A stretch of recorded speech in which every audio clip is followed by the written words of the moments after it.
We've got Gane in action against Spivac. Maybe not the most exciting of main events. I mean, it's heavyweights. Two heavyweights going at it. I mean, it should be fun. Both of these guys definitely have got something about them. Neither of them are, like, you know, washed up or anything. They're not old enough to be washed up. Cyril Gane, 33. Sergey Spivac, 28. Only 28, which for a heavyweight is young. He could have 10 more years ahead of him.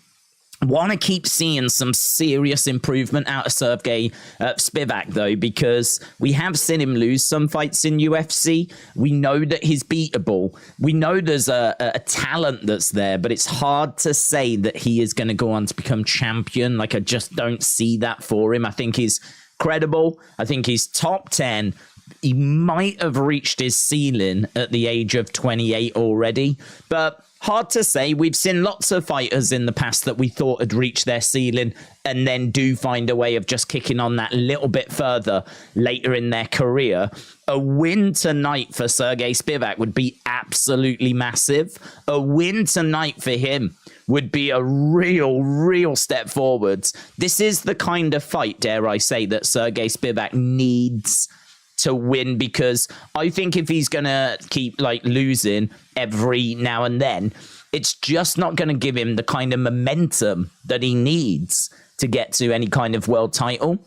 And so go into France to fight Cyril Gane. It's a bit like on Street Fighter when you went to Brazil and you had to face Blanca. It's a little bit along those lines. Or going over to, where was Bolrog from? Was he from America or USA? I can't remember. But it's a little bit like, you know, flying over to the home country to face the hometown hero. Cyril Gane is a very good heavyweight. Obviously, we saw him against John Jones, and it was not a good day at the office for him that night, losing in the first round in a couple of minutes to arguably the GOAT, though. You know, Cyril Gane is someone that you can absolutely see be world champion at some point. He has already been interim champion, but you could see him be the champion at some point. I don't know that I feel that way for Spivac, but as we said, tonight is the kind of night where he needs to upset the odds. He needs to come in and pick up the victory, and there are people predicting that Sergey Spivac is going to do exactly that tonight. So, juicy main event, but I am going with Cyril Gane. And man, oh my God, if the main event is juicy, the co-main event is even juicier. Manon Fiorot taking on Rose Namajunas. Thug Rose moving up in weight, moving into the flyweight division. She said that she walks around now at about 135, so trying to get down to 115 is just, it's not happening. So looks like her days at strawweight are done, and it looks like she is now going to be in the flyweight division. She's taken on an unbeaten fighter, 5-0, someone that is seen as a future women's champion, flyweight women's champion. This is juicy, man. This is proper juicy. We're looking at Manon Fiorot taking on Rose Namajunas. Both of these main events and co-main events are really close when it comes to the odds. So main event has got Cyril Gane at -175. We got Sergey Spivac at +150. Co-main event has got Manon Fiorot at -185, and we've got Thug Rose at +155. Really close. The odds are really close, but Gane and Fiorot are the favorites. Obviously, French fighters everywhere. Some really fun-looking fights. It's not a rammed card as well. It's not a card where we're just absolutely drowning in fights. You know, sometimes we get to these cards and there's like 14, 15 fights. I think that hurts the event personally, because it doesn't really give you time to talk about the fights. Doesn't really give you time to breathe. It's just on to the next fight, on to the next fight. I know that there's people that enjoy betting, obviously, and so more fights means more opportunity. So if you're someone that enjoys having a bit of a bet, I would imagine that you prefer more fights. But for me personally, I think we've got 11 fights tonight, and I would say that's about right. 11 or 12 is about right. Gives you 5 on the main card, 4 on the prelims, and a couple for the early prelims. So we'll be starting with this in about 20 odd minutes. Obviously, we can talk and go wherever you want to go. I would imagine most people are looking at the main event and the co-main event. Both of those fights could sit on a pay-per-view. Neither would headline a pay-per-view, but they could sit on a pay-per-view card. I think Man and Fiorot against Rose is just incredible. I think that's just incredible. I think that's, that easily main events a fight night on its own, easily. But that's our co-main event. And then you've got Cyril Gane against Sergey Spivac. The reason why this card is so stacked is we are in Paris. So we're in Paris. We've gone over to France. It's a little bit like when they come to London, they like bring out the big card. They bring out something a bit juicy, a bit special. And they're doing that for France now because France is a new market for them. It's only became legal. Cage fighting, MMA fighting was only legalized not that long ago. So we have it. France is not a market that we've been visiting, but it is a market that UFC want to really establish themselves in. So that's why we're bringing a lot of the big guns out whenever it is UFC Paris. And the great thing about UFC Paris, I know it's early. I know many of you are probably wiping the sleep out of your eyes, probably dusting the breakfast away from your mouths. I know it's early in America, but yeah, this works for me. It means we can do this. And then, of course, we're free to do wrestling later. We've got a big wrestling WWE show tonight, so it means that it's a rare occasion where we can do both. So looking forward to it. Carlin, 1985 Gareth, shout out to you, my friends. Really appreciate the support. Said, have a great night tonight. Carlin, 1985 Gareth, I really do appreciate it, man. And yeah, we're hoping to have a great night tonight. We're here. We're dialed in. I ain't going anywhere. We're going to go straight the way through this UFC cards. As soon as we're done with this, we'll shut this stream down, but we'll jump straight into the payback cards. Hopefully we can get to that payback card quite quickly.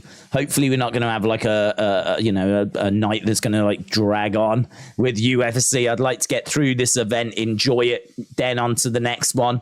Kind of keep that energy going. So yeah, I'm pumped, man. I'm proper pumped. Today's going to be a good day. And then obviously tomorrow we got AEW as well. So lots going on. We can talk lots about UFC. We can talk lots about WWE. We can talk lots about AEW. We'll not be stuck for conversations, but I hope everyone is well. Hasib said, Gane is a boring fighter. I can't lie. James said, is this the stream for Payback? Nah, this is the stream for UFC. Payback's got its own stream. I don't like to mess them up, to be honest. I mean, if I'm doing something like the World Cup, where one football match is going to go straight into another football match, kind of feel like that's fine.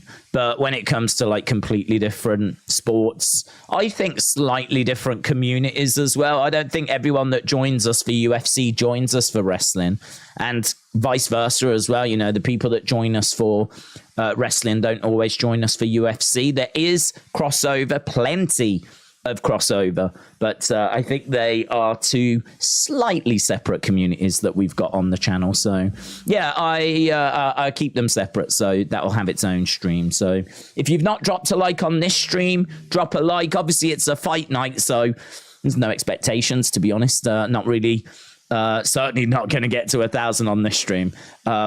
But, you know, we'll see where we can get to. It's always helpful. And same with Payback as well. If you've not dropped a like on that stream, it really does help. That's why I keep banging on about it. It always seems to just help it in the search and help more people to find us. And they jump in and share their thoughts and just makes it a more pleasurable experience. So big thank you to everyone that is joining us. I want to get down as many of these comments as possible, see what is on people's minds.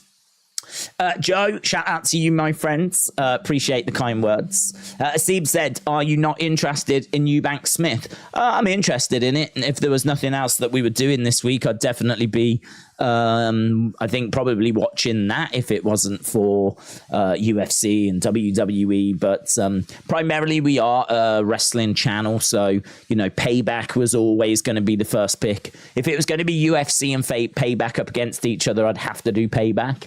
And so that's what makes this so great, is the fact that we're in France. It allows us to do this earlier card for UFC as well. So we can tick the boxes.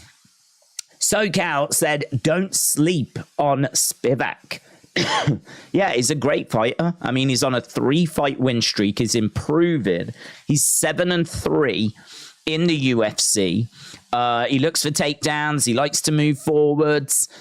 He's got good ground and pound. He's got some good submissions as well. There is definitely a fighter there. This isn't someone that's just coming in to make up the numbers. So I completely agree with you. I completely agree. But I feel like this is the sort of fight he needs to win. I sort of feel like he's got to get a run together. He's on a 3-fight win streak. He's doing really well. For it to like fall apart now would be a setback. And like, this is the sort of fight that you have to find a way of winning if you want to break into that top echelon. They've done him dirty a little bit, to be honest. They've done him dirty. I mean, he's got to go over to Paris. You've got to think that that's a massive boost for Ciryl Gane. I think it's a big boost for Ciryl Gane.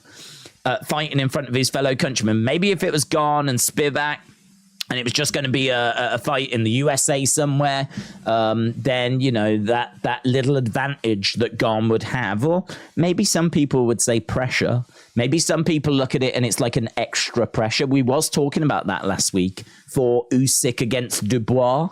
We watched Usyk and Dubois, and I thought that there was a chance that the crowd being behind Usyk and the pressure of performing in front of his countrymen, fellow countrymen and countrywomen was going to be a problem, or could have been a problem. Maybe the same could be true here with Gane. I mean, I think it'll motivate him. And I think he'll be all right. But yeah, Gane against Spivac, our main event tonight. I agree. Don't sleep on Spivac. Stephen said, what channel is UFC on? So I believe at 17 minutes, we'll start with early prelims. So I think they are only on Fight Pass. I think prelims aren't that late, actually. And I think they then begin on TNT Sport 2. So I've got the channel queued up. They're just showing Usyk Dubois on there at the moment. And then we'll go into the prelims, which I think, as I said, start in about 45 minutes. SoCal said, does Rose retire with a loss? That's a really good question. I must admit, it's not one that I've considered.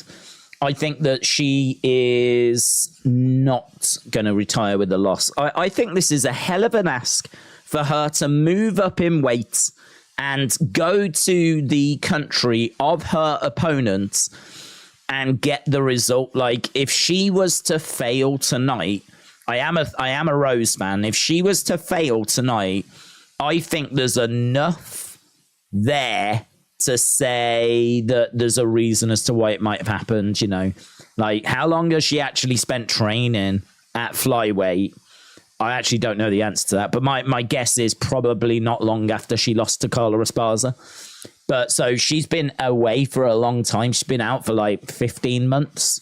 So I'm sure she's done plenty of sparring and training and, you know, carrying this weight around. But it's very different when you actually step in there and have a proper fight that your record is on the line of. And I think that this is a big challenge. I think if she was to fail here, I would not be, you know, I'm sure there would be people calling for her retirement, but I would not be one of them, of course. I am a Rose fan anyway.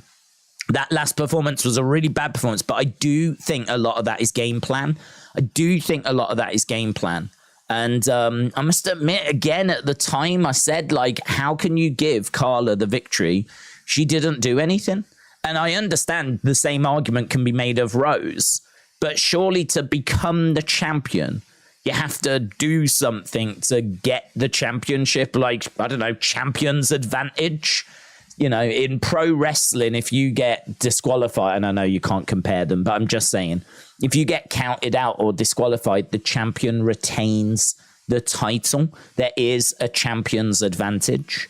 And I just sort of feel like I watched two women not do anything, and then somehow the challenger got the victory. I don't know why. I think at the time people were telling me it's because she went for more takedowns. But my counter argument is that, well, Rose stuffed those takedowns. And takedown defense is something that we as fans value a lot. You know, we talk a lot about takedown accuracy, takedown defense. If Carla tried for takedowns and didn't succeed, on what planet is that good enough for her to become the new champion? Like, she tried some and she failed. So on what planet does she become the new champion? So I don't know, man. I mean, her last loss is a loss. I think it looks way worse than it actually was. I think that neither woman did anything of note. I mean, you could sit here and go, oh, Carla did this, Carla did it. But I mean, we are really scrambling around in the dirt to try and find anything that you can say that either woman really did of note in that fight. So yeah, it was a loss. It was a bad look. It definitely hit her fan base. It definitely hit her popularity and all that stuff. But I think it was a game plan. I think they wanted to take away those takedowns. I think that meant they couldn't be reckless. She'd suffered a loss to her before, so I think there probably was a bit of tentative sort of. It's a little bit like, I know she can beat me. She has beaten me. Like, she was having to really concentrate, and it just meant they cancelled each other out, basically. They cancelled each other out. So here we are with her moving up in weight, taking on one of the most exciting fighters in the women's division in her home country. Like, if she was to fail here, I would be like, okay, let's get her a slightly easier flyweight. Let's just knock down the skill set a little bit, shall we? You know, we might have to grow into this division. I just think this is mental that we're going nearly as big as we can go in this division, you know? It's a little bit like when Volkanovski just went, yeah, I'll have Islam, and just went straight after Islam Makhachev, or when Adesanya was like, yeah, I'll have Jan Blachowicz, and he went straight after Jan Blachowicz. I mean, spoiler, both of those people lost. Both of those lost. So, you know, I've got to say that this ain't looking great for Rose. I've still got Rose to win, but she could be fighting pretty much anyone, and I would have Rose to win. I am biased, right? So I don't care. So I've got Rose to win, but I definitely wouldn't be putting your money in that direction. I can tell you on Tapology, 67% have got Manon Fior and 33% have got Rose. So, I mean, it's not a foregone conclusion by any means. It's just 2/3 are going with Manon. So, you know. But yeah, I hadn't thought about it. That's a really good question. Like, would she retire? And I mean, listen, trying to guess what Rose would do is very difficult. You know, she could do anything. You never quite know how she's going to react to different things. So she could. I mean, she really enjoys doing her charity work. I think she's made some good money. I think she would, quite happily walk away and go off and do, like, you know, she's very religious. I think like, you know, some charity work, stuff like that. I think that would really motivate her, and I think she would enjoy that. So there is definitely a possibility that she might see this as a chance to call time. But I don't know, man. I just think if you fall here against this kind of a challenge in Manon's backyard as well, like, it's a big ask. It's a big ask. Do you think Jimmy is going to beat Jay? I think they will fight, but rumors are it's not going to be for quite a while. So I think they're going to have to try and find a way of keeping them apart. Jay might be gone for a hot minute, and then, you know, they might do a few things to just keep them separate. There's rumblings that they will face at WrestleMania next year. Whether they can keep them apart that long, we'll have to wait and see. Kian, shout out to you, said, I hope you're well, have a good stream. How has your day been? My day is okay. I haven't done a great deal, to be honest. I have just really been setting up. I mean, obviously we've got 2 big streams. You know, most weeks we would just do this UFC stream. This would just be our Saturday. We would do this and that would be it for Saturday night. So the fact that we're doing this and then following it up with a WWE pay-per-view premium live event, you know, we realistically could be together for an easy 11 hours. Easy. So it's you know, it's going to be a marathon, not a sprint. I'm going to channel my inner Olympic streams, like the experience that we drew from that. Yeah, as we said, you know, just keep the energy high, because that's a long time, 11 hours, but we've done it. We've done it many times before. It's not our first rodeo. Alex said, Rose trains at Fly. She wants Shevchenko. I did see that. She said that. I mean, they're great friends. I think there's a lot of respect there, but hard to see her getting Shevchenko if she can't get past Manon Fior. So, yeah, I don't know. It's a really tough one, this. It's a really tough ask. Who do you think has the best punch, Eubank or Smith? I know you're not watching it tonight, said Daz. I think that I might just be leaning Eubank. I think Eubank, if he can make it a fight, like a boxing encounter, I think he is very skillful, very crisp. He's got lovely hand speeds and nice movement. Liam Smith possesses those things as well, but I just find Liam Smith a little bit more wild with his shots, and that's not a bad thing by any means. It's just a slightly different style. But I think if we were going to talk about cleanest punch, if we were going to talk about like who can land like the nicest, cleanest shot of those two, I would say Eubank. But they are very, very close. Very, very close. I'm still interested as to who's going to win. And I've seen predictions on both sides. So it could go either way, that one. It really, really could. I might just be leaning Eubank for this one. Miss Clown, shout out to you. Loopy Girl said, hi, Days. It's going to be exciting. WWE and UFC. Absolutely. It's going to be good, man. If I could, I would be a sponsor. I am disabled and on a fixed income, but I always watch your stream, said Joe. So all you need to do, but just, you know, I just really appreciate people joining us, you know. Otherwise, I'd be sat here talking to no one. So just that's all I need is just people stopping by, even once in a while, even if, not even every day. I mean, we do stream all the time. But yeah, I mean, we've built up a fantastic community. We've been doing this going back to, I think it's like 2018. So, I mean, that's good number of years now. And we've done boxing, we've done UFC, we've done obviously tons of wrestling, we've done retro watch-alongs, we've done Olympic streams, World Cups, Super Bowls. We've even done like a cricket World Cup on the other channel. So, yeah, there's been lots and lots. We did a whole football season, where we did like a whole football season the other year. I don't know how many games we ended up doing on that, but yeah, we've done a lot of streams. So yeah, I just appreciate people joining us and sharing their thoughts and theories and chatting away, and long may it continue. AB said Manon might be a better striker and could also be the more stable grappler. Maybe. Anna, shout out to you, said today is UFC and WWE payback. Saturday night, AEW All Out tomorrow. It's rammed, innit? Rammed. Kevin, shout out to you. Nicholas, shout out to you.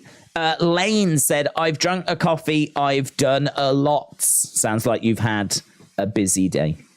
Bunkers said Chelsea Caicedo passed the ball to the goal. I've not seen what the scores were, but I did see that Chelsea was losing 1-0. Did they end up losing? Obviously, I was setting up, so I didn't get a chance to actually see how that had played out and how that had gone, but I did see Chelsea were losing. US UK, said Chrome's Chosen. YouTube is giving $5 to everyone who likes this stream. I actually don't know if that's true, but it feels like it's true. So I agree with Rocky. Maybe give it a go and see if it works or not. Is that what you've heard, Rocky? That YouTube's giving $5 to everybody that likes the stream? Sounds true. AB Jobson said, I crave Manon Fiorot at -200. She has a laudable Vulcan nerve pinch. Fiorot will likely drop the counter agent. Winter is coming. People saying hello to everybody. Days will you do next Sunday? Survivor Series 94. No. It's hard to do retro streams, to be honest. I find that retro streams, we've done them a few times in the past, and they do okay. But I just think it's a big commitment for people, you know. I think people are... I think there's a few that are interested in it, but there's a reason why you don't see loads of big channels doing retro watch-alongs. It's because, like, it's 2.5, 3 hours that people have to sit down. You got to get it all in sync. And then, basically, we end up talking a lot about what's going on in the current product, you know? I tend to find whenever we do retro watch-alongs, the conversation will be like, oh, what do you think's next for John Cena? And it's like, John Cena's not on this show. I suppose you could, like, put a rule in place to say we ain't going to talk about anything other than what's happening right now. But it's a bit moody, isn't it? Do you know what I mean? It's a bit, oh, guys, we can only talk about the show we're watching. Like, no, I don't know, man. There's a place for them, but not a regular place for them. I think I'd be a lot more interested in doing like a Sunday stream. I tell you one thing that I've really been thinking about, and that is that I get asked questions about UFC, WWE, all that kind of stuff. And obviously I do my best to answer, like, what you think about this, what you think about that, and really enjoy doing that. And hopefully it sparks a conversation in the chat as we're talking about these things, right? So I've said before, just because I'm chatting away about a certain topic doesn't mean that you guys shouldn't be chipping in the chat as well, of course. But it does mean that I get stuck into stuff and then maybe miss a load of comments, load of questions, don't get to stuff. I'm sure you see that happen all the time. So there might be a place on the channel for like a Sunday stream, regular, where we just do an hour or so and we just literally just try and blast down as many people's thoughts, as many people's comments, just trying to get to as much stuff as we possibly can. And maybe use it as a way to just kind of mop up maybe just some of the comments that we've missed throughout the week, or maybe people have got new thoughts, or, you know. So that's rather than a retro stream, I think my head is more there, because I would love to get to more people's comments and thoughts and questions and theories and all that stuff, you know. So, Andy, nothing but love, my friends. Nothing but love. College football is back, says AB Jobson. They've already put mine in my PayPal, said Rocky. Wow. Okay. Things are getting serious now. Rocky has received, apparently, I don't know if this is true, but I can't see why he would be lying. He's already received $5 from YouTube just for hitting like on this stream. Not my words. Not my words. None of this can come back on me, I hope. So, you know, have a think about it. There could be free money up for grabs here, but almost certainly not. Should be a fun night, says Miss Clown. Who are we thinking for the first match, says BoomTube. Shout out to you, buddy. First match. So it is... There's prelims. It is Dos Santos against Cavalcanti. Cavalcanti is making UFC debut. Oh, we haven't got the thing, have we? We need some pictures here. Oh, I won't go down that far. We're going to have to wait for it to pop up. Yeah, so once it gets debut, she is young. She is a very promising prospect. And she is taking on Dos Santos, who is 0-3. 0-3 in the... There we go. 0-3 in the UFC. So they are very much trying to look after this girl, this Cavalcanti. And they have fed a very, very winnable matchup. So she is going to be taking on Dos Santos, as we said, who's actually French. Kind of didn't think they would sacrifice a French girl in France, but that's certainly how it looks. I really like Jacqueline. Everything I've seen of her, and I haven't seen loads, to be honest. Haven't seen loads, but everything I've seen of her, I've really liked. She's aggressive. She's got good ground and pound. She's got really good boxing. She's got lots of calf kicks. She switches stances. She does look a little bit lost on the ground. So when it comes to groundwork, she does look a little bit lost down there. But outside of that, she looks really promising. She's only 26. Zarafan is 39. So, you know, I mean, I don't even know why she's around, to be honest. I mean, if it wasn't for this card, she might have already been let go. If it wasn't for this card, she might not be around, because 39 years old, she's slow, she tires, she is 0-3. She lacks a ground game. There's going to be no improvement there as well. So for me, this is Cavalcanti all day long. But I tell you what we'll do is we'll ask you lot who wins, and we'll see what you lot have got to say. So is it going to be Dos Santos, or is it going to be Cavalcanti? First match coming up. We've got, I think, 11 matches tonight. First, it'll be under 2.5 rounds, said Rocky. Tapology picks are in, said AB Jobson. Andy says, will you do a top 10 of the best Mattel figures of 2023? I think there is a good chance of that, Andy. I think there's a good chance. I choose Jacqueline Cavalcanti at minus 380. She has a tasty spinning back fist. Cavalcanti ought to rattle the achievements. We're just seeing a lovely shot of Paris. I've never been to Paris. I don't want to go. But we are seeing a lovely shot of Paris.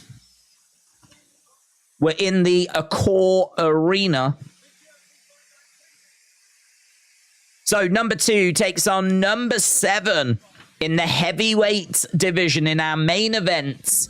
Cyril Gane against Sergey Spivac. Number 2 plays number 7. And we should be getting over to our... there's Bisping. John Gooden as well. We've got Paul Felder.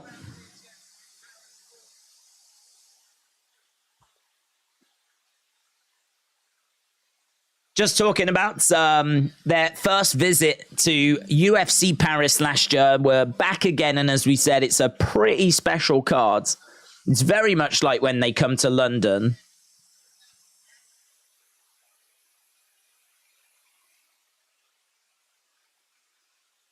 Michael Bisping said they've already started chanting. I mean, in all fairness, you're talking about French MMA fans that have been starved of MMA action. This was not legal, so it's a big, big deal for them. It's a big, big deal. 6-fight main card coming up as well, so it's a little bit top heavy, but whenever there's a 6-fight main card, that normally means they're expecting at least one of them to end early. Mananfior is ranked number 3 in the women's flyweight division. Rose is ranked number 2 in the women's strawweight division. So we're Gane. Rooting for Gane tonight. I am eager to see how much he has improved after the Jones fight. Let's go. What is your pick? Bitblob, shout out to you, my friends. I think Cyril's got too much for Sergey Spivac. I think Cyril is in a really frustrating place, because if it wasn't for John Jones, like, he would almost certainly be champion now. I know that you've got Stipe around, which could be interesting, but really outside of Stipe, you know, he's had Ngannou ahead of him. Ngannou's now gone. As soon as you lose Ngannou, John Jones steps in. There's just always that one person that's just ahead of him. Like Cyril Gane on any other time would be the outright champion. But there's just like someone special just ahead of him. And as I said, him and Stipe, that could be interesting. But I think he's got too much to get past Sergey Spivac. I think that he will get another opportunity in the future. I'm very interested. I haven't seen any interviews actually for this. I'd be very interested to know what he was saying and about if he thinks that he can improve and what would be different if he faces John Jones again, because got to think he's going to get another opportunity down the road. He's just going to have to win a couple of matches first, obviously starting tonight. But he's Sergey Spivac is a dangerous fighter. His coach said that he is always learning, always improving. He is like a sponge. He's also 5 years younger than Cyril. So 5 years is quite a difference. And so he's got plenty of time and learning. He's still got a long time to go in this division. Cyril Gane is primed and ready to handle the big stage and the bright lights tonight. So main event in tonight. So Bitblob, yeah, I've got Cyril as well, but it's a great record. 8-2 in the UFC, 11-2 overall. But there's definite improvements that need to be made. And at the age of 33, I think they can be made in the heavyweight division, but I don't know. Whilst John Jones is around, I just don't know. I just don't know that I see him getting past John Jones. No one but age will beat John Jones, said Rocky. A.B. Jobson said Spivac is not the most durable. He really does not like to get hit, and I think Gane's movement is going to cause him fits. The fight isn't happening in the apex for a reason. Gane doesn't beat Aspinall. Do you know what? I'd love to see that fight. I would love to see that fight. I genuinely don't know how that fight goes. I really would love to see that fight. That to me feels like the two young, hottest prospects in the heavyweight division colliding. I think they've purposefully kept those two apart. I mean, you could really put those two in a octagon and the winner gets the next title opportunity type situation. Aspinall is, he's been protected, clearly he's been protected, but I really like a lot that I see from Aspinall. But then I like a lot of what I see from Gane as well. That would be such that would be one of the best fights to make it heavyweight outside of the title. Aspinall against Gane would be fantastic. So I'd love to see it. So I don't actually know what the plan is. Normally we sit here and we're like, well, if such and such wins, they'll get a title shot and all this kind of stuff. I genuinely don't know. I don't know what's next for Cyril after this. I mean, I don't know that it will be the winner of Jones and Stipe. My guess is it wouldn't, because John Jones so, categorically, decisively beat Cyril that I don't know that it would go that way, to be honest. I don't know that they would go back to that and do that match so soon. I think he needs to go away and prove himself a little bit more. So it's hard to say what would be next for Cyril after this. If you are watching and you've not left a like, leave a like. It's greatly appreciated. We're on 87. We can definitely pick that up. French fighters on tonight's card. We've got 9 French fighters on tonight's card. Some of them we are seeing for the first time. Fair few of them, actually, we are seeing for the first time. Right, first fight should be coming up very, very soon.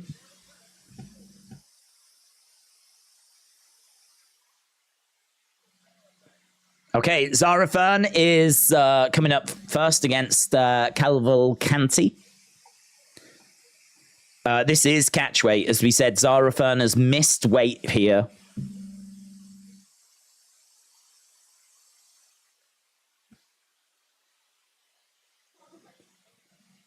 Boom.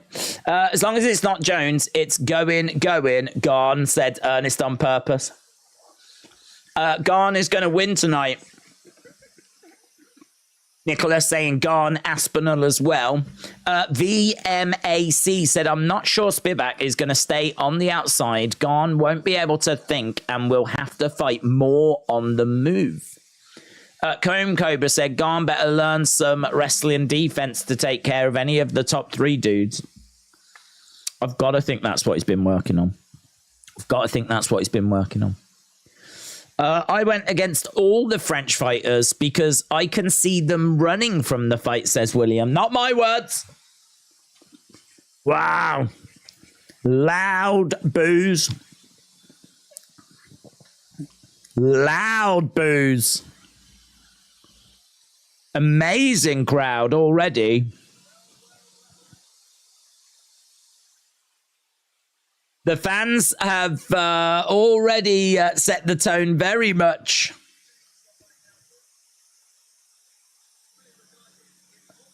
Resides in Portugal, born in Sao Paulo. Okay, so crowds booing Cavalcanti out of the building. 92% of people on Tapology have gone with her. She's a minus 325 favorite. She's only 5-1. She does not have loads of experience. She is low on experience, but she's got lovely striking, really good boxing. She switches stances. She's got really fast hands, accurate, attacks in combos, little bit lost on the ground, but does have some really good ground and pound. Lots of calf kicks.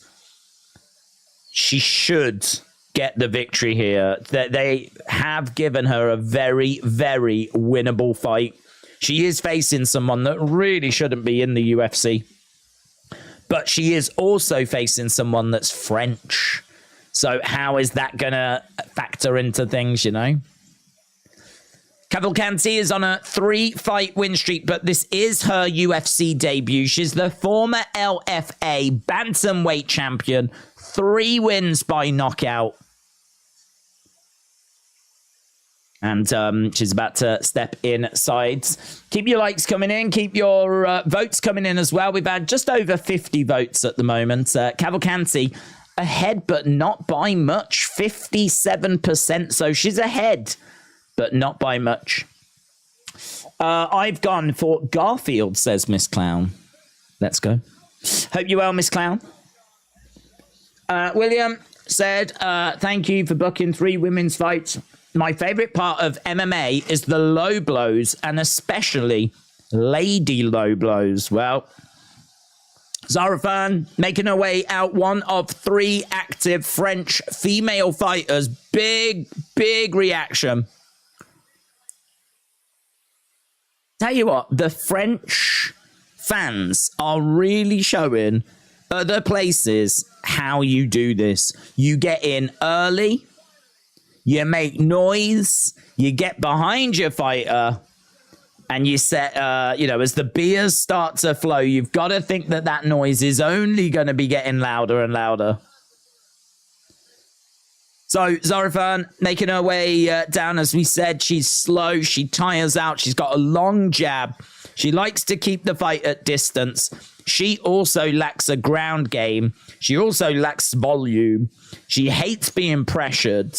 She doesn't have much in the way of a takedown defense. She keeps missing weight. I mean, there really isn't much to like about her, to be honest. Her record is 6-5 overall. She's 0-3 in the UFC. On Tapology, she's been given an 8% chance of getting the victory here. 8%. Zarafan, French boxing champion. 4 wins by knockout. 4 first-round finishes.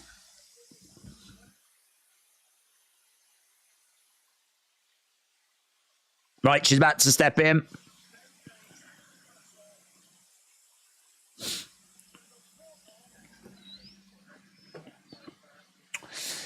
French crowds give big reactions. I remember Paris wilding out for a WWE house show a few months back, says Jay. There's no way Zara loses, said Socrates.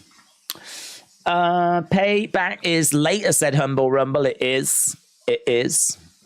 Manon and Saint-Denis are the only two French goodies tonight, says Nabi. Okay, so Cavalcanti is giving up a couple of inches on the reach. Quite a firm favourite. Right, Bruce Buffer. Big cheer for Bruce Buffer. I think he enjoyed that. Tell you what, man, this venue is already pretty much full, you know. Already pretty much full.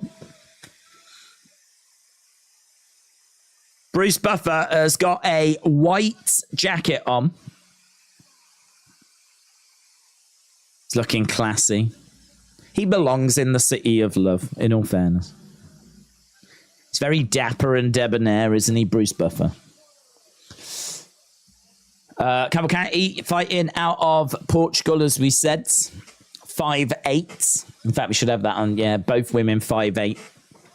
Giving up a couple of inches on the reach. Quite interested to watch this girl. I think she has got real potential. There is a Portuguese flag. It's not that far to Portugal from France. Look at her. She's getting right in the face of Bruce Buffer. She's like, yeah, say it. She's getting fired up, man. She's getting fired up. She got right in Bruce Buffer's face there. I love it when they do that. He never takes a backward step, does he? Never takes a backward step. Yeah, do you know what? This feels like a main card fight. The noise. I can't remember so much noise for an early prelim fight. I really can't. Brilliant. Right, we are underway. Let's get the stats on screen. Okay, we've got Fern in red, just trying to edge forward. We've got Cavalcanti on the outsides. I expect this to be a finish. I expect Cavalcanti to be able to get the victory. The lack of experience could be a factor. One thing that we know that Zara Fern definitely does have is plenty of experience. Cavalcanti on the outside, circling round. Throwing out a jab, backing up a little bit as Fern edges forward. Cavalcanti circling round. Outside leg kick there by Cavalcanti. Another inside leg kick. This being said, this place has only had one UFC event before, and that was a year ago. Like, you can tell these fans are hungry. This is a market that is hungry for UFC. I'd have no problem with him coming here a couple of times a year. I really wouldn't. Fantastic atmosphere.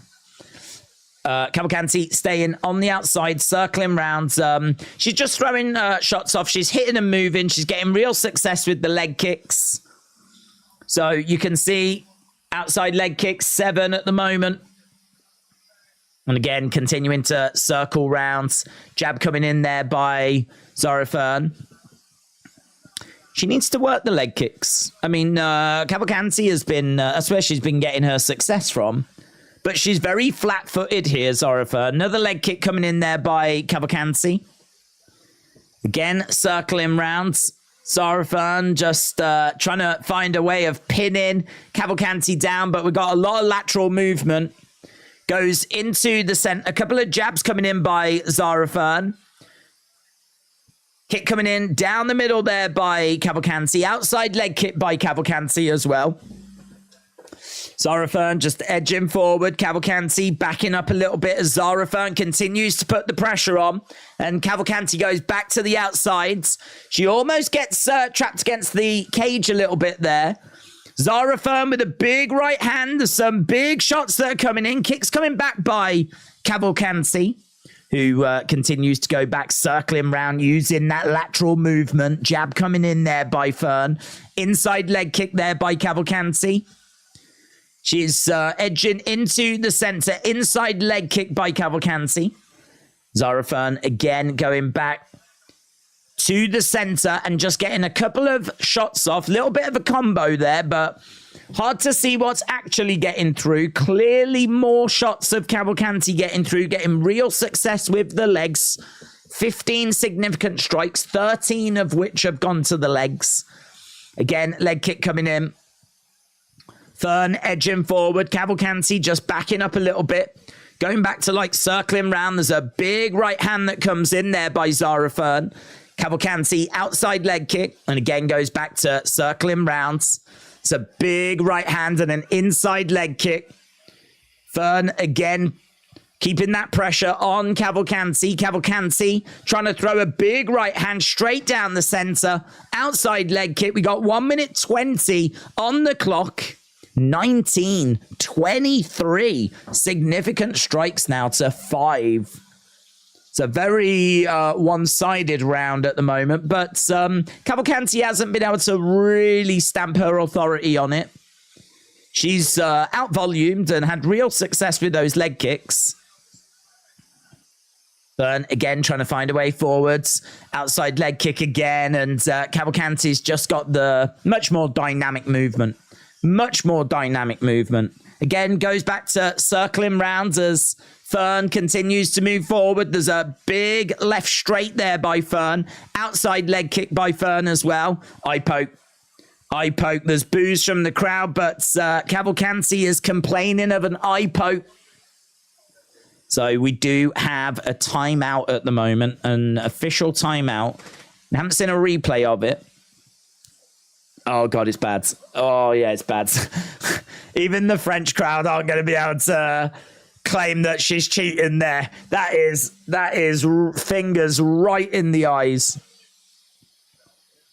Yeah, that.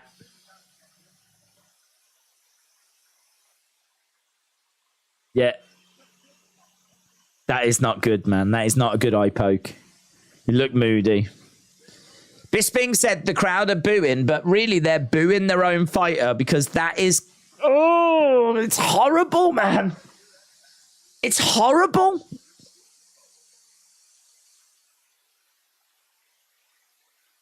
That is horrible. Commentators said they started laughing at how horrible it was, and they were like, we shouldn't laugh.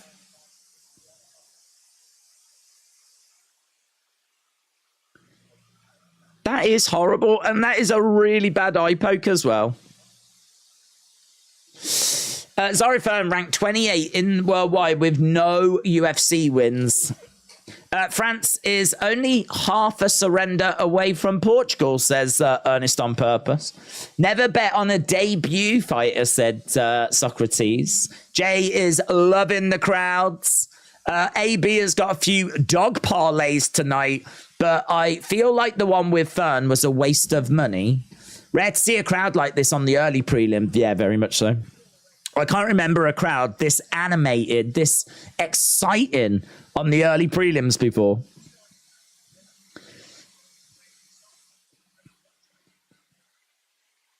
They're just giving her some like eye drops or something to put into her eye. Like wiping it away. She nods, gives it back to the doctor. I think she's ready to continue. Her eye is red. Doctor is just checking. Doctor is just checking that she has got good vision in that eye.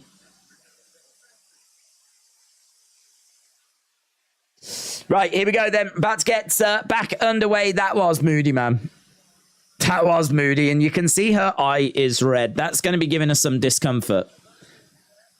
Verbal warning for Zara Fern, and we are back underway. Still in round 1. Just had a 2-minute odd timeout there.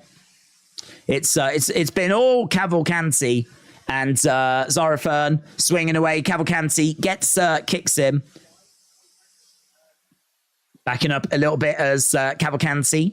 Again, circling around, using that movement. 10 seconds left to go. Zara Fern trying to find a way forward, throwing out a couple of shots. Cavalcanti again, backing up, inside leg kick. There we go. End of the round.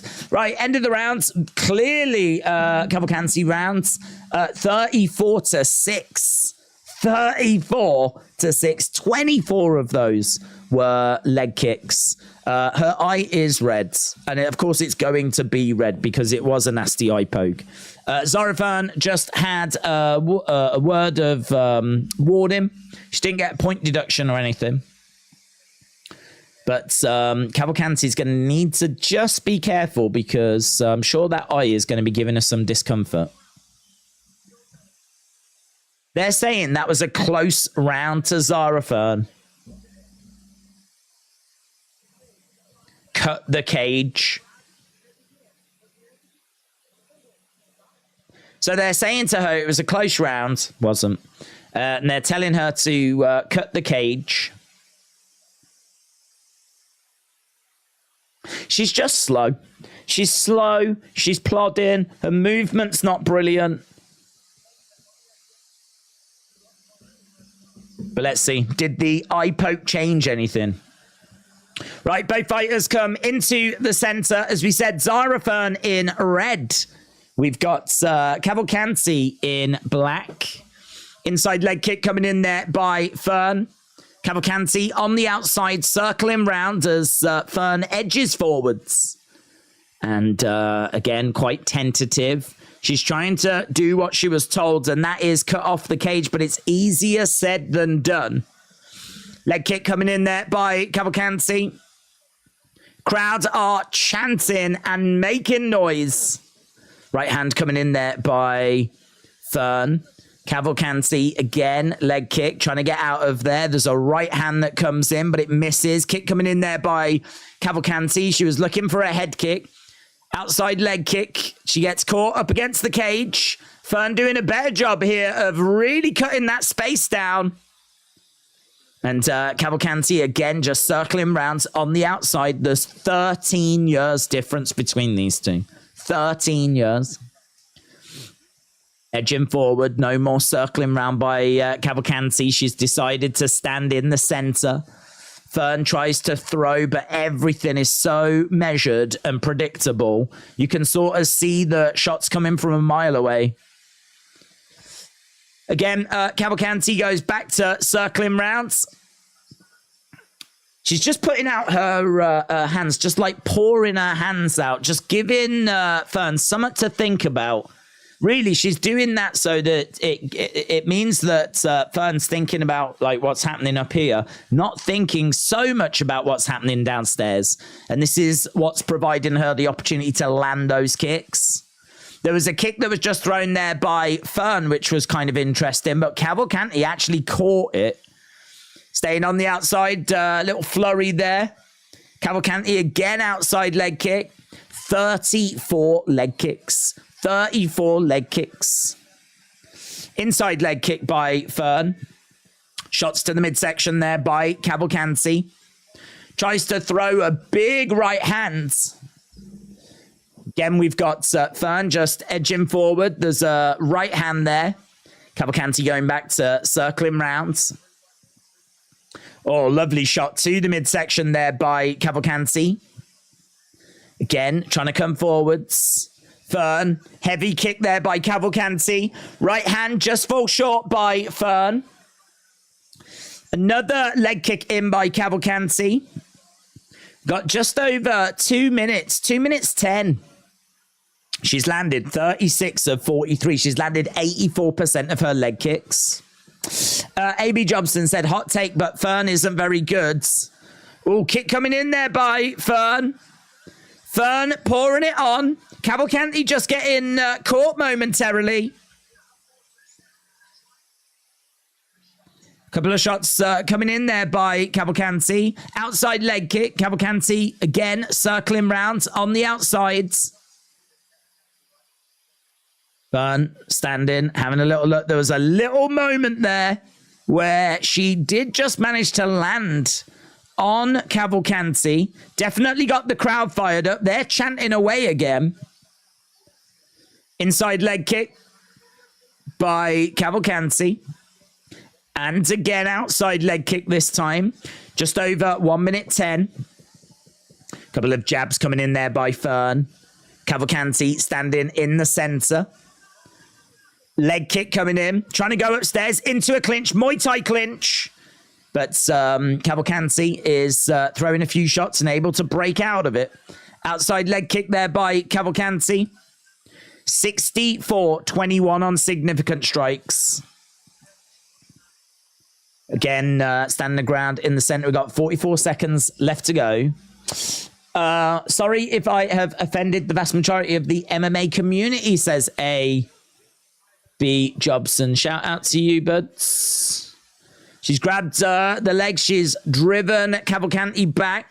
We are underway with the coverage on TNT Sports, so we'll flip over to that in a second. We'll just see out this round. Outside leg kick. It's going to be 2 rounds here. I mean, we're at the point where Fern's going to need a finish. Outside leg kick there by Cavalcanti. Fern throwing in a few shots. Inside leg kick by Cavalcanti. Jab coming in as well. Went to throw a right hand. Ended up throwing an inside leg kick. It is just constant. It is constant. Right, we can switch over nice and early to the coverage on TNT Sports. If you are watching and you've not left a like, leave a like. It is greatly appreciated as we continue on the road towards that main card. Knee her, elbow her, come on. They're trying to get Zara Fern fired up. Knee her, elbow her, come on. Let's go. That's better. I much prefer it when it's on TV rather than trying to watch it on the internet through Fight Pass. Right, round number 3 coming up. Bang, bang, bang, bang. Right. Zara Fern needs a finish. That's where we are. Zara Fern needs a finish. Might as well end this poll and we'll start our next poll. Get your thoughts on the next fight, which I think is Basharat. I'll wait for them to announce it. Right, we've got both fighters in the center. Any idea why Thug Rose's big return is on a fight night and not one of the monthly shows? I think it's because of who she's fighting. So I know that Thug Rose loves to travel. She said before that she's really interested in going places that she's not been before. She sort of uses it as free travel, going to these various shows. So, you know, I think if fighting Manon Fiorot in France is made available, I think that's right up Rose's street. You could definitely say, well, why is it not the main event? But there's no way it's going to main event over Gane. Cyril Gane and the heavyweights. So I think it's just we find ourselves in a situation where it's, you know, this is a special card. It's not a normal fight night. This is a special card. This is one of those juicy international fight nights. You know, this is very different from just being in the Apex. Very different. So we find ourselves for only the second time in France. It's a bit like when we go to London and we've got those stack cards. We've got a stacked French heavy card today, and as a result we got some big names. I think these French fans have shown that they are passionate, they are vocal, they are up for it, and I think that Dana always likes to give them something to cheer for, give them some names and whatever. So I've seen an interview with Rose where she said she really enjoys traveling, going to places that she's not been to before, and that's a big factor when she's deciding like when she wants to return and what card she's looking to return on. Obviously she can't quite pick the card she wants, but she can certainly, I think, for someone of her stature, have a conversation with Dana and go, look, I'd be interested in this, I'd be interested in that, I'd do this, I'd do that. And it just looks like the Manon Fiorot one has come off. It is crazy that it's in that co-main event spot, but it only makes the card stronger. Cavalcanti is circling round. We are watching now just to see if Zara Fern can find a finish. I've got Cavalcanti taking the 2 previous rounds. Paul Felder said that Zara Fern has got to go for it. Kick coming in, and that was caught by Zara Fern. She's got a good size to her, Zorophane. I mean, she's a pretty big woman. Cavalcanti again, outside leg kick. Hook shot coming in. Again, another shot coming in. Uppercut coming in. Zorophane just grabbed a hold to Cavalcanti. Tried to drag her over by the side of the cage. She ended up eating a few shots. Again, she's moving forward. Cavalcanti is backing up a little bit as Fern continues to put the pressure on, but I mean, it's all too little too late. She has not been able to deal with the movement of Cavalcanti. She's not been able to, like, successfully pin her down apart from a few occasions. Outside leg kick there by Cavalcanti. 58 leg kicks, apparently. 58 leg kicks is our stats. There we go. Momentarily froze. 58 leg kicks. 59 now. We've got Fern edging forward. Couple of shots coming in there by Cavalcanti, who continues to circle rounds. Couple of jabs coming in. Couple of shots. Less than a minute to go. Crowd are really trying to get behind Zorophane. But looks like it's not going to be. It's going to be too little, too late. We need another eye poke to make this fair, said SoCal. Joe said, I always leave a like when I can. It's really appreciated, buds. Cut Fern, win or lose, she ain't making 135. Yes, that's true. I mean, I think she would have been done anyway. She's a French fighter, and I think if it wasn't for this French card, I don't know that she would have been around. Cavalcanti has managed to get round the back of Fern. She couldn't really do anything, though, and they split apart. We've got 5 seconds left to go. This one has gone the distance. I think for your first fight, for your debut fight, to go into your opponent's neighborhood and pick up the victory, I think is good. I definitely was looking for her to make a statement. She's got good striking, but her striking didn't seem to bother Zorophane. That's a concern. For the future, for the long term, that's a concern. AB is, in fact, Patrick, we have Braveheart Halloween costume. How do I close that? There we go. Days, are you excited for Payback? Yes. What are your thoughts on last night's SmackDown? Thought it was so-so. Thought it had some okay moments. I didn't think there was anything like really disastrous. I can't say there was anything that was like, you know, horrific. But it was a mixture of fun segments and bang average segments, with there being a lot more bang average. Do you think Jimmy will go into a feud with Cena after last night? Don't know. That was the question we asked during the stream. Is this going to be the start of something? I mean, he wasn't talking about Cena when he was leaving. So it might have just been a one-off confrontation. So, no, it makes it a bit tricky. He could come for Cena tonight at Payback, but equally, it might have just been a fun way to have kickstarted the show, and it might actually not be leading to a feud between them. So, makes it a bit tricky to say, to be honest. Okay, here we go. We've got Zorophane and we got Cavalcanti. Scorecards. All three. 30-27. Unanimous decision. Jacqueline Cavalcanti wins every round on every scorecards. And it's a first loss for the French. Right, here we go then. We're going on to bantamweight, and this should bang, man. This should bang. This should be a really fun fight. This should be fun. Bantamweights.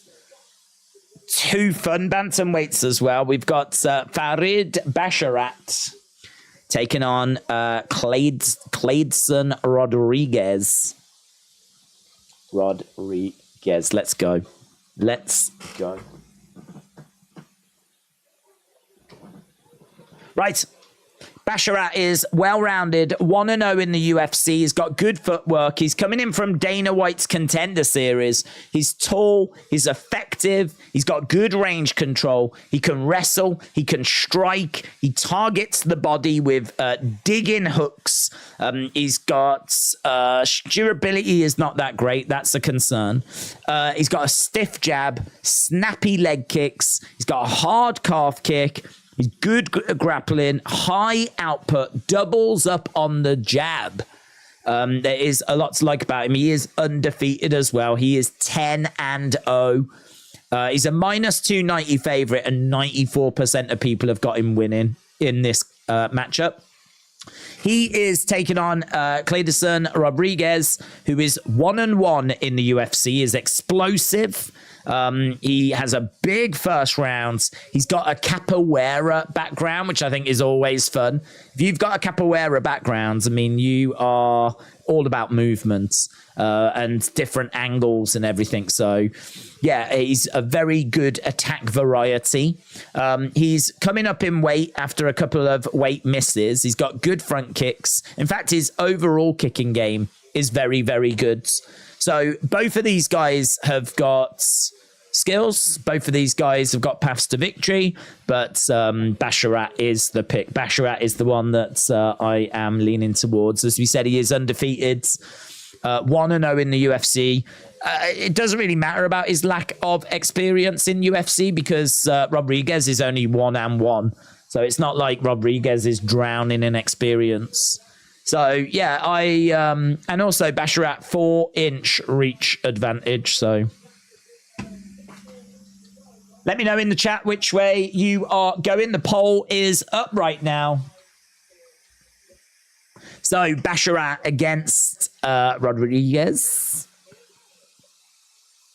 Bang, bang, bang. Right, Days.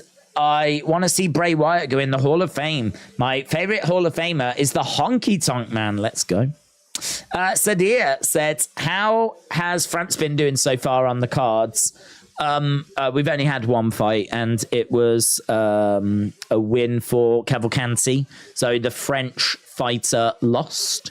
But so, yeah, there's 9 French fighters on this card so far.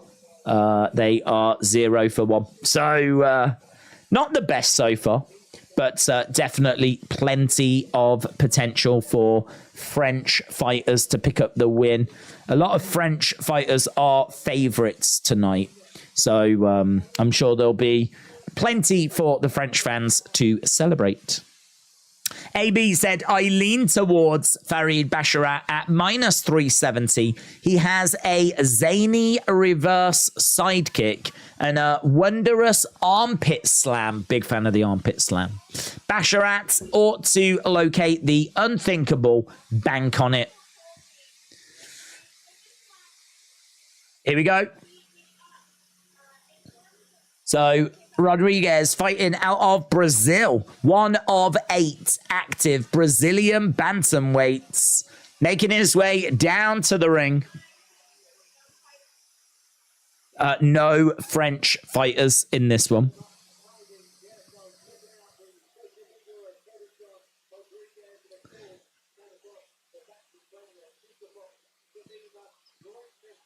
Training at Shooter Box. I mean, that could really help him.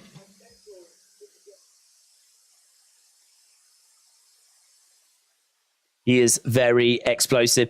It might be a case that Basharat is going to have to get past the first round here. It might be that the first round is going to be a real problem. But once he can get past that first round, I think Rodrigues becomes a lot more beatable. So Basharat is going to have it all to do. 4 wins by knockout for Rodrigues. Will be interesting to see who can dictate range and who has the grappling advantage if someone gets on the inside, says AB Jobson.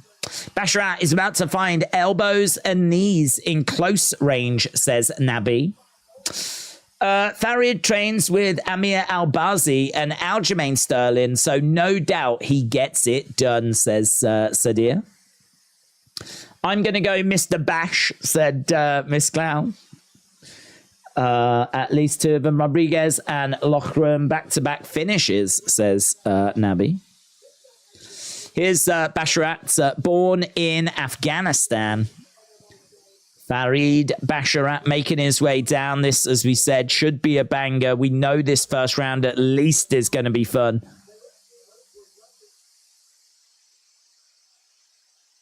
Heidi with some subtle lingerie forgot to bring her proper outfits. What's this? What are you watching, Big Al? Big Al, what have you got on? I think you got the wrong channel, but have you clicked that special button on your remote? Hey? The one that the wife says you're never allowed to touch, that one. Now the message has been retracted. Do you know what Big Al? Do you know what Big Al's done there? Big Al is watching this UFC watch along, but he's also got like one of those live chats open, you know, where you can speak to the actual girls. And what he's gone and done is he's gone and got mixed up with which chat he's in. It can happen to the best of us, bud. It can happen to the best of us. You've got to look for it. Well, I'm sure you have, mate. I'm sure you... I have heard that before, yes. I can draw you a diagram of where you can find it. I'll drop it in DMs. Days play-by-play is my go-to. James, shout out to you, buds. I appreciate the kind words, my friends. Here we go then. Basharat is on a 4. He's got a 4-inch reach advantage. James, I need to tell you, I am going to be biased towards Rose Namajunas, though. Yeah, just need you to know that. I appreciate you saying I'm glad you're not biased because, like, you know, you're not betting on leaning towards who you've bet for, but I am going to be biased for Rose. In fact, already she's been robbed. She's already been robbed.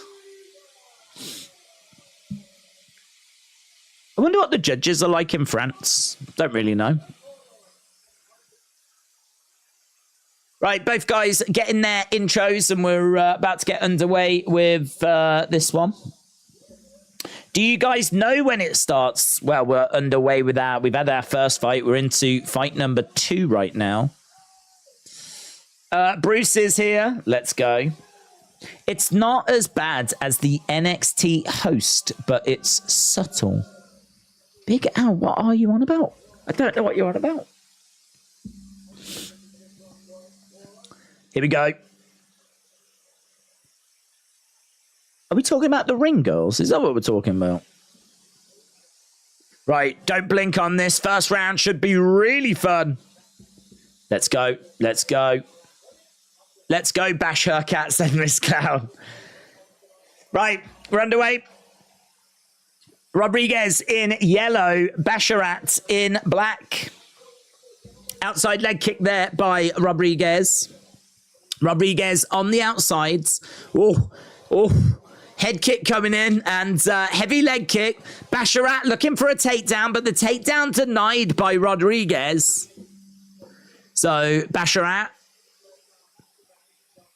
is on his knees. Rodrigues keeping Basharat grounded. And Rodrigues, oh, great work. Spinning rounds. Looked like he was trying to get a hold of the arm, but couldn't get it. Basharat's done a really good job of defending it. Rodrigues finds himself down on the ground. So Basharat needs to... this is good for Basharat because this fight has gone down to the ground and the intensity, the explosiveness has just momentarily been subdued. So Basharat is in control. And controlling this first round is critical. So this is a big, big moment for Basharat here. He's managed to get on top of Rodrigues and he's flattening him out. Rodrigues is trying to fight, but look at how good the ground game is for Basharat. He's fully mounted Rodrigues. He's fully mounted him. Basharat is very focused, very comfortable, down on the ground. We're seeing Rodrigues throwing in a few little shots to the side of the body, side of the head. Now Basharat's going to a bit of ground and pounds. He's still fully mounted, Rodrigues. Rodrigues doing a good job of exploding back to his feet. That was great. That was great. Rodrigues just exploded up to his feet. And he's managed to drive Basharat up against the side of the cage. Basharat will be disappointed that he let that position slip. He should have done a better job of not allowing Rodrigues to get back up to the feet. Right now, he's managed to grab the leg of Rodrigues. And he's desperately trying to spin him round to get him off balance. But Rodrigues does finally go down. Rodrigues does finally go down. Basharat jumps on top of him. So Rodrigues down in the center of the octagon. Basharat is all over Rodrigues, chest to chest right now. So he's managed to get not quite back to where he was, but he's certainly back in control. So Basharat on top of Rodrigues right now. Main cards is only about an hour and a half away, I think. I think actually we've moved into the prelims, this is. So main cards is about an hour and a half away. This is only our second fight. We know that we've got a 6-fight main card, though. Which, as I said, I believe starts at 8 o'clock. So hour and a half, that ain't long. It's a little short number this week, isn't it, really? Elbow coming in there by Rodrigues. Got 1 minute 20 odds. Might as well end the poll on this one. Lovely elbows coming in. Basharat is still in control. Is as we said, took the sting out of this round. He's done a really good job. He's had 2 minutes 46 control time. He's managed to get 2 takedowns. The numbers don't really say a great deal, but he's done a really good job. Elbow to the side of the head there by Rodrigues. And now he's looking for a head and arm. And he stepped over to the side. Oh, this is going to be tight. He taps. He taps. Basharat wins. Basharat wins. First round finish. We said that Rodrigues was explosive in the first round, and Basharat did a great job of using that against him. Rodrigues was explosive. That allowed Basharat to get the fight to the ground, and then he was far superior down there. And even when Rodrigues was able to get back up to his feet, Basharat was able to get him back off his feet, take him down, do the work he needed to do. He found the head and arm. And then look at this. As soon as he goes over to the side, it's done. As soon as he goes over to the side, it's game over. He's got the squeeze on. He shifts all his body weight over to the side. And look how tight that is. Look how tight that is. Slick jiu-jitsu from Basharat. So it is a victory for Basharat, 26 years old, well-rounded. We thought it would be fun. We thought it would be a banger. It's turned out to be a first-round finish. Let's go. 87% of you said that it was going to be Basharat. Secret guest said, what channel are you looking at in the UK? I'm looking at TNT Sport 2. That's what I'm looking at. I'm on about the fashion choices of the hosts, said Big Al. Okay, I'm with you. Cavalcanti by decision cashes at +162. Really? She was -325 favorite, but her by decision was +160 odds. Good odds. Really good odds. Really good odds. Basharat wins, said Zakaria. Yes. AB Jobson said 1 step ahead of Rodrigues every step. As long as he don't land some at big, Basharat has got it in the bag. George said UFC, then Payback today. Days, it's perfect time. It's good, innit? It's good, innit? UFC ends well before Payback starts. We will shut this down, go straight into that Payback stream. So it's a good day. Right. So coming up next, we've got, is it Cornhole? Is it Cornhole? Nora Cornhole. I think it's actually Cormolle. I think that's how you pronounce it, Cormolle.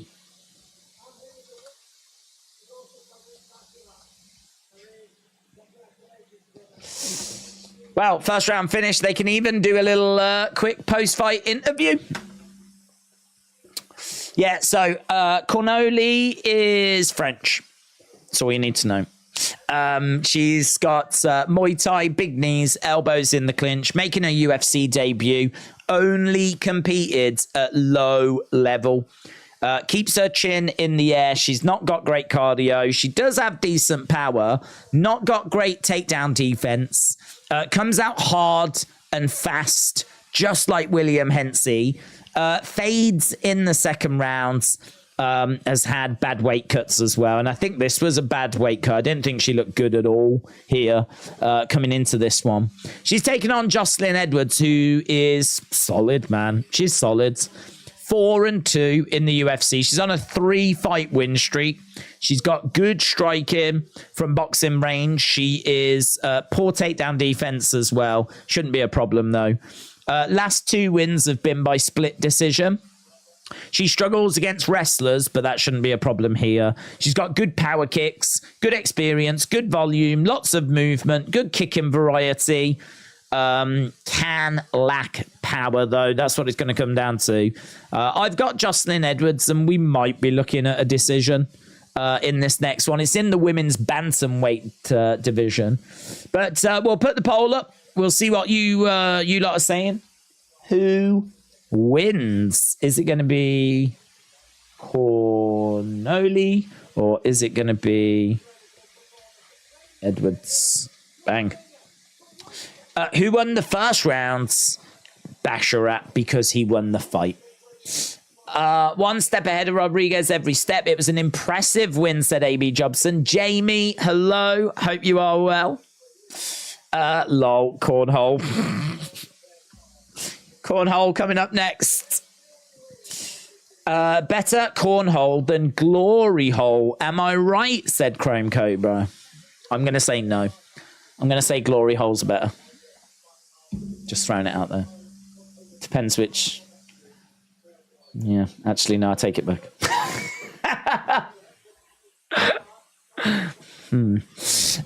Cornhole against Edwards. Cornhole is a beautiful women's name, says William. Go Nora and all the Frenches, but I don't have much hope. She cried after passing the weight. The cut must have been horrible. Yes, it was a bad weight cut. It was a bad weight cut. I don't have high hopes for her here. I think we do get better, though. I have a few French fighters. I mean, in all fairness, we do have Gomis against Ghemmouri. That is a French fighter against a French fighter. So we are guaranteed a French victory. Clever. Clever. That's a clever way of doing it. Put 2 French fighters up against each other. That way you can't lose. Well, I've got a few that are going to be winning. Edwards decision, said Stephen. Chrome Cobra said it depends on which side you're on. Very true. Very true. AB Jobson said Nora is still very green in MMA, but Jocelyn seems to fight to the level of her opponents. Big split decision vibes here. Well, that would tie in with what she's been doing. She has won her last 2 by split decision. Bruce Buffer will be the maitre d' later at a 5-star French restaurant. Oh, I bet he loves it, man. I bet he absolutely loves it. Imagine being Bruce Buffer getting to go to, like, France and go to like posh restaurants, and I bet he loves it. I bet he took Mrs. Buffer along as well. Depends. Oh yeah, we read that one. Sounds like volume versus power, and Edwards has shown good enough movement to avoid the big shots, says AB. Well, I think people were into that last fight. I think that definitely drew a little bit of interest. We do see that sometimes where certain fighters really do attract. Happens all the time with Chimaev. If ever Chimaev is competing, or Islam Makhachev, Chimaev or Makhachev, those fighters attract a lot of interest.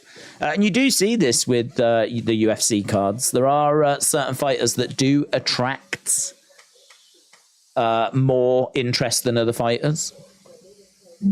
So I don't know if Cormolle is going to be bringing in the punters, but I'm looking forward to this fight. I can tell you on Tapology, 55% of people have gone with Edwards. 45% of people have gone with Cormolle. Cormolle versus Yadong is a dream match. Nora on my Cormolle. Let's go. Yadong and Cormolle would be a dream match. I completely agree.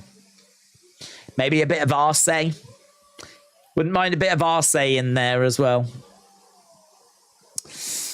William, shout out to you.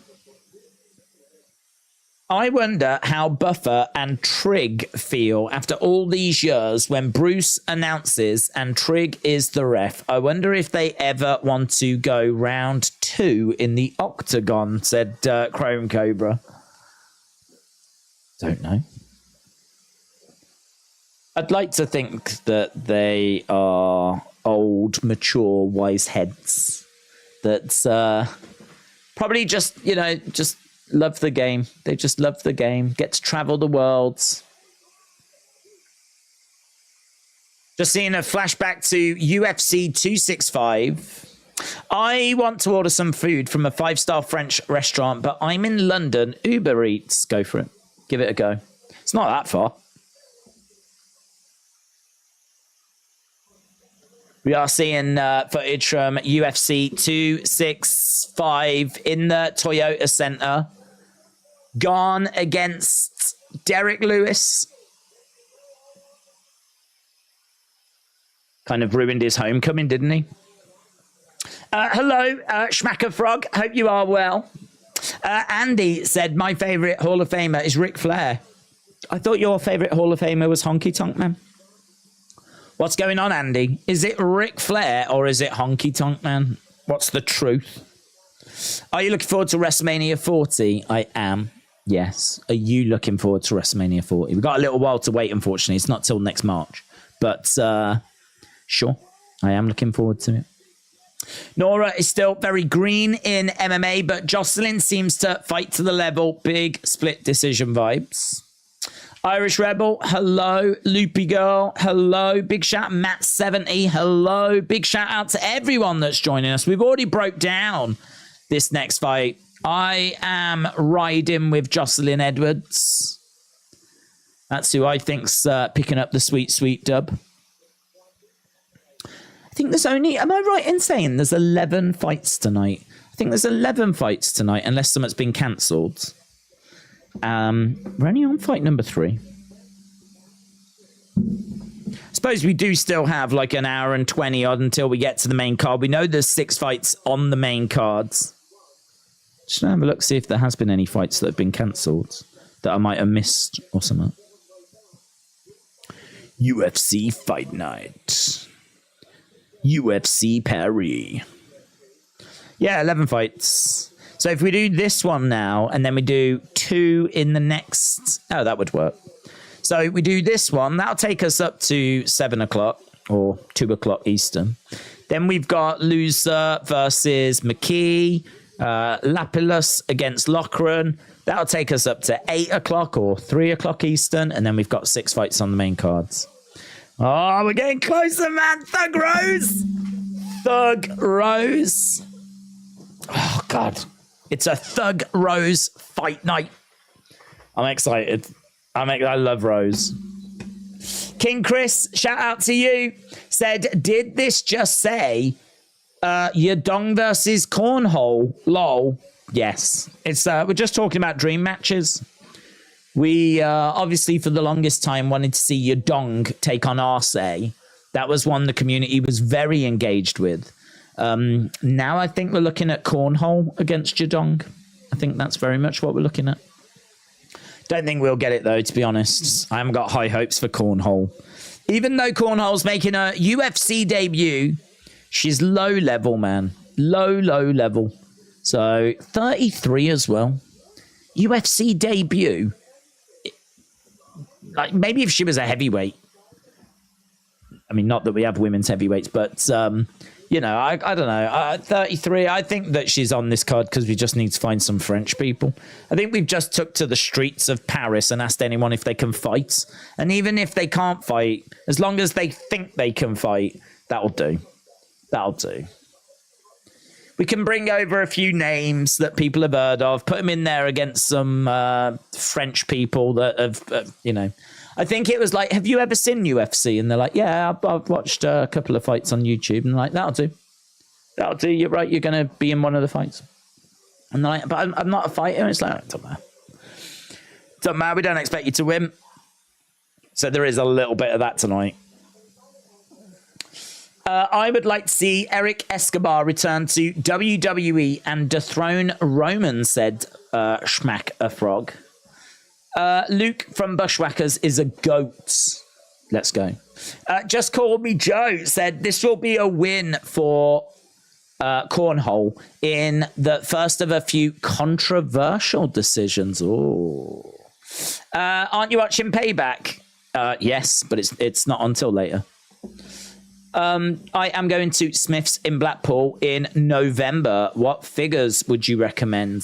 Don't know, because I don't know what will be in the shelves in November, buds. So I can't say. I would need to know what was on the shelves.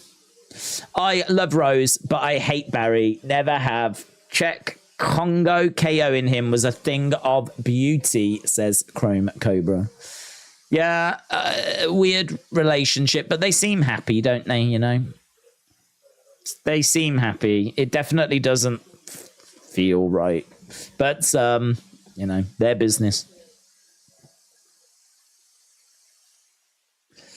If Misfits called you to have a boxing fight and the money was right, would you do it? Yeah, I'd mess them all up, mate. I'd do it. I'd mess them all up.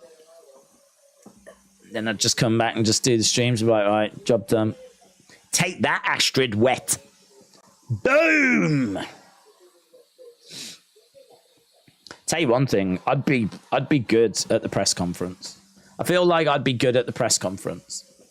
Because I feel like I can talk and I feel like I would not stray into some of the awful cringiness that you tend to see at those press conferences.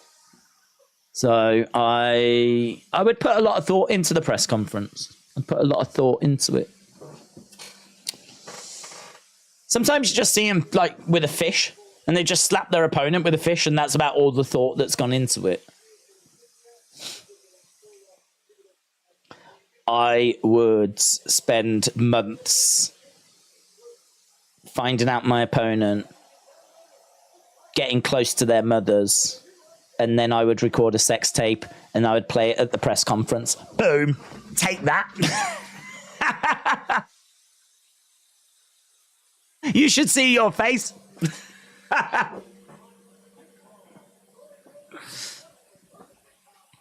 That might be too far, I'm not sure. I hope Edwards wins. I need her to win, says Caleb. Right, Edwards getting some booze. Here's Cornhole, let's go! Cornhole, Cornhole, Cornhole, Cornhole. Fighting out of Epinay-sur-Seine in France. She's only a plus 105 underdog. I mean, it is quite close. Puts her arms in the air and the crowd cheer.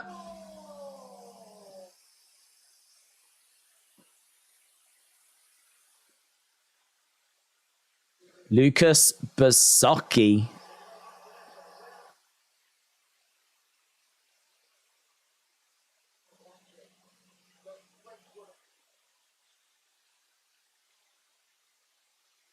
I think there's a Nora chant.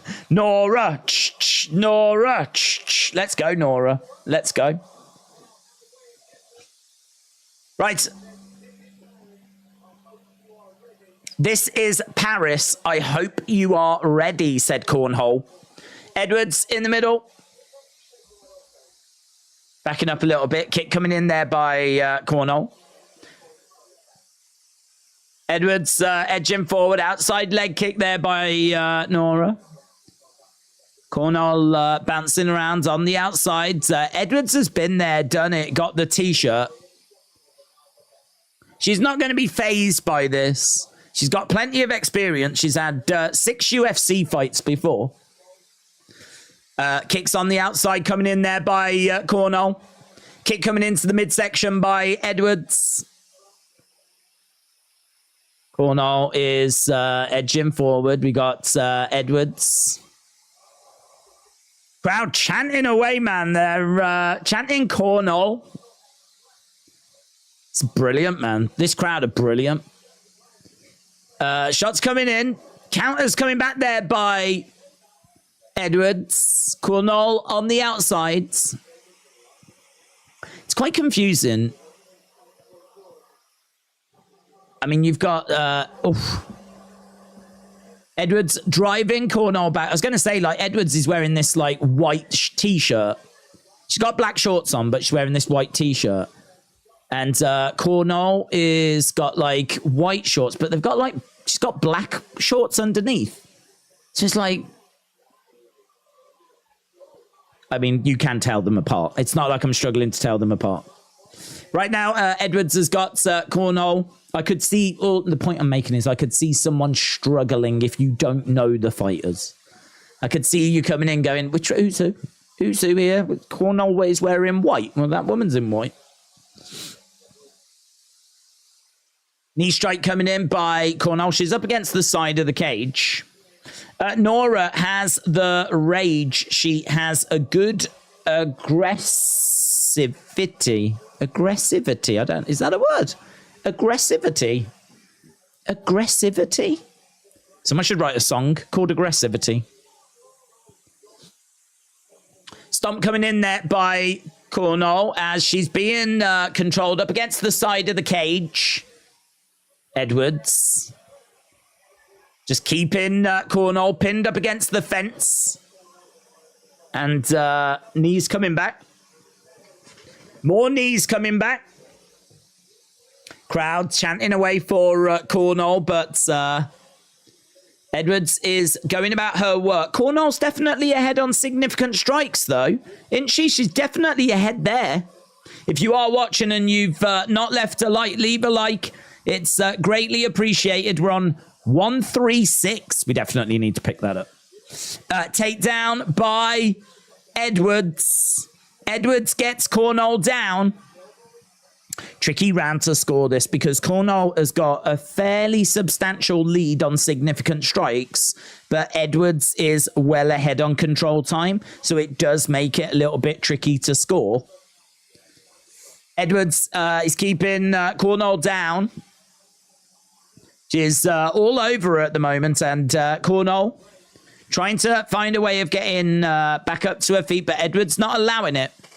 We know that control time doesn't mean anything unless you do something with it. So Edwards spending all this time in control, unless she's going to be going for like multiple submission attempts. 50 odd seconds left to go. You got to do something here because... Ooh, Cornhole trying to reverse, but Edwards is in top position.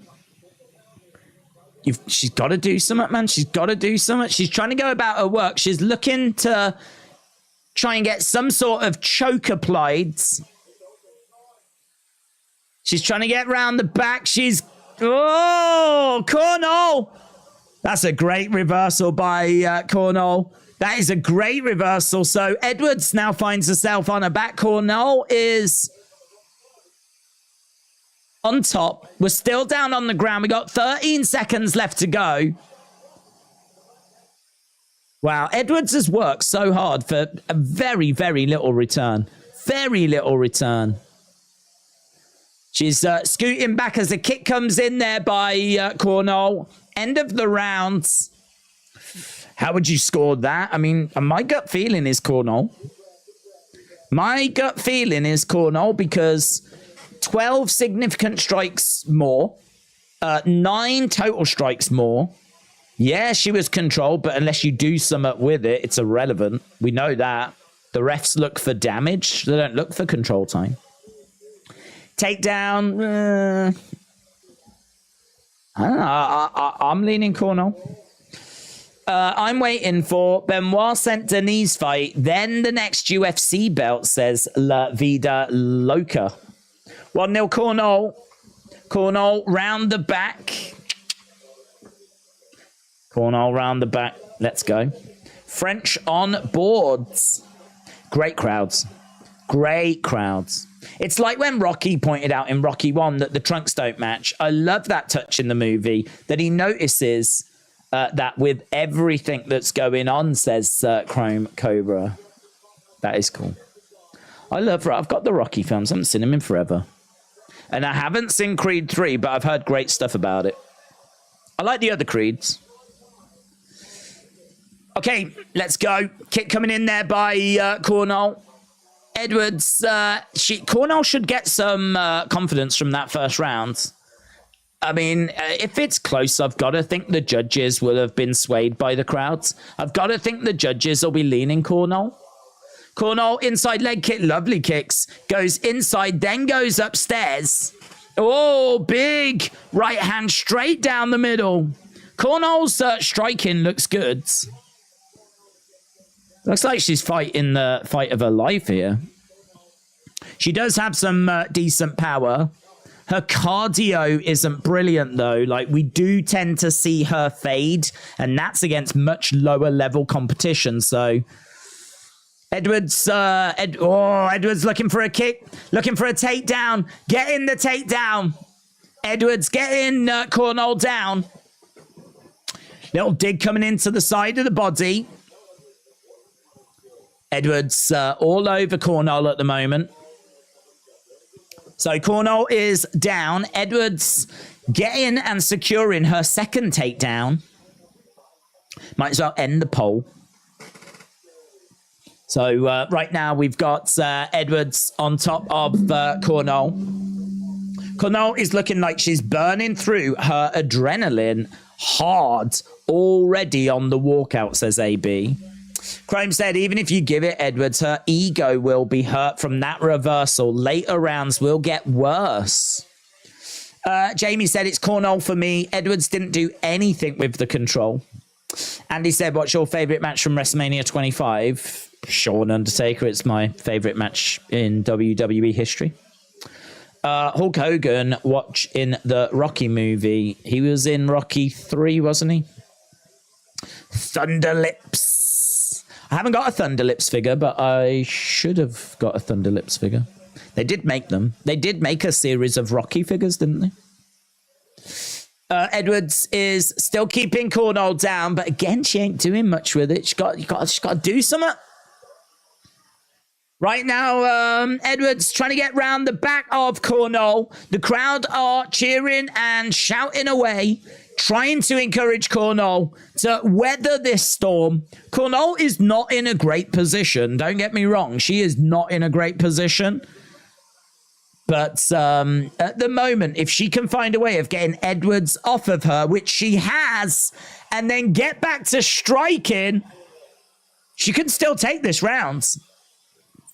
Edwards over by the side of the cage and a takedown by Edwards. But Cormolle trying to get back up to her feet. Edwards, there might have been a guillotine available there for Edwards. But she's done exactly what she needed to do. She's broke out of that, gone right back to the center. She does look a little bit gassed, but this crowd are so loud. They're right behind the cornhole. Shot, jab straight down the middle. Into a clinch. Looking for a takedown. Edwards has managed to get Cormolle down.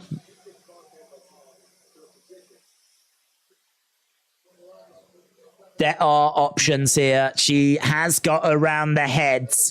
That head is also exposed. If Edwards wants to start really throwing in some shots, she's just putting a squeeze on. She's trying to block with her arm. She's trying to step over. I feel like Edwards did not make the most of that position. She had Cormolle's head. And I know it would have been hard to have like got the shots off, but she really could have at least worked something. Way too patient. Now we're in a seated position. Shots coming in by Edwards. I think more out of frustration. She should be frustrated. She's put herself in some really good positions and just not capitalized on them. Right now, Cormolle is trying for a rear naked choke. Edwards has got 20-odd seconds to survive. Cormolle is trying to cover the airways of Edwards. It's a fun little scrap, this, you know. It's a proper fun little scrap. We got 10 seconds left to go.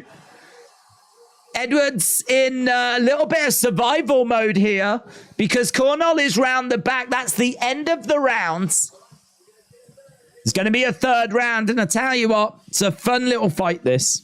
It's a fun little fight. We've been down on the ground, back on the feet, back down to the ground. We've been all over the show. Who'd you think on that one? That felt, I mean, it is closer on the striking. You can see how close the striking is now. So it is closer on the striking. Oh, man, it's close. It's close. Maybe 1-1 would be fair, but that's submission at the end by Cormolle. Don't know. That might be a difference maker. I'd like to see live odds. Not that live odds really means anything. Cormolle is gassed. Her two kids are watching in the crowd. She won't give up. Undercover manager said, are you doing Smith Eubank? No, buds. We're on UFC Paris and then straight into Payback. Cormolle looks like a real fighter. Win or lose, she should be okay in the UFC, says A.B. Jobson. That's true. I mean, she has only been fighting relatively low level. I did not have high hopes for her, certainly not after that weight cut. But she has looked a lot better than I was expecting. Is this 1-1 or is it 2-0 to Nora? I know what the live crowd think. Very vocal live crowd. Fantastic crowd in France. Yeah, Bisping said they really get behind their own so much. I can tell you in that last round, it was 17 significant strikes to 6. I think there's probably an argument it's 1 round each, but that submission attempt at the end did look quite tasty. And this looks quite tasty as Nora is pouring it onto Edwards. Edwards grabbing Nora, though, driving her up against the fence. This might have been my favorite fight so far tonight. We haven't had many, but Cormolle up against the cage. Knee strikes coming in. Forearm strike. We are getting closer, of course, as well. All the time to Thug Rose. Manon Fior. Cyril Gane. Sergey Spivac. Big top end of the card tonight for this fight night. Right now, we're seeing Cormolle just really throwing in these knees. We know that she's got some good Muay Thai about her. Knees, elbows. Edwards has got no answer for it at the moment. She's got to find a way of changing the level here. She's on the feet. Oh, big knees coming in again. Edwards really feeling it. She just forces Cormolle down to the ground. Edwards is on top of Cormolle, and she was taking some real punishment there. Has Cormolle done enough? Has she done enough? Edwards down on the ground. It's 21 significant strikes to 4. Edwards has got to go. She has got to go. Whatever it is that she's trying to do down here, unless she can really get some shots going. Nice elbows off the back there by Cormolle. Shots coming into side the head. It's been a real scrap. It's been a real fight. It's been a real war. Elbows again there by Cormolle. And again, this will be a really good win for her against Edwards. Edwards is 4-2 in the UFC. Her overall record is 13-4. She's UFC caliber and she's credible. This is Cormolle round, man. There's no denying it. I don't care about this control time. Edwards has got 2 minutes to do something. Right now, she's managed to get round the back. Shots coming in. You can hear the crowd a little concerned. Oh, she's trying to get the arm rounds. Edwards looking for a rear naked. Ooh, she's taking steps in that direction, but she's running out of time. Edwards again trying to reposition, get the hooks in. And Cormolle just... Oh, she's got some sort of choke applied. Some sort of choke is in, but it's not tight. It's not tight. Oh, Cormolle pops her head out. Shots coming in to the side of the heads. I think there's a bit of blood, you know. It's been a really good fight, man. Oh, Cormolle gets back up to her feet. Stands over Edwards. Edwards scooting away. Cormolle moving forwards. Now we've got some kicks being exchanged as Edwards gets back up to her feet. The arena erupts. The arena erupts. This is fun. This is good. Oh, big right hand by Cormolle. Knee strike coming in. Oh, man, let's go. This should have been 5 rounds and it should have main evented. Oh, some of these takedowns are vicious. Cutting them into the canvas. They're like dragging them down and they're smashing head first into the canvas. They look brutal. Couple of back elbows here by Edwards. End of the fight. That's got to be Cormolle, man. It's got to be Cormolle. I know there's a sub attempt in there, but wow. Miss Clown said, as John Cena said, I'll take you to war. Edwards both control and get the damage. Cormolle pops her head out. The crowd will be mad when Charriere will stand in the cage. What a fight. It was really good, man. It was really good. The Travi Twitch, shout out to you, my friends. I appreciate the kind words. I mean, it's hard not to be excited and full of energy when you're watching a fight like that. It was so enjoyable. I am so fine with us going to France every weekend. Great crowd, man. Great crowd. The difference between this show and an empty Apex show. Oh, my God. Sean says, can McKee win by knockout in the next fight? I have got him winning.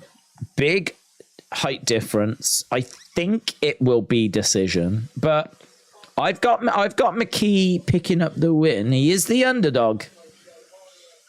Don't know if I can go far enough to say finish, though. Right. Let me know in the chat. Who do you think? What scores would you give? We're going to find out the scores now. Here's Bruce. Ladies and gentlemen. It could be split.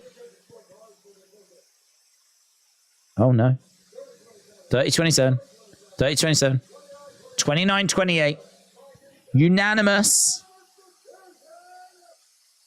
Nora Cormolle does it!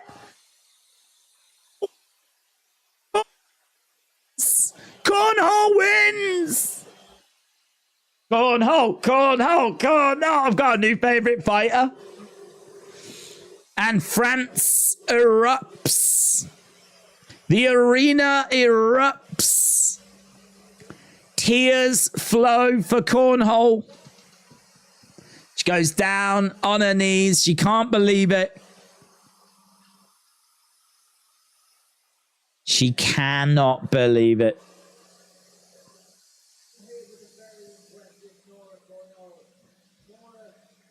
So Cormolle picks up the victory.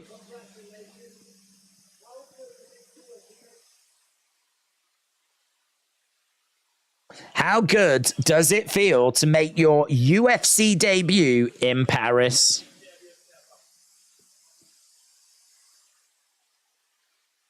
It feels amazing. She's on a 7-fight win streak now. 30-27 for Edwards, but it'll probably be a robbery, said Leon's BBC. 2-1 Edwards, said AB Jobson. Edwards will win, says Caleb. Split decision, Cormolle, said Stephen. Cormolle won that. Edwards just kept wanting to get it to the ground to do nothing, says AB Jobson. She really is a warrior. It'll be fun to watch her in the future. When is Yadong fighting in the UFC? It's a great question. It's a great question. I actually don't know when we're seeing Yadong next. I, on behalf of everyone, I cannot wait to see Yadong.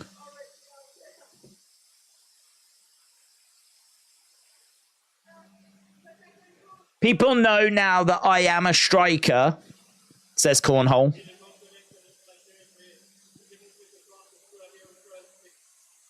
She's good, man. I really enjoy. That's my favorite fight. As I said, I know it's only the 3rd fight, but it was good. Right, let's get our poll for our next fight, and we are getting closer and closer to that main card. And on that main card is a certain Thug Rose taking on Manon Fiorot. And of course, our main event, Cyril Gane against Sergey Spivac. Right, who wins? Is it going to be Loosa, or is it going to be McKee?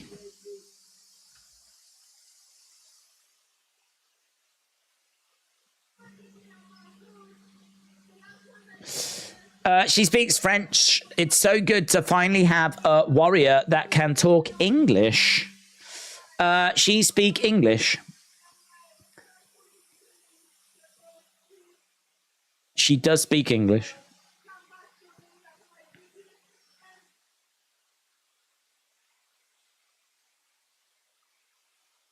Thank you, Paris. Thank you for this amazing atmosphere.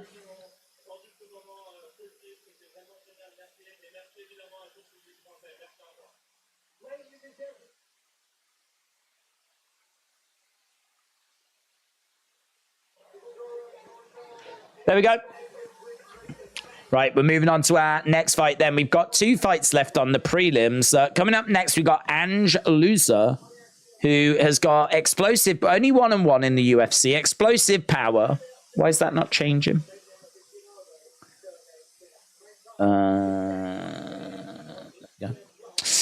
So, yeah, 1-1. Trains at Killcliff. High output striker.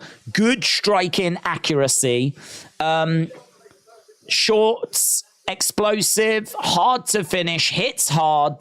Good striking accuracy, big right hands. Yeah, I mean, striking all day long for Ange Loosa. Taking on Reese McKee, who is much taller. Big, lanky. 0-2 in the UFC. Bit slow. Good front kicks, though. Likes to stand in front opponents and is quite hittable. Needs to keep Loosa at range and just get the shots off. Needs to frustrate Loosa and potentially pick up a decision win.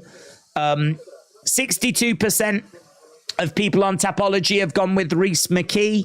38% have gone with Ange Loosa. Ange Loosa, 9-3.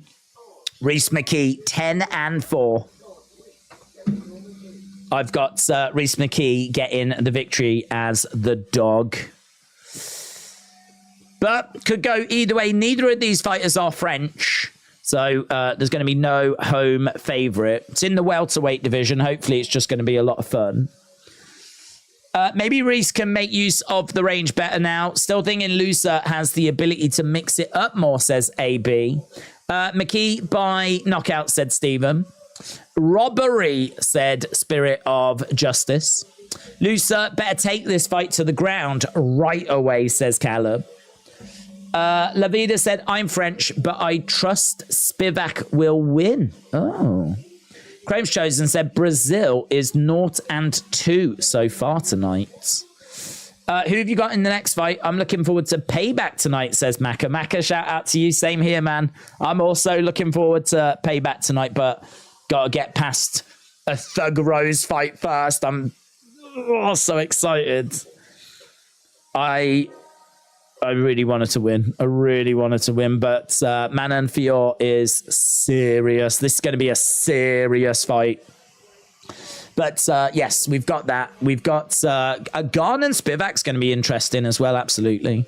So, yeah, plenty to look forward to. And then once we're done here, we'll shut this down, go straight into Payback, and we'll be all over that show then. So, who do I think's winning this next one? I'm going with Reese McKee. When is Loughran on? It's the next fight after this. AB Jobson said, I finger Ange Loosa at -165. Let's go. We do need more fingering in the chat, in all fairness. We do need more fingering. So AB Jobson has fingered Ange Loosa. He has a poignant double leg flapjack and a digital lapel choke. Oh, I do love a good digital lapel choke. I like that. Loosa ought to gargle the unthinkable. Trust me. Can he do it? Can he gargle the unthinkable?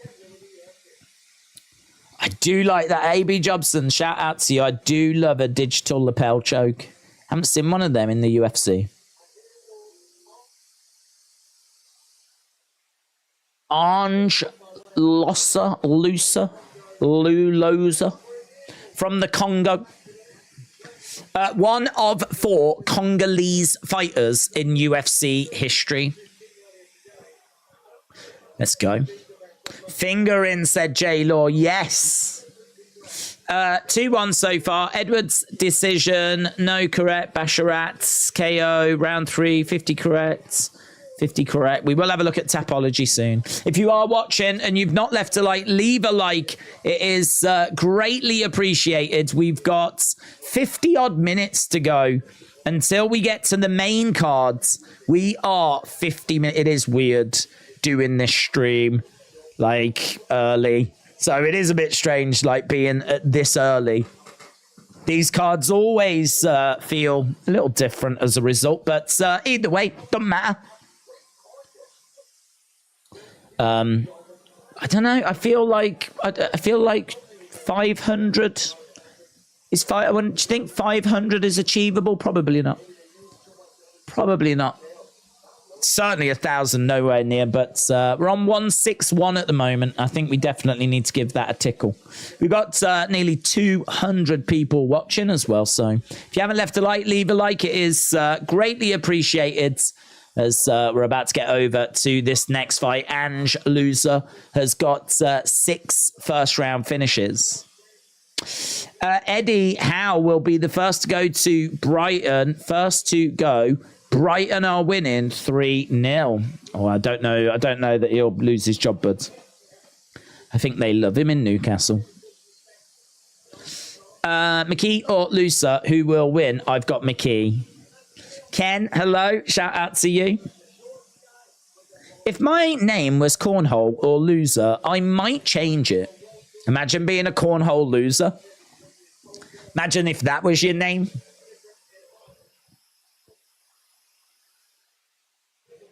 Okay, Ange is -140 favorite.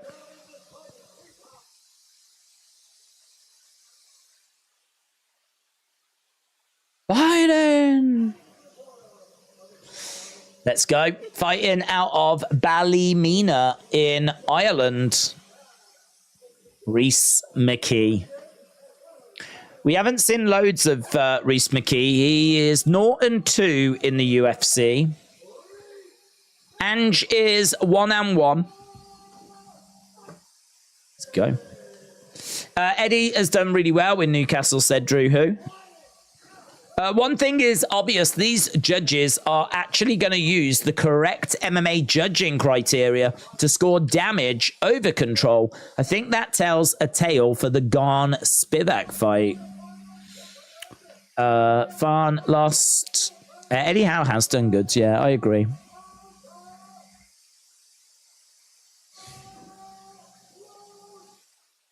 Right, let's go. Let's go. Referee looks like Pep Guardiola's brother. Right.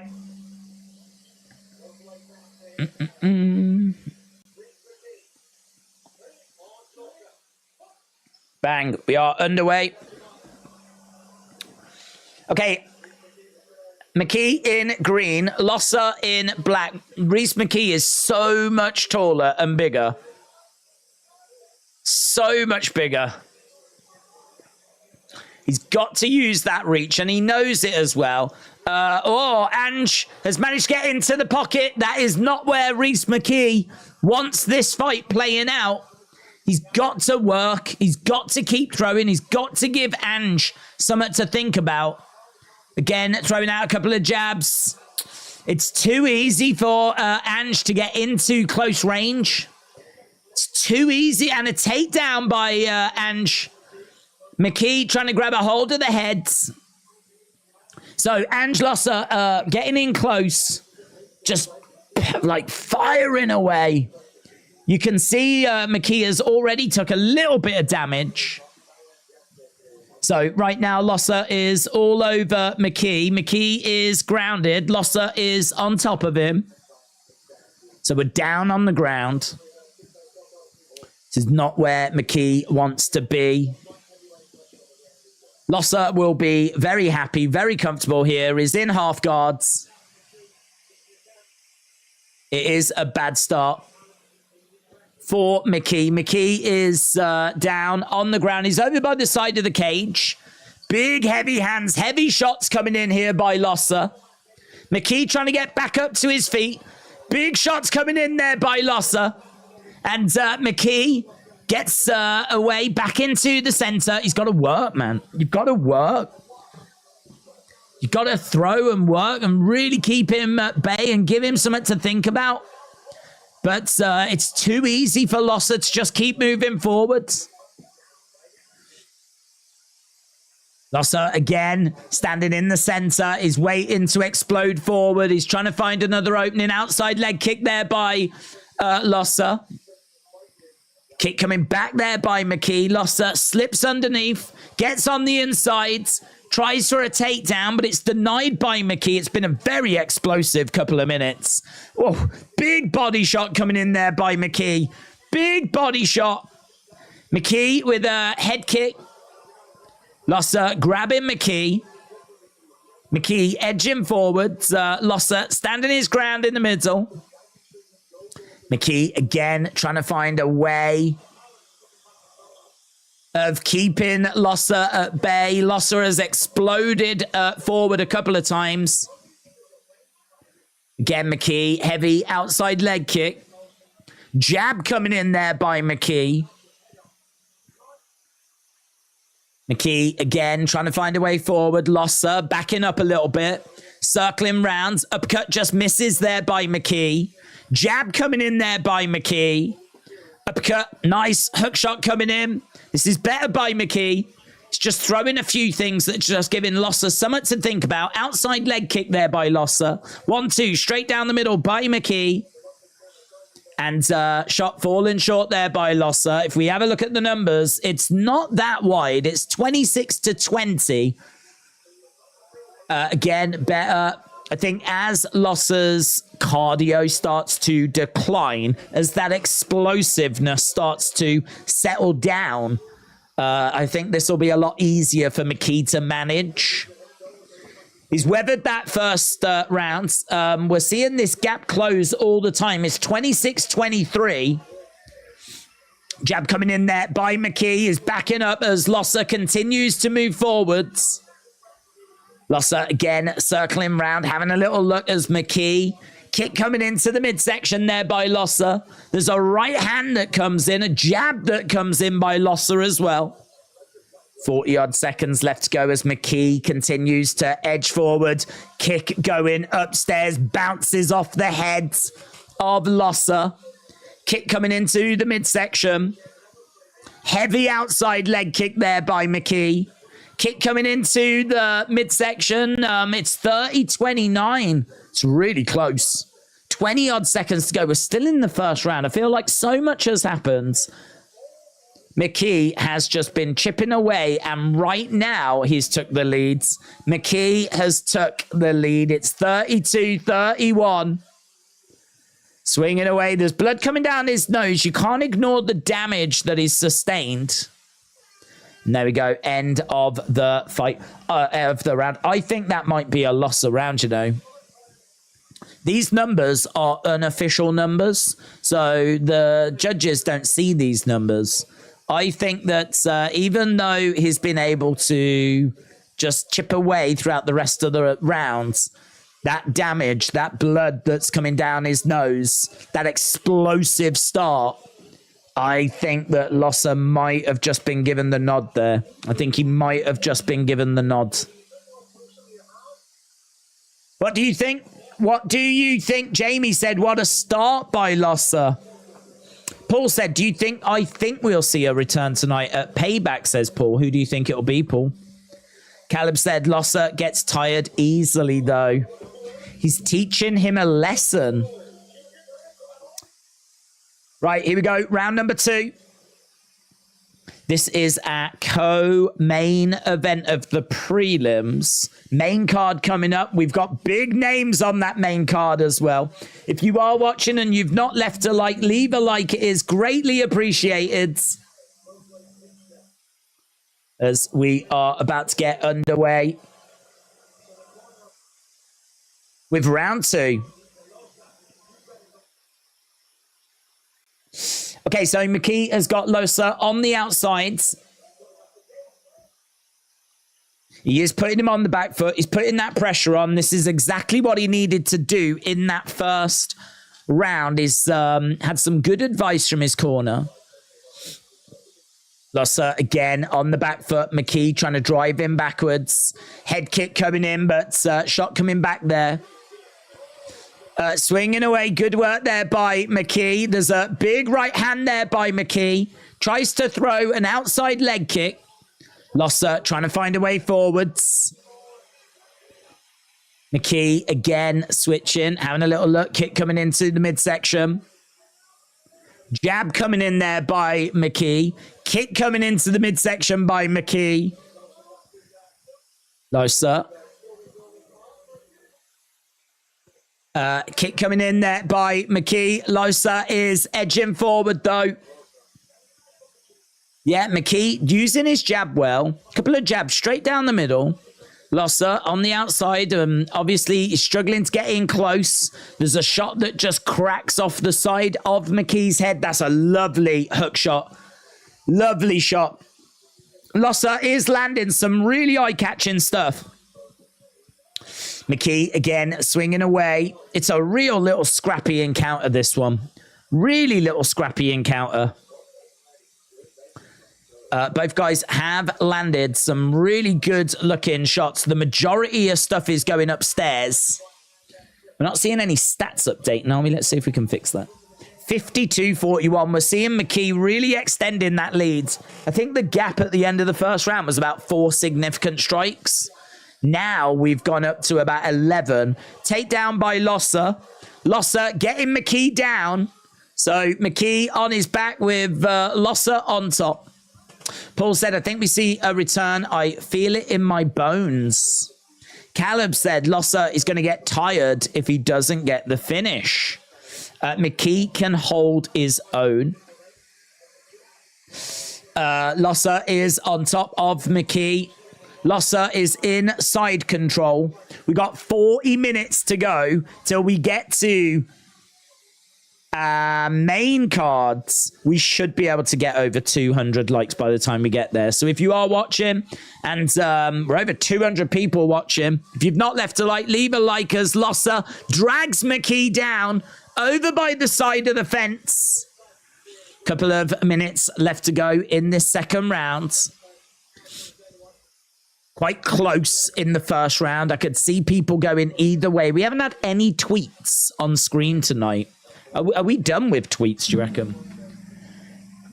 Normally we see them putting them up on screen. We haven't had any tweets in between rounds. Shots coming in there by Loughran. He's really unloading here. McKee trying to get back up to his feet. He's taken some real punishment. McKee in trouble. Loosa swinging away. McKee is getting absolutely smashed.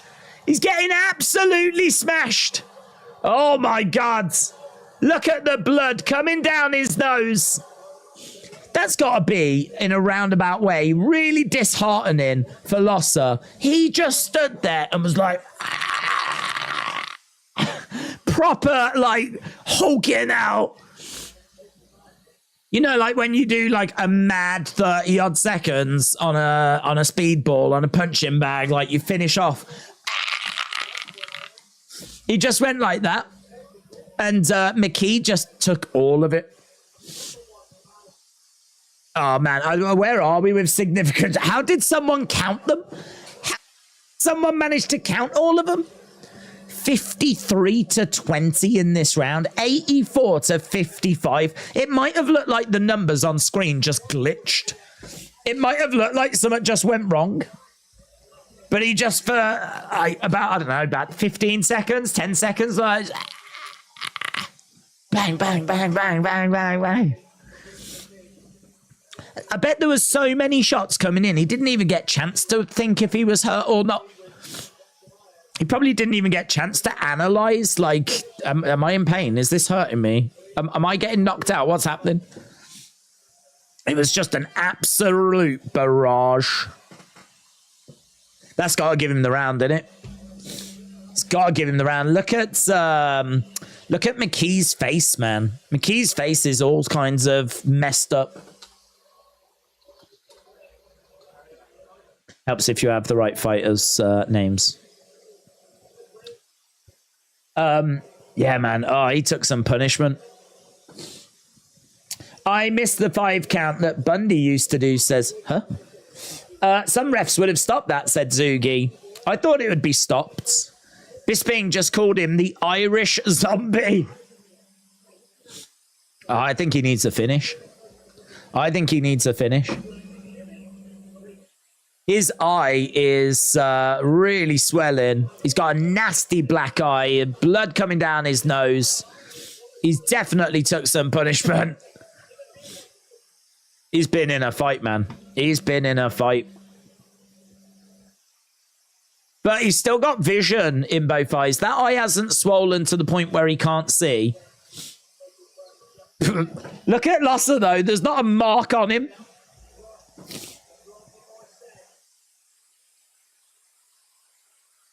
Bisping said it's only a bit of swelling.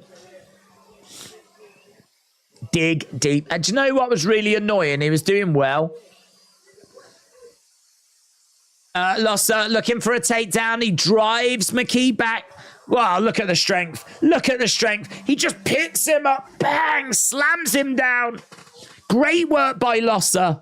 Great work. Really good stuff.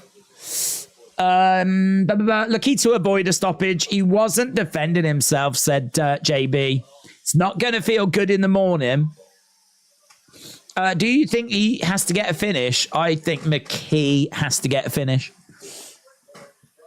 But it could be 1 round each. I mean, that first round was really, really close. Technically, according to the unofficial numbers, McKee did land more significant shots in that first round. But I think if you take damage into account, then I think it's going to be Loosa up by 2 rounds. But I don't know. Close. I've got Loosa up by 2. I thought McKee would do it. I thought that he would be able to avoid those barrages. But he hasn't. And he finds himself in a situation where I think he's going to need the finish.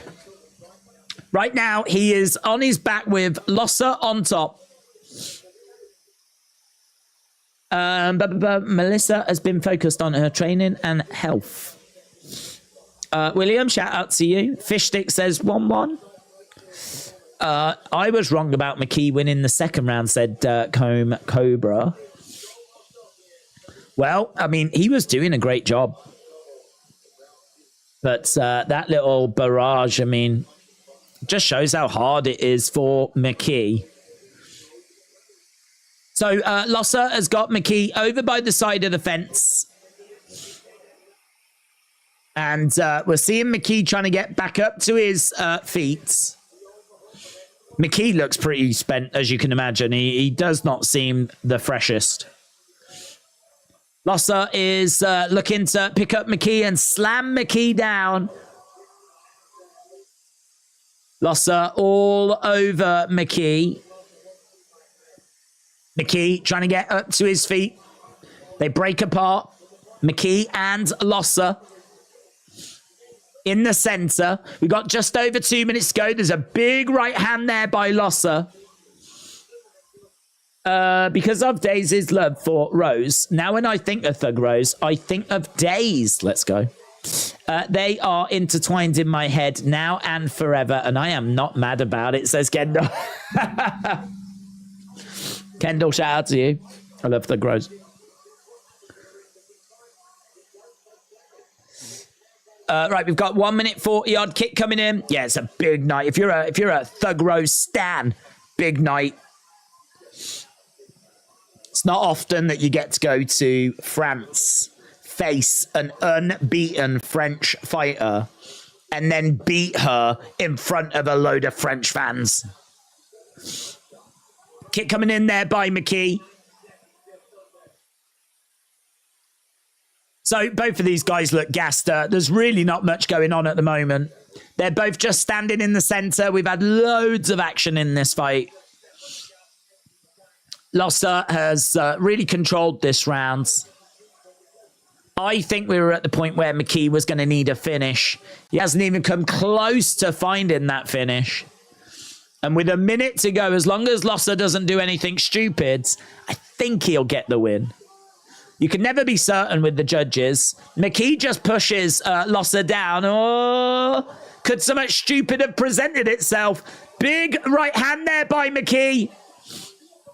Loosa is on the back foot. McKee unloading, swinging away. What is Loosa doing? He's in full retreat mode. Again, big forearm strike there by McKee. Loosa has grabbed McKee. He's trying to drive him up against the fence. Loosa, I think, just abandoned any sort of fight IQ there. Big knee strike coming in by McKee. They both swing. They both miss. Loosa on his bike. Uppercut there by McKee. Big shot coming in again, and there's the final bell. These two swinging and banging, and it was fun. Loosa versus McKee is a great fight. I think Cormolle against Edwards was better, but I tell you what, that's two really fun fights back to back. And in front of a great crowd as well. In front of a really great crowd.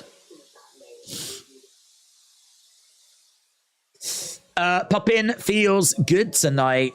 UFC has screwed multiple times. You shouldn't be surprised.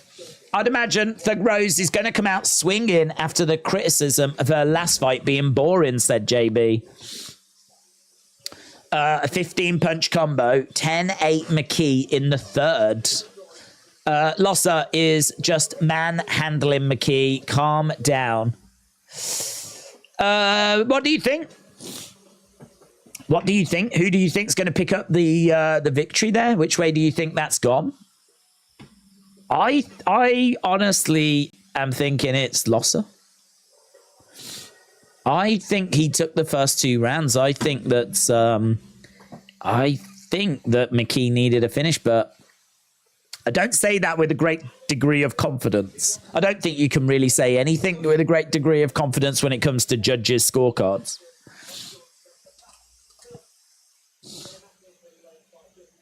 Loughran is coming up next. He is at main events of the prelims. Here's Bruce after 3 rounds. Okay. 30-27, 29-28, 29-28. Unanimous. Loosa gets it. Unanimous decision. 30-27, 29-28, 29-28. And honestly, I think that's fair.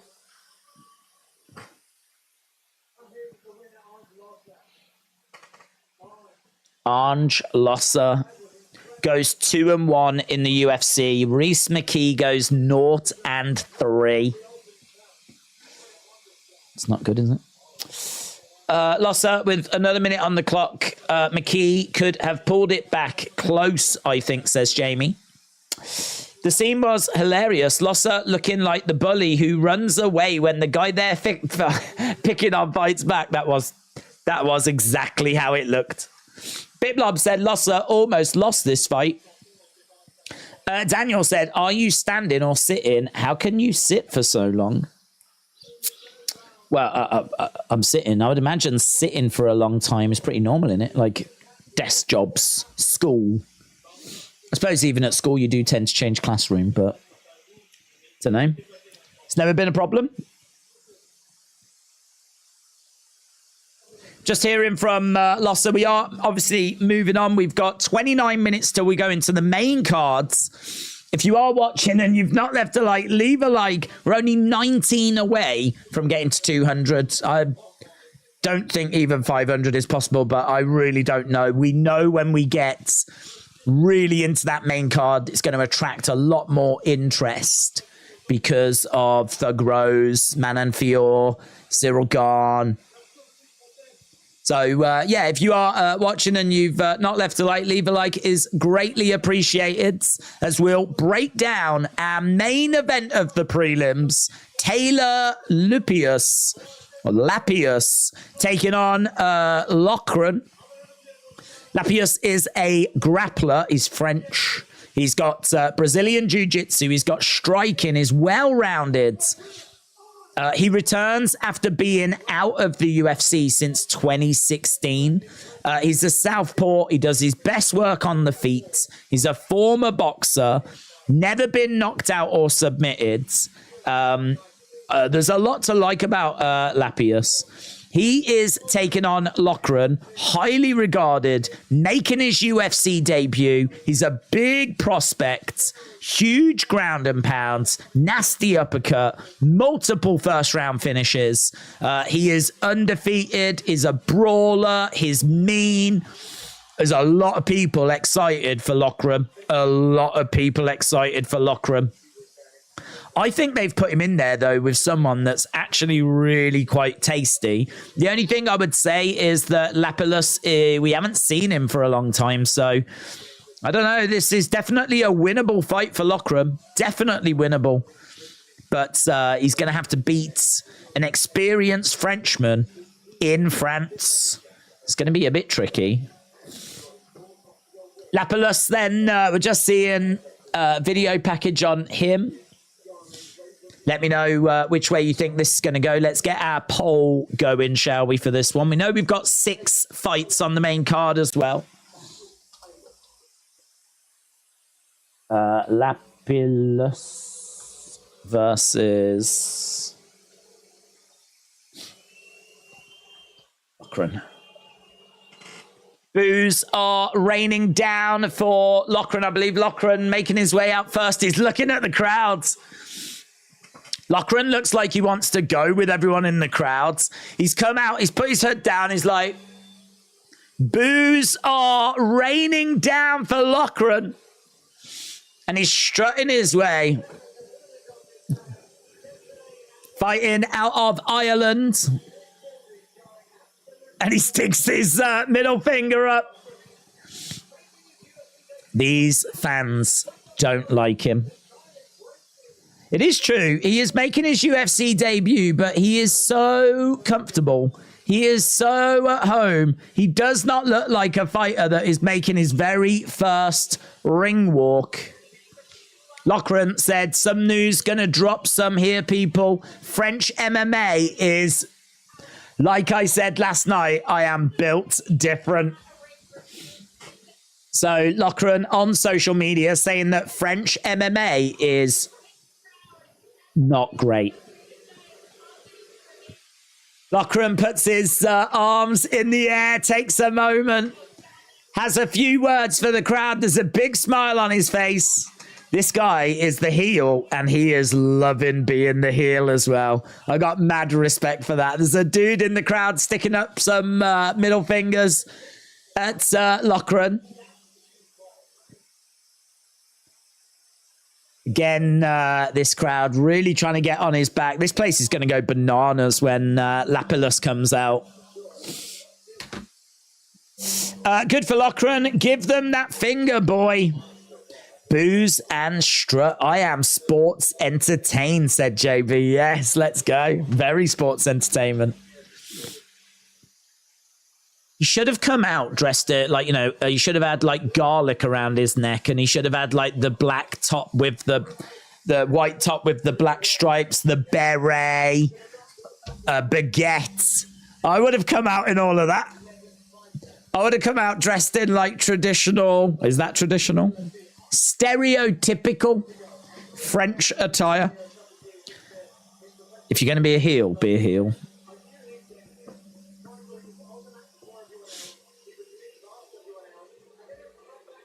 Booze raining down. Good for Loughran. Give them that finger. I wish Loughran wins this fight just to see some really angry faces.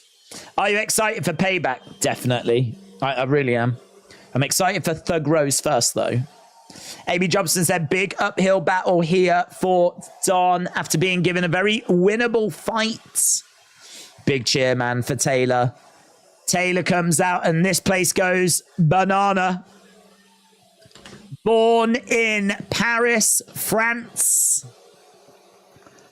One of 12 active French UFC fighters, and there are 9 on this card tonight. Lapilus puts his arms out. Big cheer. He's taking it in, man. Taking it in.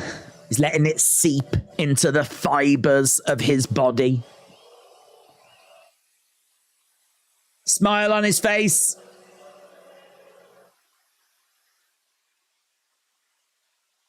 Big, big cheer. This is like the flipping title fight. Chills.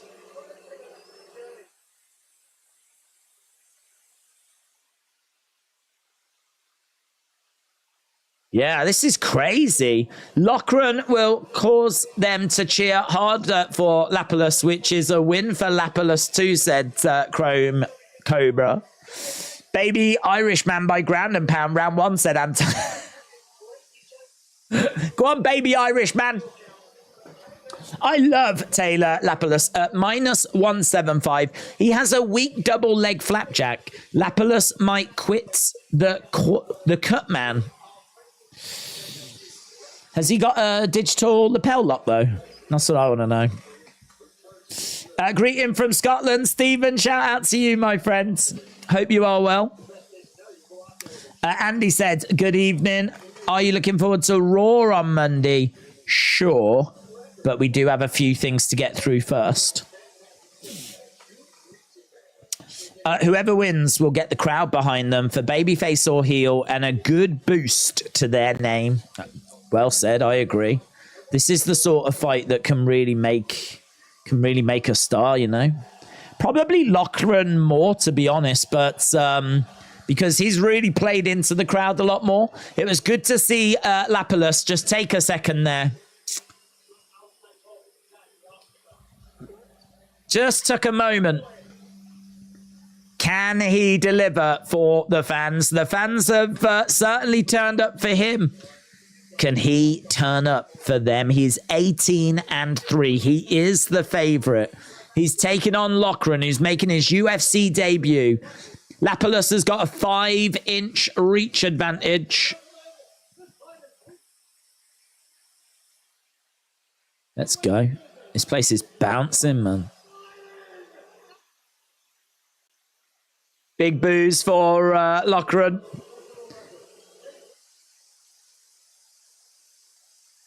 Lapilus could be awful, and they would still cheer. Biblub said, did Loughran say something to the French fans? Well, on social media, he did say that French MMA is not very good. We're seeing some Irish fans in the stands, though.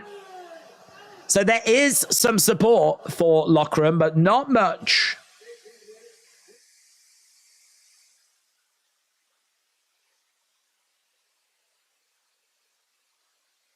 fighting.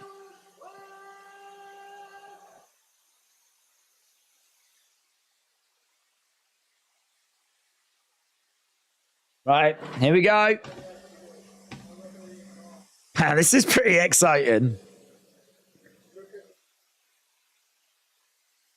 It's been so loud. Honestly, it's like a flipping title fight, not the main event of the prelims. It is electric. Bisping said London needs to up its game here because Paris is rocking. Loughran has come right into the center. These two are standing their ground and neither wants to take a backward step. Loughran is like bouncing his way forwards.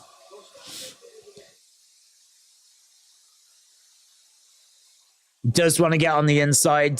Jab there by Lapilus. Lapilus has got that 5-inch reach advantage and he wants to use every single part of it. Loughran again is back in Lapilus up against the side of the cage. Lapilus is circling round. Loughran digging to the body. Hook shot upstairs. The crowd are singing away. They are singing away in the crowds. Lovely shot coming in there by Loughran. Oh, big shot coming back there by Lapilus. London needs to up its game, man. I think the crown might go to France for best crowd. I think they're going to get the best crowd award. Loughran driving Lapilus up against the side of the cage. So Loughran has got Lapilus at the moment. We're at 1 minute 30 in. You can see that Lapilus has done well with the striking, is ahead by 7-8 significant strikes. So right now he's got him pinned up against the fence. Oh my God, I cannot believe it. They are singing in full voice. Full voice. It's like a flipping World Cup final. The commentators have stopped talking. This is unreal.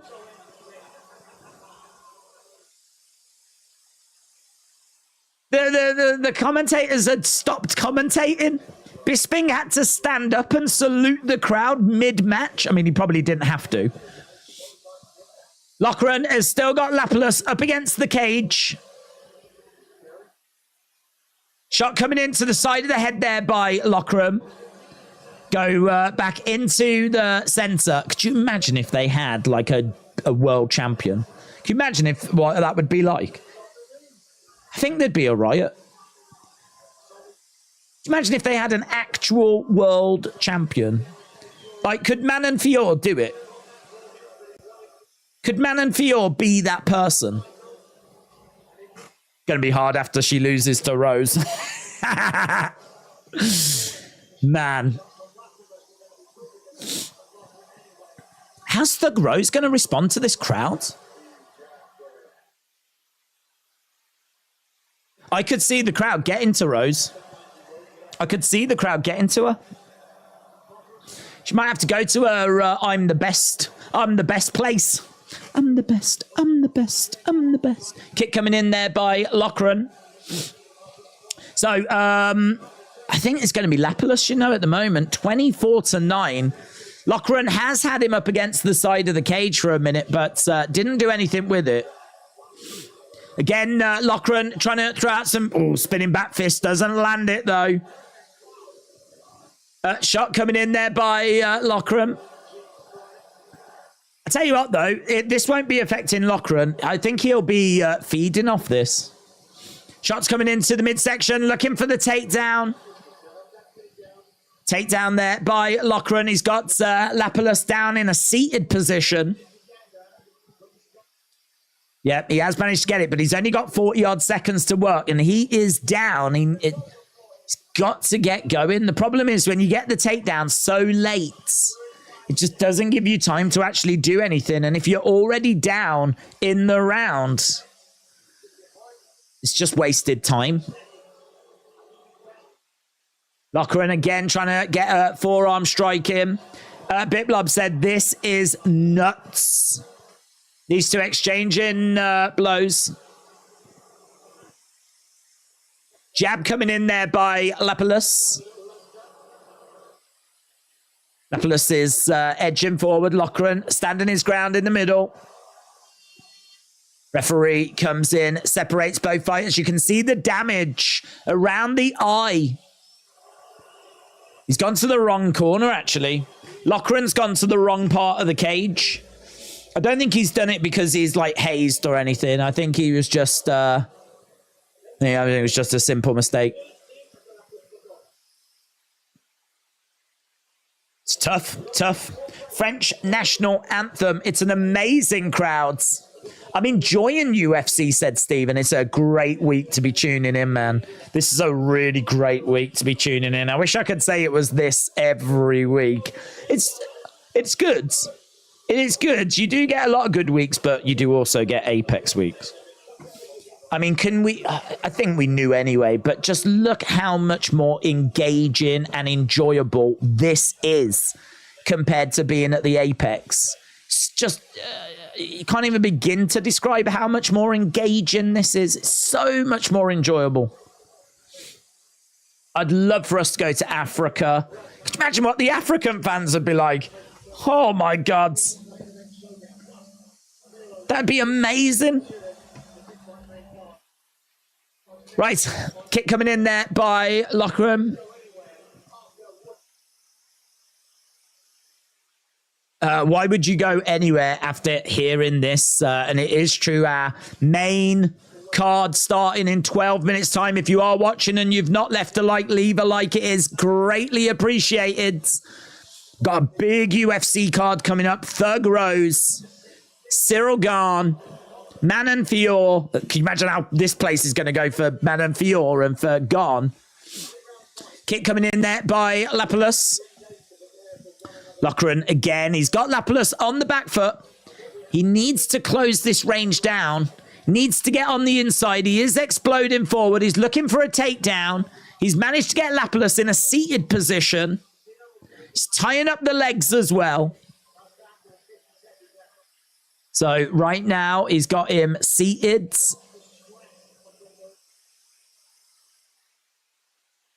Two of three takedowns have been successful by Loughran.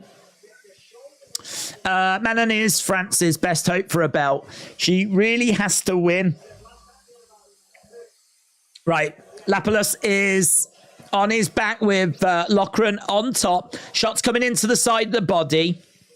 That's what I want. I want to see work. I want to see Loughran doing work.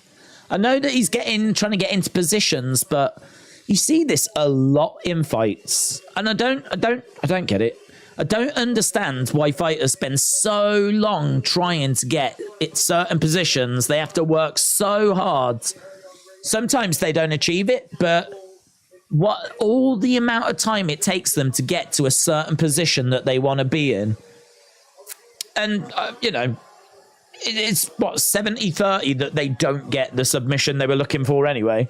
It's like all that time is wasted. I really think whilst you're going about trying to get to the position you want to get to, you've got to be throwing in shots. You've got to be keeping that total strikes column ticking over. If you can land some at significant, get that column ticking over as well. It feels a bit like these fighters are still being trained to an old scoring system.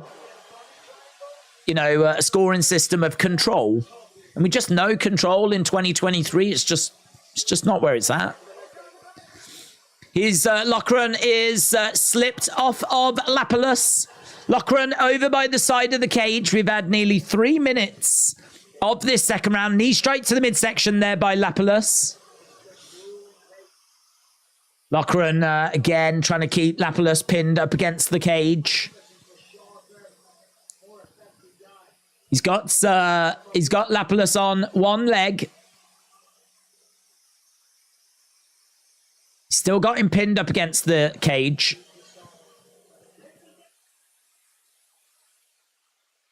So at the moment, we're not making much progress, and the referee has just stepped in to say that. Like, we do need to see more progress here.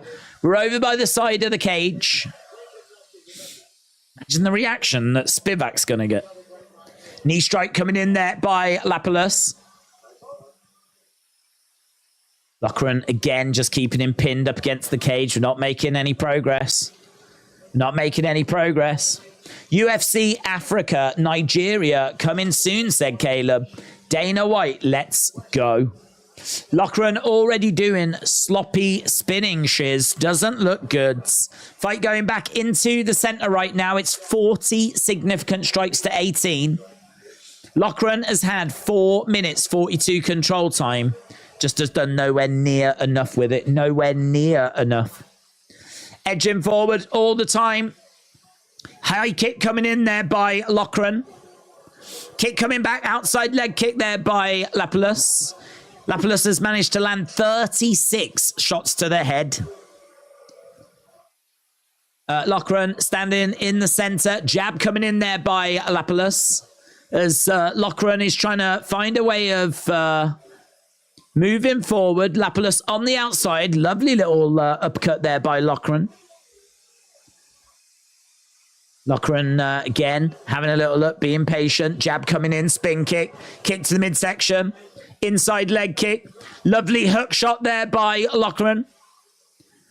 Loughran again, edging forward. And there we go, end of the round.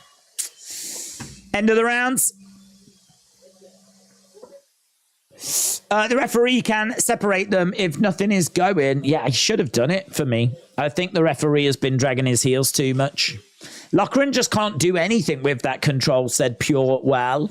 I agree. Let's get those up. Leave likes. Ken, shout out to you. We're only 1 away from 200. Very entertaining first rounds. Andy said, great live stream. Appreciate the kind words. Buds, makes it a lot easier when you've got a crowd as electric as this and a card as fun as this. Really has been a great night of MMA action. And we're only just starting because we've still got 6 fights to go on the main card with some big names involved. And this crowd are in a great place. Hopefully they're not peaking too early.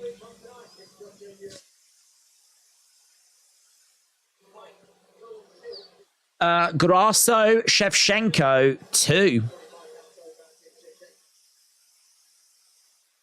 T-Mobile Arena. Is that what is that? September 16th. Low blow. Low blow. I haven't seen that. Is that on a fight night? Is that the main event of a fight night? Shevchenko against Grasso. Yeah? Wow. Wow. That's just a fight night? Grasso against Shevchenko. Kevin Holland against Jack Della Maddalena. Rodrigues against Ponzinibbio. Right, we're back underway. Slight low, bro. Slight timeout. Okay, we've got Loughran just edging forwards. Next week, UFC 293. Israel Adesanya taking on Sean Strickland. Tai Tuivasa against Volkov in the co-main. Loughran has got Lapilus up against the side of the cage. We're right back to where we were. A couple of shots coming in there by Loughran. Lapilus has, I think, has he got the arm? Yeah, he's got the arm. Loughran has got to find a way of getting this fight down to the ground. And even when he does that, he's just not quick enough to go about his work. I think Lapilus is up by a couple of rounds. I think that Loughran needs a finish. Even though he's managed to get 2 takedowns and he's got over 5 minutes control time, I think he needs a finish. Jab coming in there by Loughran. There's a big right hand. Loughran again. Oh, into the middle. Jab coming in. Charging forward. Driving Lapilus back against the side of the cage. Crowds booing. 2-0 to Taylor. Crone's Chosen said it's Shevchenko's revenge. Tommy, Toy Travel, shout out to you. Is this WWE Payback? Yes. This is WWE Payback. We're just watching a couple of new superstars. Great crowd. Great crowd. Big right hand coming in there by Loughran. Lapilus on the outside. And we are seeing Loughran having a little look. Crowd so animated. Singing away again as a jab comes in by Lapilus. Loughran having a little look. Inside leg kick. Outside leg kick by Loughran, but he's got to do a lot more than that. He's been looking for the takedown. He couldn't find it. He's looking again. Drives Lapilus up against the side of the cage. And he's trying to find a way of getting this fight down to the ground. He's only got 2 minutes 20. Last round, last fight on the prelims. Coming up next, our main card. Big right hand coming in there by Loughran, but Lapilus moves out the way. Loughran goes down, tries to dig to the midsection. Lapilus, the hometown hero, winning this fight. Loughran's got to do a lot more here. He's got to do a lot more. Inside leg kick coming in by Lapilus. Kick to the midsection there by Lapilus as well. We're seeing Loughran grabbing the leg of Lapilus. He's got him over by the side of the cage. He's trying to get back up to his feet. Kick coming into the midsection. Loughran having a little look. Jab coming in there by Loughran. Lapilus staying on the outside. There's not much in the way of activity coming from Lapilus. Loughran again continuing to put that pressure on. But he's got to get that finish. He needs that finish.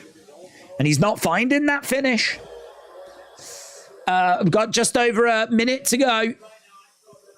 Circling round on the outside. Jab coming in there by Lapilus. Loughran exploding forward, driving Lapilus up against the side of the cage.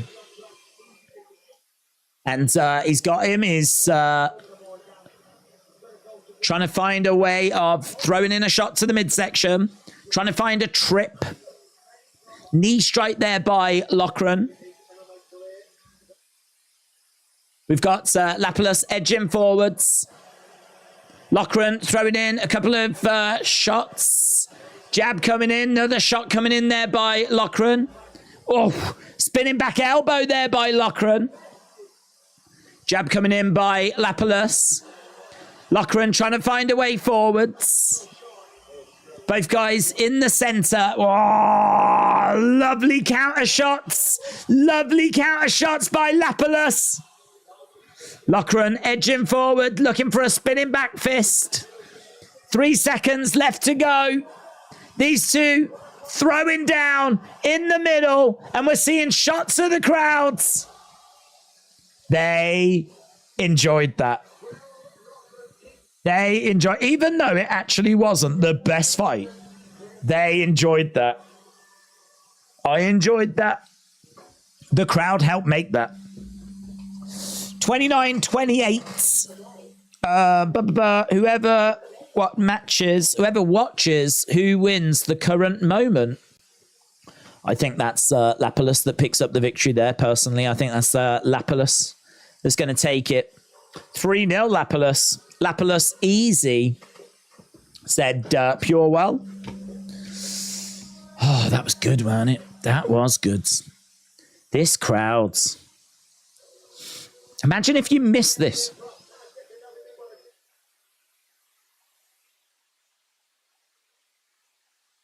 Manon Fiorot against Thug Rose.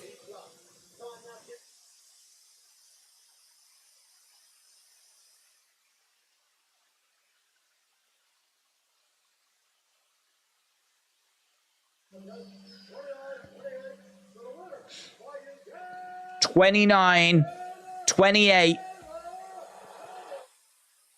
Lapilus gets it. Big reaction. 29-28, all three judges. Big reaction from the French fans. Feel sorry for Loughran there. He's 27, making his debut. I mean, that was a hard ask.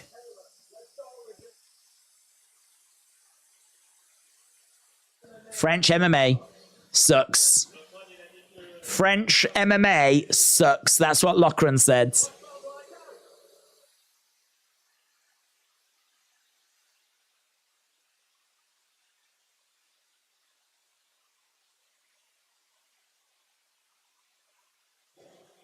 He's talking French. Don't know what he's saying. The fans like it, though. Whatever it is he just said, the fans like.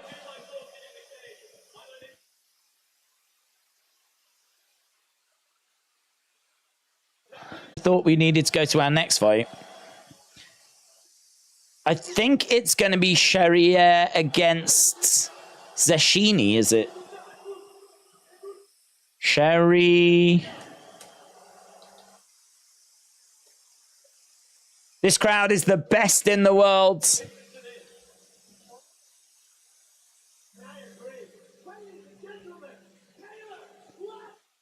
Bisping said, I'm listening, and I agree. France is very much setting the benchmark. France is very much showing the rest of the world what is expected if you are going to a UFC show. There is no way you want to miss what's coming up next. Our main cards in front of a bonkers crowd. This is getting me like proper hyped for like everything that's to come. We should do like every show here. Let's go. Conservative said, is Kojiko banned?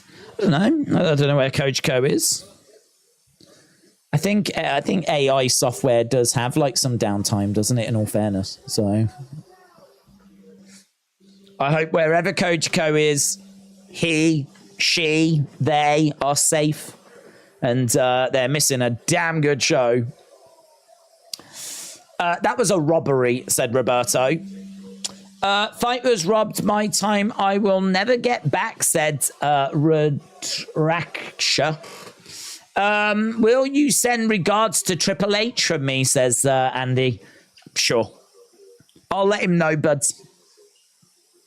Anna said, see you for payback. We'll be doing that soon. It's only a few hours away. Sporting events should be held in Paris, said JB. What is the fight hour? What is the fight hour? I don't know what that means. We are at our main card right now. We've got some big fights coming up. I actually don't know what is next. I think it is this one that's next. We'll wait. We'll find out.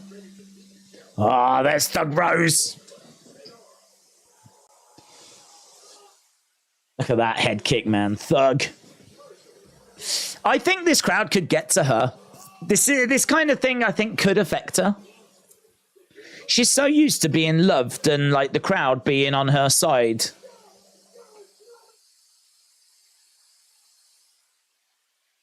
She is in enemy territory, taking on the undefeated Manon Fiorot. So impressive. The Beast. God, France is so desperate for a UFC champion. That is high stakes. The co-main event is high stakes.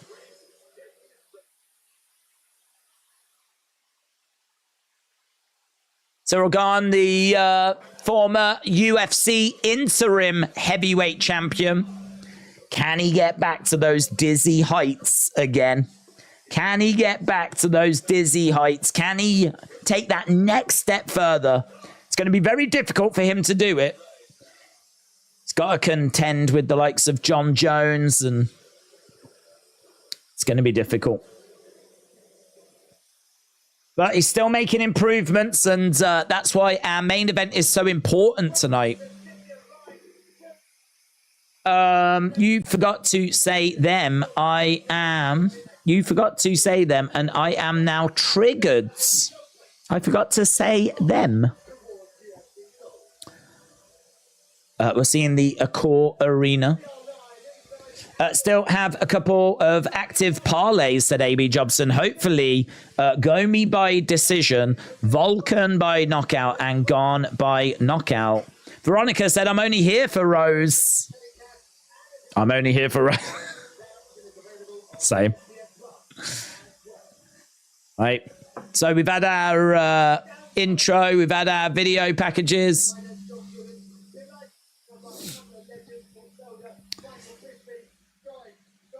Guys, I didn't think it could get better, says John Gooden. This is insane. Amazing. Just forget it. It was my failed attempt at a joke, said BitBlob. Maybe if I'd have read it at the right time, I would have got it. AB said, Rose has been in there with the top dogs of the women's MMA. Expect the veteran experience to help her to a decision today. Are you doing payback? Yes. But we're doing this first. Nicholas said, I'm Canadian, Frenchy, and I love you. Oh, thanks, mate. Welcome. Hope you enjoyed the show. We've got 6 fights to get through. I'd kind of like to get through them quite quickly, to be honest. We do have other things to do. But it's an absolute pleasure to be watching this. So heavyweight ranking, John Jones is ranked number, well, he's the champ. Number 1 is Sergey Pavlovich. Then it's Gane at 2. Then it's Stipe at 3. Then it's Aspinall at 4. Blades at 5. Tuivasa at 6. Spivac at 7. So we've got number 2 against number 7 in the heavyweight division as our main event. I don't get the rose thing, said Red, White, and Red. Rudraksha said, I got the joke. Vince said, La combat upi question mark. Qu'est-ce que c'est? Avec moi? Baguette? I don't speak French. Might doze off for a nap, said Chrome Cobra. Start yelling when Rose is ready to make me. Oh, we will. We will. Andy said, UFC is awesome. I like UFC. It's got the best fights ever. It's been a fun show tonight. Really fun show tonight. I'm just waiting to find out what our next fight is going to be, because I actually don't know what we're going to next. I think it is this one. Yeah, pre-fight. So it looks like it is going to be Charriere against Zecchini. So this is featherweight, and both fighters are making their UFC debut. So quite the way to make your UFC debut. 2 debuting fighters going up against each other, which we don't tend to do on the main card of a big fight night. So whoever wins this is really going to be taking a big step forwards. Charriere is minus 305 favorite. Zecchini is plus 235. Charriere is the French fighter. Zecchini is Italian. Charriere is got 10 knockouts from 18 wins. Low pace, low output. Can grapple, though, and as we said, can strike, got 10 knockouts. Cuts the cage off well, got decent power, long jab, fast hands, power in both hands, and heavy leg kicks as well. Zecchini is young, aggressive, can be a little wild, pressure striker, flying knees, can wrestle, but not that well. Great timing. Good high kick. Could land more. Might win by decision. So closer than the odds suggest. But I am going to go with Charriere. 92% of people on Tapology have gone with Morgan Charriere. And 8% have gone with Zecchini. As I said, I'm going to go Charriere as well. I think we're going to start with a real hot opener to get the French fans going again. And I think it'll be a French victory. We are just seeing Manon Fiorot arriving backstage. UFC record 5-0.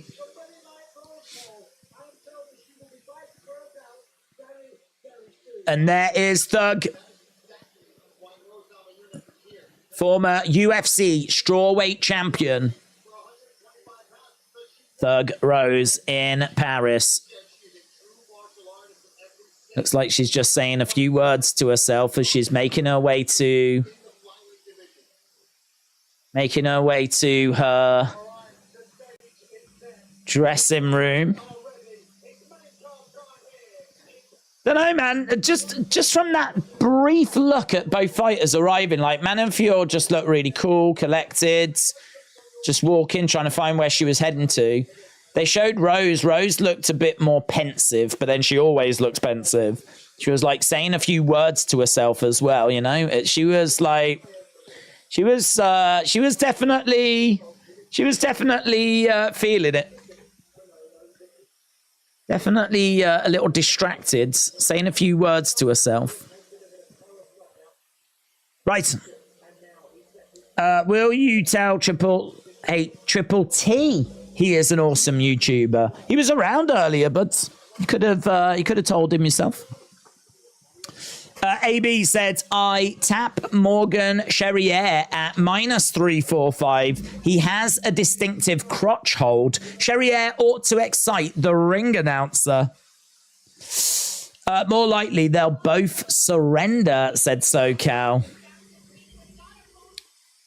Okay, we are about to get underway with our 6th fight of the evening. If you are watching and you've not left a like, leave a like. It is greatly appreciated. We did manage to get to 200 by the start of this show, which is good. So appreciate the support as we continue moving forwards. Here is Zecchini fighting out of Venice, Italy. He's blowing a few kisses to the crowds. I don't think they'll like that. There is Zecchini's family. He looks very relaxed.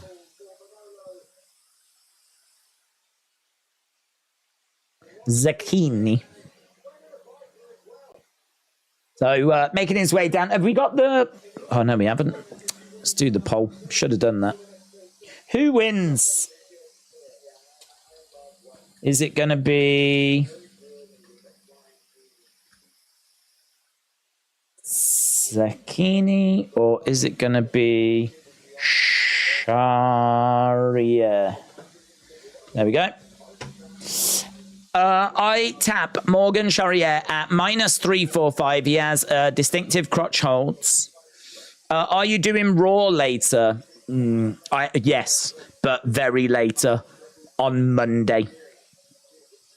Andy said, you are my favorite YouTuber. Andy, shout out to you. Appreciate the support. Appreciate everyone joining us tonight as we are just about to get back underway with our first fight on the main cards. We've got the poll up for people to vote in as to if you think this is, or who you think is going to win in this one. Charriere says, Miss Clown. Don't know enough about either to vote, said Drew Who. That's fair. I mean, they are both making their debuts. So just go with whatever name you prefer, to be honest. Zecchini has got 9 first-round finishes. He's finished 9 of 11 wins. 8 of those come in by knockouts. In fact, I don't know anything about either. It's not so good between the French and the Italians after Mussolini, said Ernest on purpose.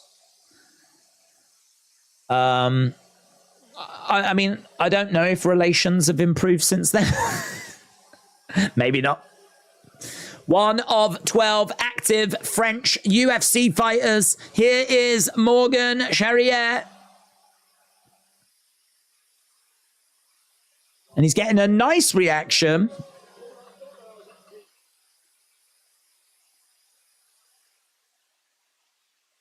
Making his way down. He's got a little spring back in his step.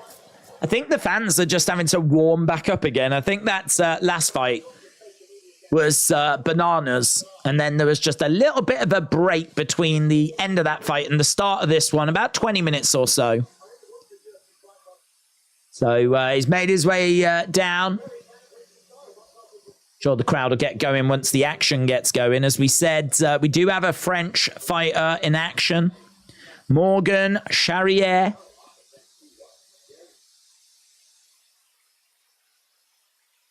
(18-9). I mean, that is a lot of experience. 27 years old for Charriere, 26 for Zecchini. Undertaker is a legend, said Andy. I agree. I know Zecchini sounds similar to zucchini, said Dark Angel. I like the zucchini. It's a tasty vegetable, said Big Al. Remember the name Ansul Jubli. It's going to be a future champion, says Prito89. Shout out to you, dudes.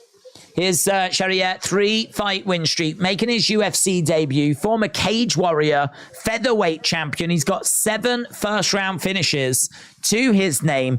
Both of these fighters have got a lot of first-round finishes to their name.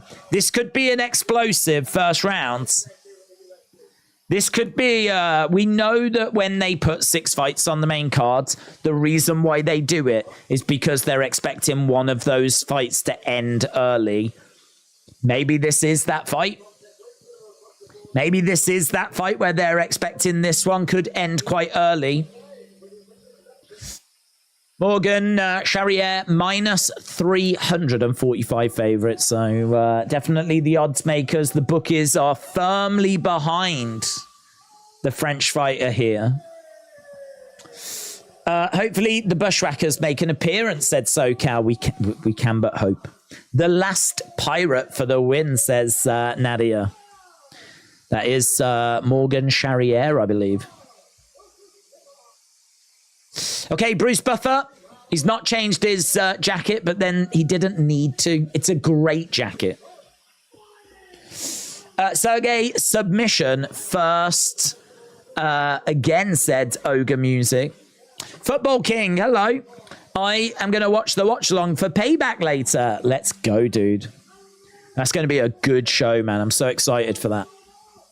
It's going to be good. No walkout song. No, I don't think he did have a walkout song, actually. Right. Fighting. Big cheer. Opened as a minus 290 favourite, so more money has been coming in on him. We'll be underway with this one very soon. Morgan is the last pirate, and he will be our winner tonight, said Nadia. Potential fight of the night here, said AB Jobson. You missed my super chat. Oh, I did miss it. I did. Oh, no, I saw it. You said his coach co-banned. I said, I don't know, but I hope he's happy. It is unusual, him not being around. But then saying that, this isn't an unusual time, isn't it? You know, we don't often stream this early. Here we go. Here we go. Right. Zecchini in green. Charriere in white. Charriere, as we said, both of these fighters have got multiple first-round finishes on their records.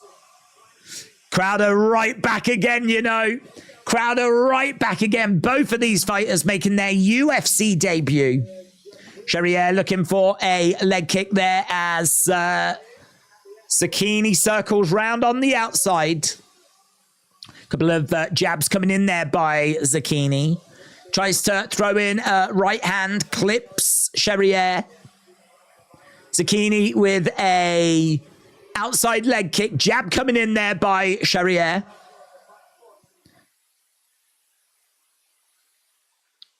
Charriere again, outside leg kick. These two are exchanging in leg kicks and strikes.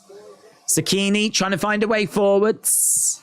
But both guys standing their ground in the center. It's Zecchini that's a little bit on the outside. Goes for a head kick, misses with it, circles round, tries to come forwards with the big right hands. Again, having a little look, being patient. Charriere standing his ground in the middle as Zecchini on the outsides. Charriere standing his ground. Zecchini trying to find a way forwards. Not seeing any stats update. There we go. 5 and 3. So Charriere just a slight lead, but not much in it. Zecchini again throwing in a few shots there. Charriere. Leg kick coming in by Charriere. Knee strike there by Zecchini as Charriere continues to put the pressure on, but Zecchini with some great counters. Really good counters. And Zecchini circling round, trying to find a way forward. 6 fights on this card. First of 6.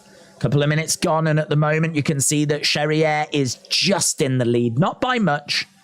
Oh, big shot coming in by Zecchini there. Inside leg kick. Both guys exchanging some tasty blows. Oh, big kick by Zecchini, and he doesn't land it. Actually takes himself off his own feet. Kick coming in there by Charriere as Zecchini tries to find a way forwards. And shot coming in there by Charriere. Switching of stances by Zecchini. Inside leg kick just misses. Tries to go upstairs there, Zecchini. Charriere in the middle, throwing in a couple of shots. Zecchini trying to throw in a kick to the body, but Charriere backs away. 3 minutes gone. It's been lots of action. Not much has landed. Zecchini has thrown 34. He's only landed 8 shots.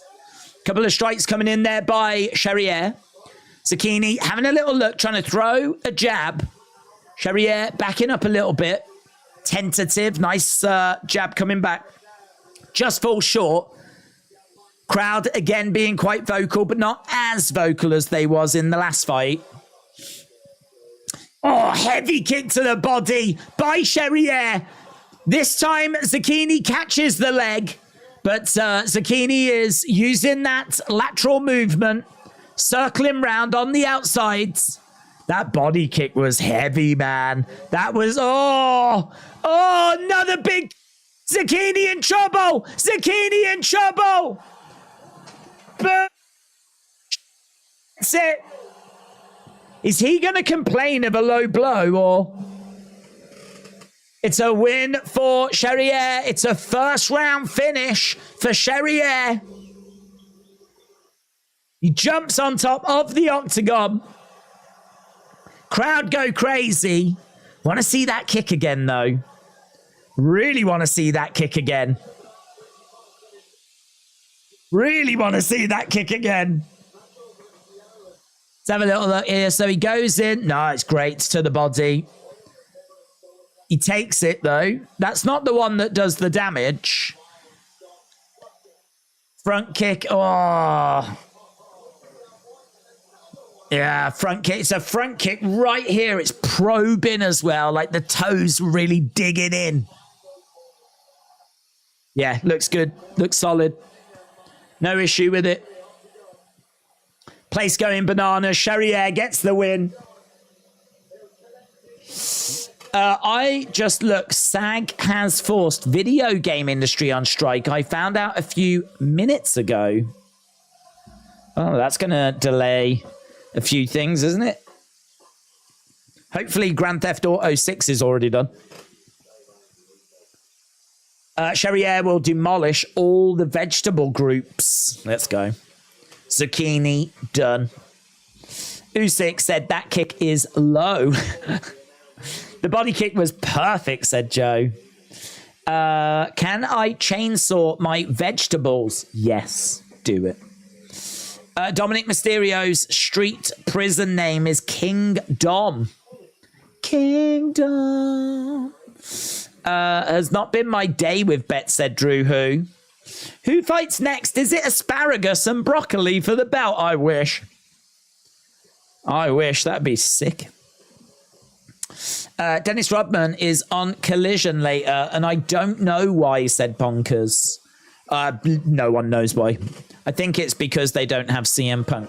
I think it's why. So they've gone and got Dennis Rodman instead.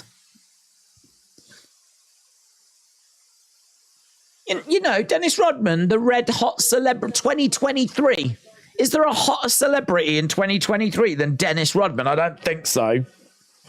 I don't think so. Show some respect. That body kick was perfect. Not feeling great, but I'll get through Payback. Not feeling good, buds. Miss Clown, shout out to you. Turn that frown upside down. So Charriere picks up the win. By knockouts.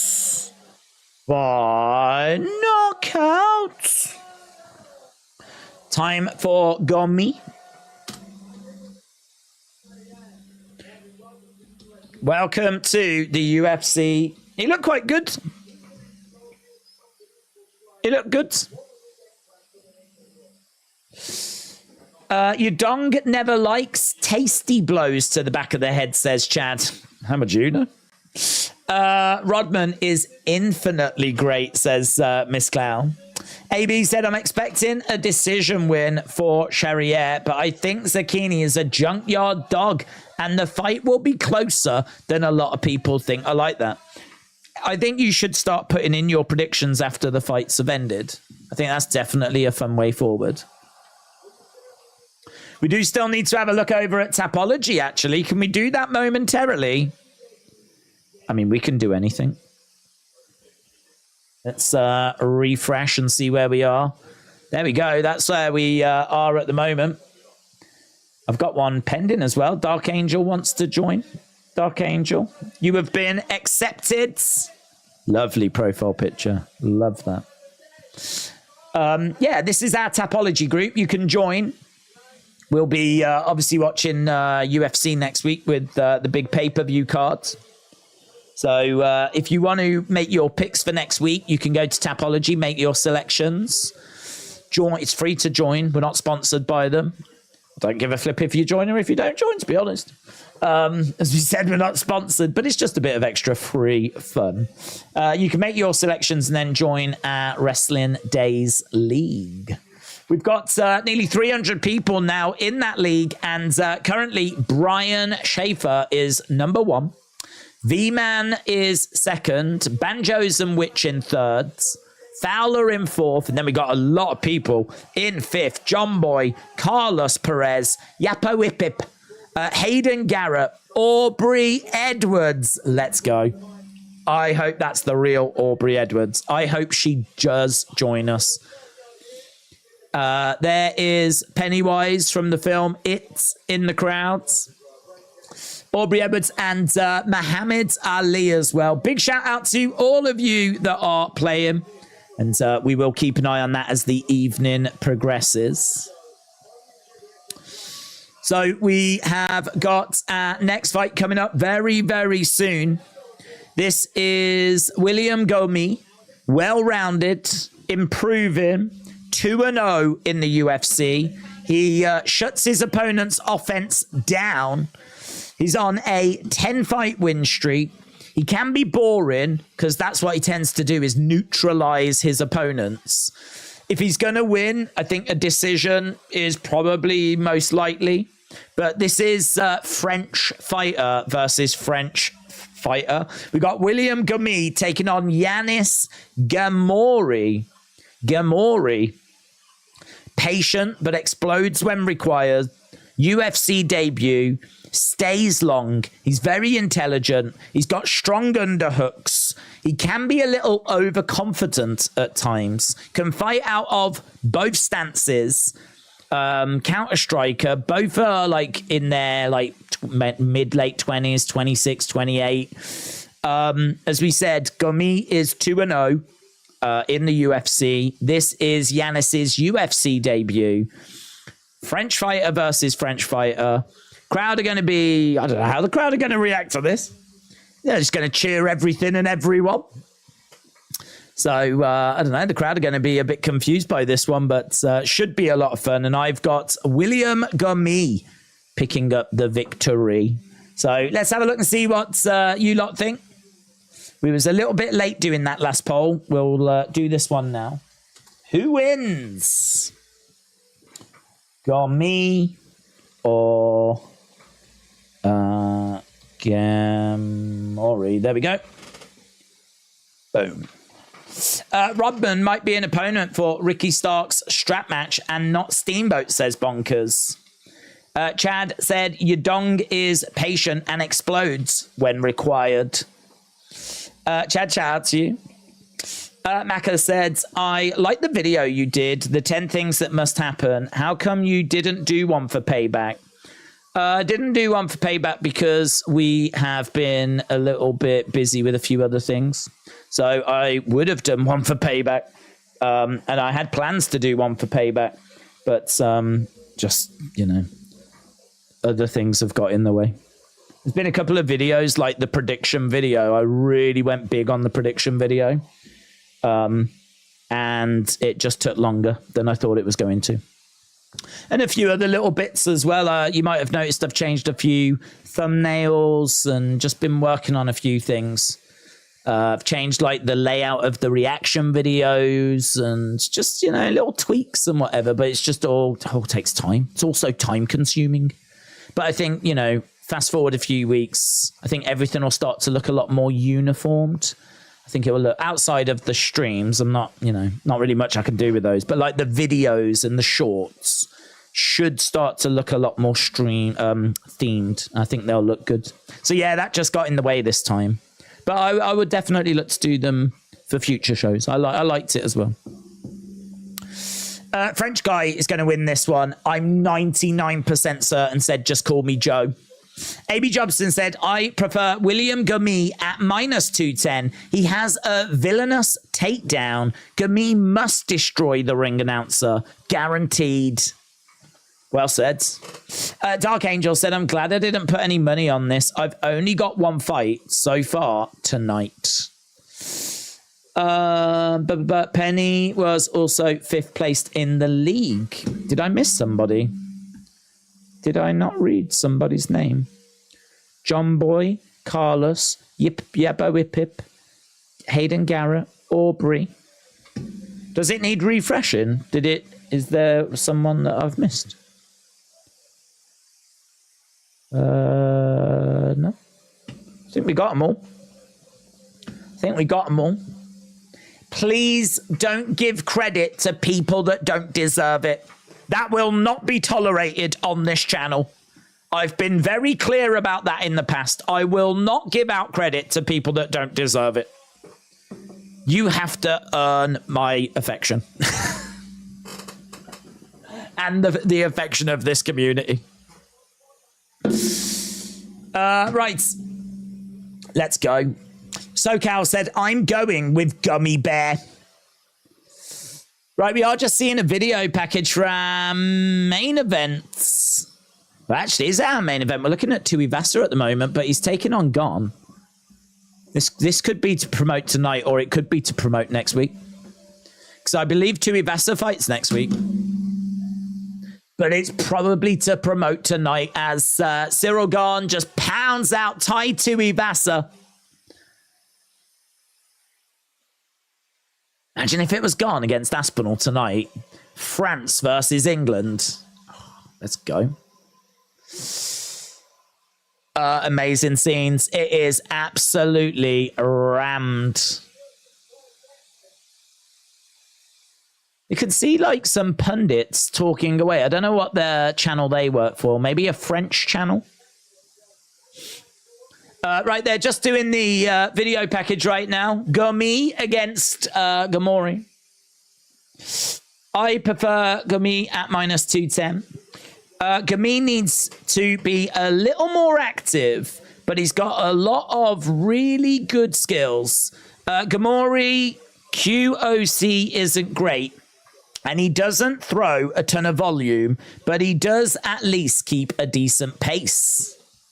You said Pennywise was in the crowds. I meant the dude from Saw was number 5 in your league. His name is Carlos, but I thought the picture was Pennywise at first. Got you. Got you. As long as we're not giving credit to people in the community that don't deserve it, that's all I worry about. Right. If you are watching and you've not left a like, leave a like. It is greatly appreciated. We are working our way towards the big fights, the main fights. Thug Rose, baby. Thug Rose. Coming up very, very soon. Well, say very soon. Got a few fights to get through first, but it's not a million miles away. And obviously, for all you wrestling fans, as soon as we're done with UFC, we will, I think, pretty much immediately go over to Payback stream. Got that coming up. That's a big stream tonight. It's a big night tonight. I can tell you that UFC Paris is trending right now. Is it the number one trend? Number one trend in the UK. Evan Ferguson. He's a striker, plays for Brighton. Number 2 is Chelsea, and UFC Paris is number 3. Right. Let's go. I think the only problem with this card is there is a lot of people underneath the big names that we just have not heard of, or we haven't seen like a great deal of, which, you know, considering they're giving us such a good top end, I ain't down on it, you know, it's fine. But I could understand a few people going, Ghemmouri, what the flip? Charriere against Zecchini. Like, what? I could understand that. But those people are just being racist. Right, let's go over to TD McInturf. Shout out to you. Days, I know you lot consider France to be your biggest rival in sport. Not true, actually, but I'll come back to it. But who would consider England as their biggest rival in sport? I don't consider France our biggest rival. I don't know. I mean, like, we do play them at a few things, but I don't know. Our paths don't really seem to cross as much as you would imagine. Like, when it comes to football, they're just so much better than us at the moment.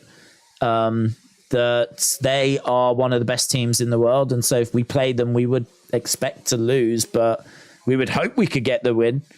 So, yeah, France are, you know, really setting the standard there. When it comes to, like, the Olympics, though, we're crazy, man. GB is brilliant.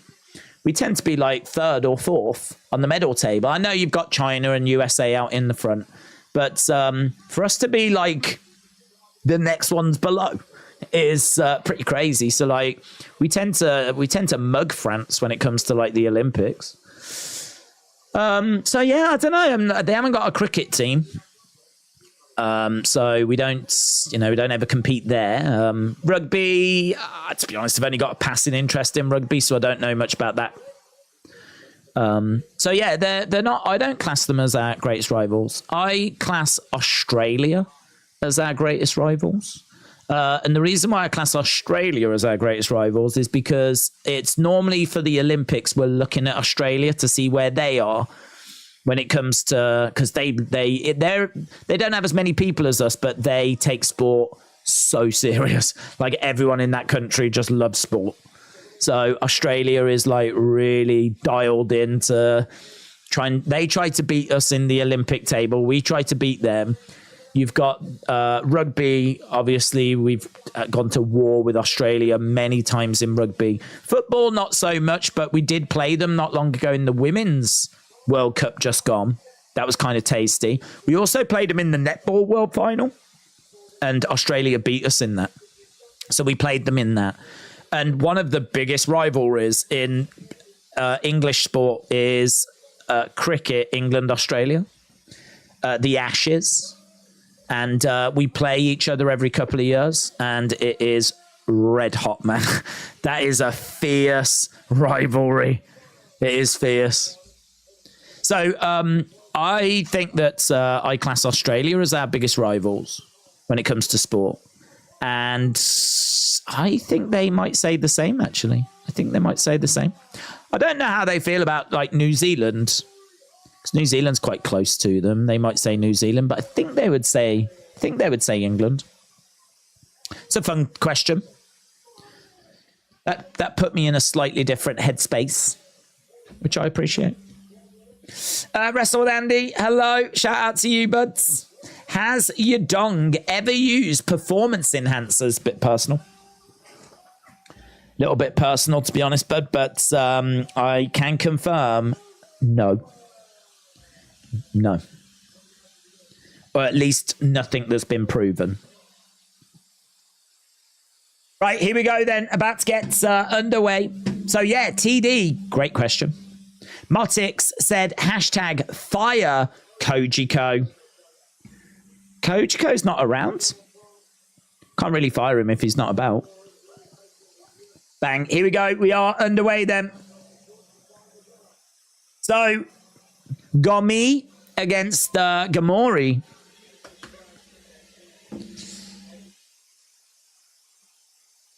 We've got Gomis trying to throw in some front kicks. Ghemmouri standing his ground in the middle. So after this, we've got Oezdemir against Guskov. We've got Saint-Denis against Thiago Moises. Then we're at Manon Fiorot against Thug Rose.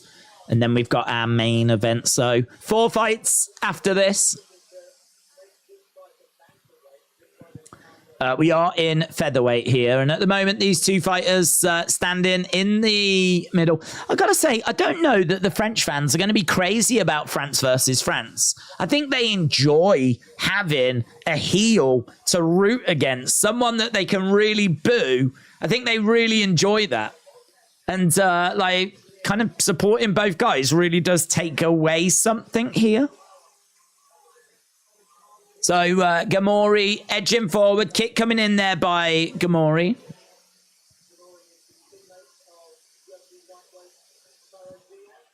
Ghemmouri edging forward. Gomis is in blue. These two just throwing in kicks at each other. Outside leg kick just misses there by Ghemmouri.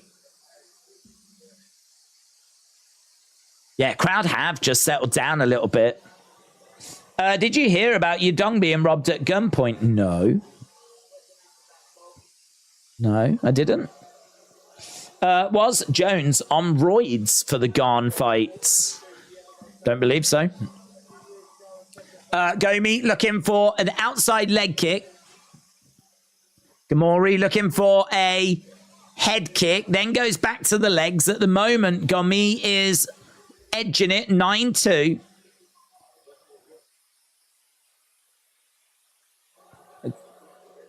Again, kick coming in there by Gomis.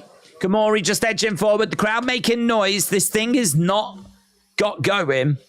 It's just very tit for tat at the moment. It's very tentative, very cagey. We've got Ghemmouri just edging forward. Gomis on the outsides. Tries to find a way forward as Ghemmouri edges forward. Outside leg kick there by Ghemmouri. Kick coming in there by Gomis. So we've got Ghemmouri standing his ground in the middle, edging forwards. Just really waiting for this thing to get going, but that's not really the style of these fighters. Both of them are quite patient and tentative. Both of them have got the ability to kind of shut the other person down, but yeah, it doesn't make for a great fight. It's just tidy work, you know? Inside leg kick, then goes to the body there, Gomis. Again, outside leg kick. Bouncing around. He's starting to get into a bit of rhythm. Outside leg kick again. 15-4. It's going to be a Gomis round. You love to have a side to cheer. French versus French is not funny. It's going to be a Gomis masterclass, said AB Jobson.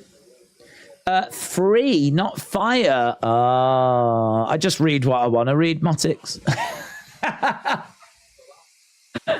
My brain just changes words to whatever I want them to be. That's a real glimpse inside my psyche. 16-5 leg kicks for Gomis right now. 224 viewers. UFC, not a popular card today. It's a bit early, to be honest. It's a bit early. We do tend to find for these early cards that it can be a bit of a struggle to get people's attention. I think once we get to the top end of the card and we start getting to like Thug Rose and Cyril Gane. But even though it's a good card, I think it's a good card. I think that there's enough about it. The crowd have been brilliant on the prelims, but it has just settled down right now. I feel confident it'll pick up. When the fists start to fly and you're punched in the eye, that's Ghemmouri, said S. Bassett. Yes! Yes! That's Ghemmouri. Kicks coming in there by Gomis. Yep, real flurry, and Gomis just puts a bit of an exclamation point on what he had managed to achieve there. So that is Gomis for me. I woke up at 2 p.m. Let's go. Gomis Masterclass incoming. It's a good card, said TJ. He answered that one. Is Priest cashing in tonight? Don't think so. Don't think so. I really hope that Shinsuke can do it. I really hope Shinsuke can do it. The crowd are very much, though. It seems like people are very much with Seth retaining. But I do want Shinsuke. Okay, round number 2. If you are watching and you've not left a like, leave a like. It is greatly appreciated. We're on 237. 237. We still got 4 fights after this. But it would be nice to give that a little tickle. Little tickle. Right, here we go. Round number 2. It's going to be more of the same here. It's going to be a battle of nutrition. Kick coming in there by Gomis.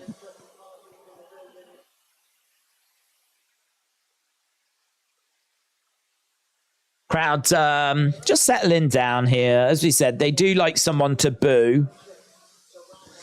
Ghemmouri edging forward, throwing in a kick.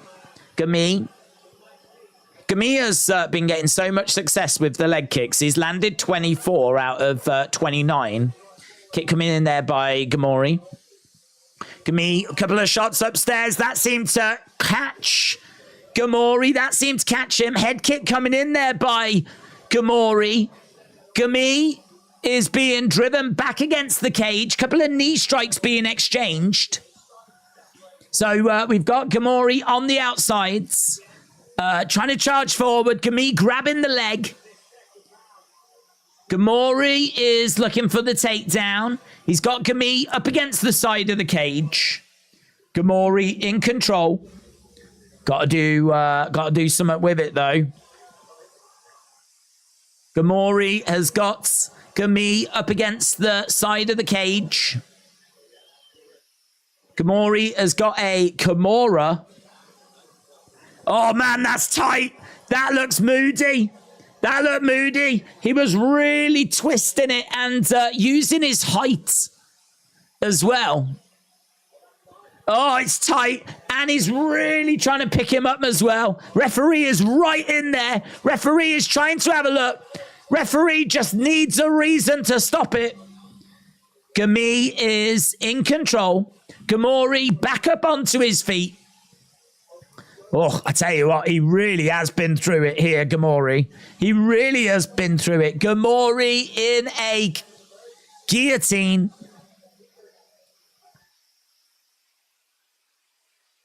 It's not in tight now. It's still on, but Gomis doesn't have it on tight anymore. Crowd making a little bit of noise. Ghemmouri trying to explode out of it. He reverses the position. Crowd applauds. They appreciate what they've just seen. And Gomis is up against the cage. Picking fights for the UFC in Europe is becoming more reliable than the old all-in on Coca meme. Maury has still got Gomis up against the cage. 1-0 Gomis, said AB. 1-0 Gomis. How much time till the Gane fight? Little while to go. Yeah, we got 3 fights after this. We do have Thug Rose, though. Let's go.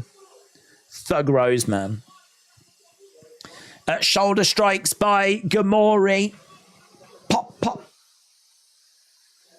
Knee strike. Oh, big knee to the midsection there by Gomis.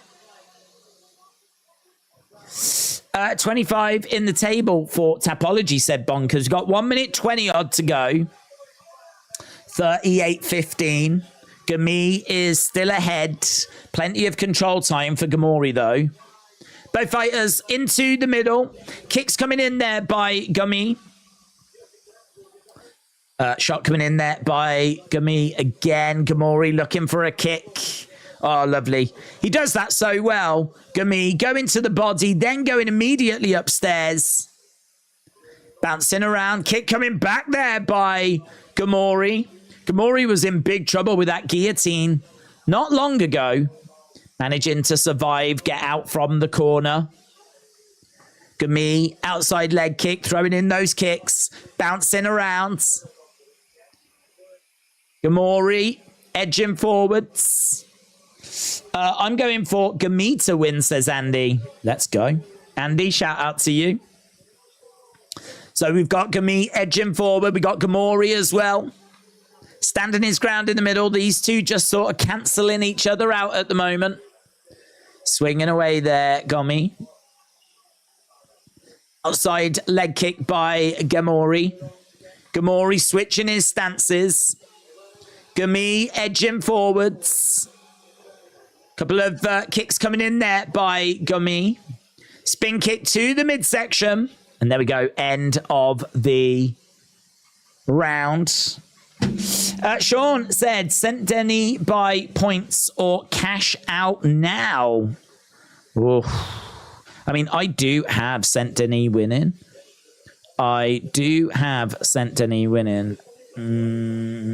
Depends, doesn't it? It depends. Are you happy with cashing out now? That is tricky because I do have Saint-Denis winning. Winning by points. What's the difference, Sean? What's the difference? How much should you win if you let it ride? How much can you cash it out for now? Because that will make the difference. They're just saying to Gomis, you've got to move a little bit more. It's 44-16. I mean, I think he's took both rounds. Fight as if you want to win. It's really good advice to Gomis. Really good advice. Let's go. Fight as if you want to win. Right. Let's go. Boom. Okay, so both fighters just trying to get the energy levels up a little bit more because the crowd have gone a little quiet here. Gomis edging forward, kick coming in. Yeah, Sean, you have to let me know how much do you cash it out for? What would you get? Knee strike coming in there by Gomis. Ghemmouri has got Gomis driving him back against the cage. Knee strike coming in. We can end the poll. I tell you what, Sean, if you give me a few more details, I will put it in a poll. How about that? I'm going with the French guy, said John. Well, I have heard that about you, John. AB said 2-0 to Gomis. Knee strike coming in. Knee strike coming back there by Gomis. Ghemmouri has got Gomis up against the side of the cage. Crowd starting to make a little bit more noise now. Little bit more noise. 10 likes away from 250. If you are watching and you've not left a like, leave a like. It is greatly appreciated as we are continuing to work our way towards the main event. Gomis with a kick to the midsection. Edging forward, Ghemmouri trying to throw a few shots back. It's 50 significant strikes to 20. Gomis has thrown 88. Ghemmouri has thrown 67. We've got Ghemmouri trying to grab Gomis, drive him up against the side of the cage. Hello, Mitchell. Shout out to you. John is watching on Irish TV. Sadir said France has got the best fans.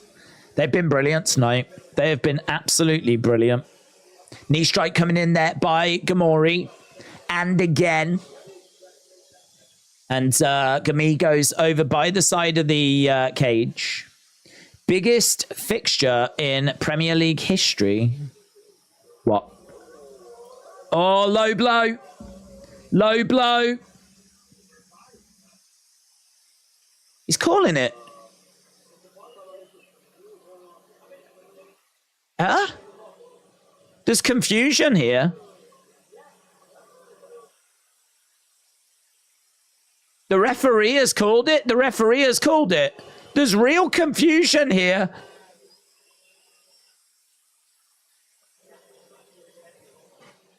Huh?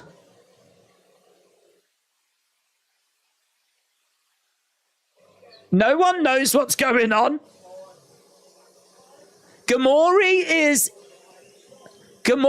in shock. So kick comes in. Ghemmouri was under the impression that it was a low blow. It's on the belt line.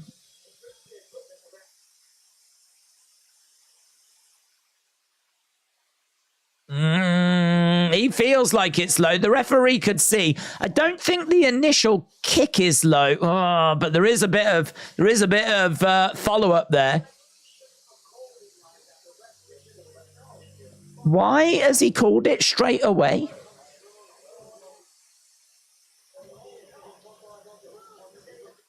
Why has he called it straight away?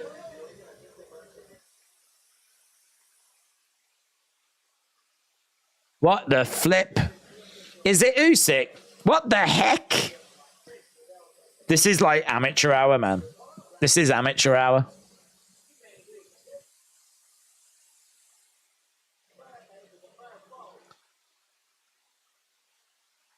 Yeah, it's very like no one know. I mean, like the crowd don't really know what's going on.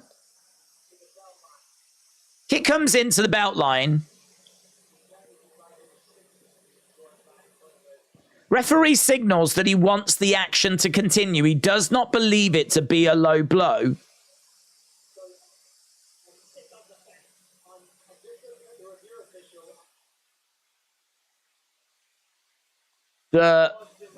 The review official has now said it is below the belt. This is flipping carnage, man. This is a bad day at the office for this referee. It's a really bad day at the office. Crowds are booing. There's going to be an official decision. I don't know what the flip's going on. There was a kick. It was on the belt. Referee stopped it.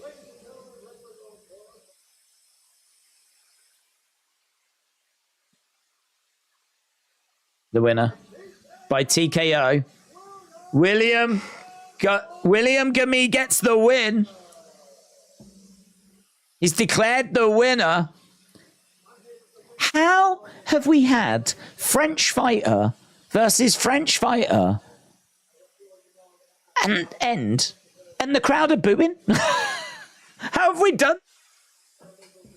This crowd have been cheering anything French tonight. You could put some little snails in there that go mental. We've just had French fighter versus French fighter. And the crowd are like, boo! Can I just say, I'm glad it's over. I think that is the greatest referee I have ever seen, because he has took mercy on us all, because that fight was dull. It was dull. The ref had under 2.5 rounds. The ref is just compassionate. He's watched the rest of the show. It's banged. It's been so much fun. It's been really enjoyable. And even the ref's gone, to know what? This ain't good enough. This ain't good enough. Calling it.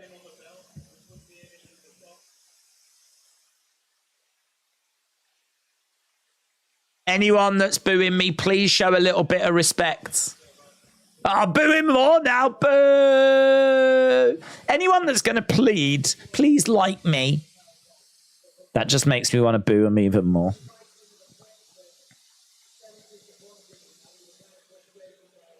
You was frustrated that you was fighting a fellow Frenchman. Doesn't excuse kicking him in the balls, does it? Mitchell said the ref is just padding his resume so that he can be a judge. Let's go. Do you reckon that's a question? They go, okay, you want to be a UFC judge. Have you ever completely messed someone up before? Well, yes, actually. UFC Paris. I just ended the fight seemingly for no reason. Very good. That is exactly what we look for here at the Judges Union. I said decision. Thanks, ref, said Miss Clown. My favorite Hall of Famer is Jake the Snake. No, it's not Andy. You said your favorite Hall of Famer was the Honky Tonk Man. And then you changed it again. And now you've changed it again. Dasher Dog said, are you watching AEW tomorrow? Yes. Yes, the stream's set up.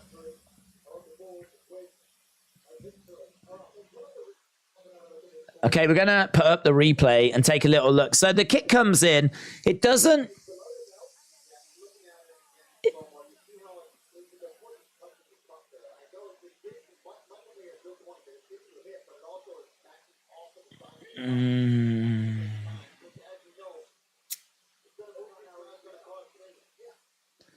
So they're saying that it just clips the side of the cup. I mean, definitely the foot follows through and it's low.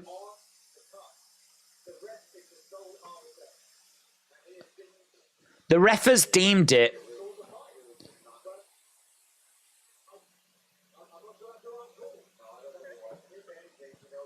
I don't mind the ref saying that it wasn't low. I don't care about that, right? I think it's on the belt line. I think in the heat of the moment, it's hard to call, right?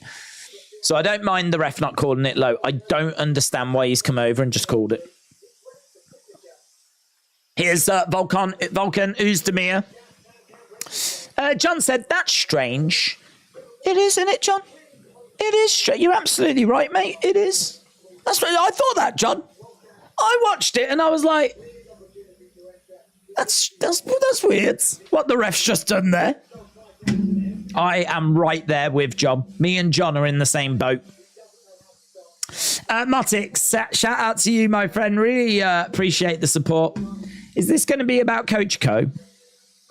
I mean, it's fine if it is. But, you know, it is nice to just have a little breather away, isn't it?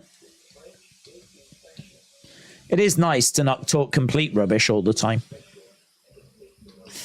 Motix said, in the land of internet, a tale we must share about Kojiko's plight. There we go. I knew it would be about Kojiko. In the land of internet, a tale we must share about Kojiko's plight. It's just not fair. Motix, have you been inspired by Kojiko? They provided the service so steady and true, but suddenly they were banned without a clue. Hashtag #unmod William. I like how you've been inspired by Kojiko, a much loved member of this community, but you are using your forces for evil. And I respect that. You've come in and with your riddle, but I like your hard-hitting message at the end. Unmod William. It's very clear. It's going to spark a debate within the community. It's exciting. I appreciate you firing that in. Is William still around, or is William gone? It's going to be hard to unmod him if he's not around anymore. I don't think he's around anymore. Are you watching it on TNT too, said AK Wrestling. Yes. Logan said, I'm back and I am better than ever. Eric Bischoff. Shout out to you, Logan. People would pay to read rhymes, but you're paying people to read your rhymes. Is that to me? What? This is all kind of slipped in it. This is what happens when Kojiko's name gets mentioned. We start going into worlds that are just very confusing. I'm going to drag us out of this, try and get us back on track, because coming up next, we've got Volkan Oezdemir taking on Bogdan Guskov. Oezdemir is 6-6. There is Sergey Spivac. 6-6 in the UFC. He lost his last fight in October. Looks for striking openings. He can gas out.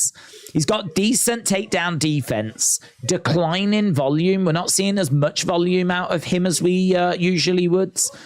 He's got good, dirty boxing. He is a topside grappler. He's got good calf kicks. So there's lots to like about Volkan Oezdemir. Is that GSP? Is that GSP? I think GSP was back there. We're seeing Cyril Gane. Big cheer as we saw Cyril Gane. Bogdan Guskov hits hard, solid cardio, maintains range. He's got good head movement. He can drop his hands sometimes. Only tends to fight low-level competition, but does have it in him to find a finish.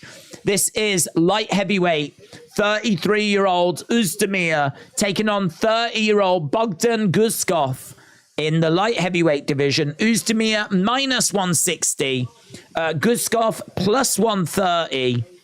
And I genuinely don't know which way to go on this one. I genuinely don't know which way to lean. I might go Oezdemir just because of the experience. Just because of the experience. So Oezdemir and Guskov. There we go. Yeah, tricky. No way this fight goes the distance. Well, they've both got really good shots. Volume is declining for Oezdemir. Power, I mean, that is also in decline, if we're going to be honest. He hasn't knocked anyone out in 4 years, Oezdemir. Guskov does have a lot of first-round finishes, but it's against low-level talent. So, again, can he come in and knock out someone like Oezdemir? There could be a finish here. Like, there is definitely potential for a finish in this. But, I don't know, equally it could go the distance as well. Let's see what people think. I think this is a tricky one. I think it's a tricky one. We'll see what people put in the poll. I am all about Volkan Oezdemir at minus 190, says AB. He has a twisted ground and pound. Oezdemir isn't about to limit the underdog. Let's go. Don't go limiting that underdog. So Oezdemir making his way down. This is fight number 8 of 11. Fight number 8 of 11. So we're really getting somewhere. After this, we got Saint-Denis against Thiago Moises. After that, Manon Fiorot takes on Rose Namajunas. After that, Cyril Gane against Sergey Spivac. Let's go. Please 200 PLN said, going off topic, considering the fact Great Muta is in the town for payback, Do you think Shinsuke is beating Seth today? I don't think Great Muta being around has got anything to do with it. I could be wrong, but I don't make that connection. And do I think Shinsuke's beating Seth today? I hope he is. I can't go as far as to say he is, because I think Seth is the bigger star. I think him having the belt is good for business. Shinsuke is a known entity. You could do it, though. I mean, if you're not going to do it now, when are you doing it? So I would love for Shinsuke to do it. I would love for Shinsuke to do it. But I can't say that anything's happened that's kind of made me think, yeah, he's definitely doing it. Oezdemir fighting out of Switzerland, one of 2 active Swiss UFC fighters. He's got Volk in his name. He can't lose. Thug Rose said, John, can't wait. Hope she beats the hometown girl. Mitchell said, I'm rooting for Nakamura as well. Gregor John, shout out to you, my friends.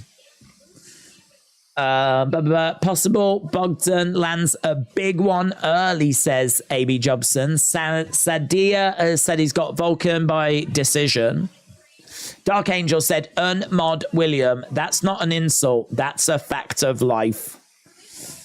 Rooting for Nakamura. Possible Bogdan lands a big one early, but the level of competition isn't convincing me to go against Volkan, who may be a little overhyped, but certainly belongs. That's actually a really good way of putting it.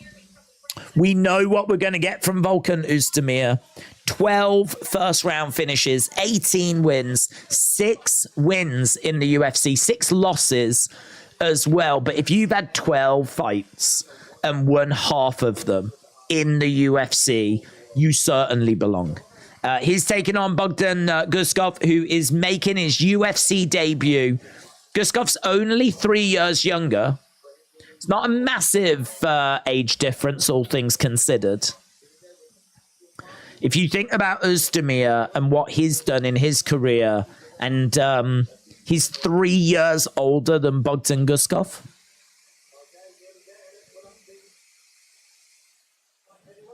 Oezdemir, Guskov, Oezdemir 18-7, Bogdan Guskov 14-2.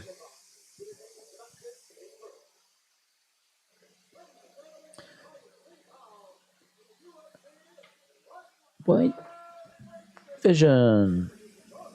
Fighting. Okay, Bogdan Guskov. Plus 155. Underdog Oezdemir minus 160. Logan said, I'm excited for the Steel City street fights. Logan, shout out to you, my friend. Mitchell said, I fear for Collision tonight rating-wise. They're going against college football opening weekend and Payback. Lloyd said, are you watching Eubank Smith? Sadly not, no. Sadly not. We're watching this, and then as soon as this ends, we're straight into WWE Payback. So just a bad week. I do love the boxing, and if it wasn't as congested, we would be watching Eubank Smith. I think Eubank will do it. I'm leaning Eubank. That'd be my pick for this one. Thug Rose. Guskov looks like Fedor's son, said AB. Guskov would have 10 losses if he fought against the fighters that Oezdemir has faced, said, just call me Joe. Good point, buds. Good point. Right. Let's go, man. Let's go. I'm excited.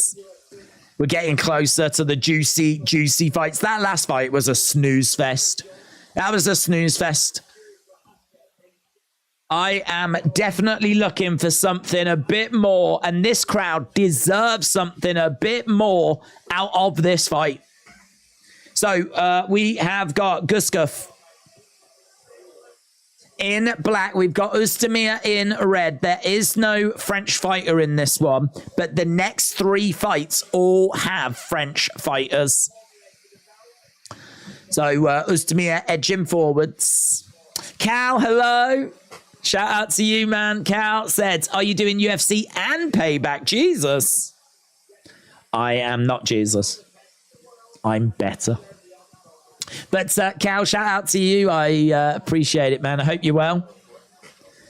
Appreciate you tagging me in the tweets and everything. I keep seeing you sending me stuff, and I do read it.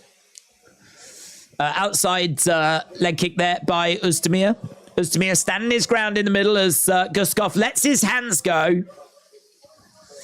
Oezdemir trying to find a way forward. Guskov on the outside. Oezdemir again edging forwards. At the moment, both guys have managed to land 3 significant strikes. Oezdemir slams Guskov down. Guskov down. Oezdemir is all over him at the moment. Shot coming into the side of the head. Oezdemir is chest to chest. This is not a good place for Guskov. Oezdemir on top. Oezdemir kind of hit himself with his own guard, said Rodrigues. Is that how you pronounce it? Rodrigues. It's a nice name. Shots coming in by Oezdemir. A shipping ships, says Dark Angel. Round the back goes Oezdemir. He's trying to drag Guskov down. Both guys get back up to their feet, though. Oh, lovely shot by Guskov. Lovely shot. That kind of, I think, came out of frustration. Take that. Outside leg kick there by Oezdemir. He backs up a little bit. Guskov standing his ground. Leg kicks coming in.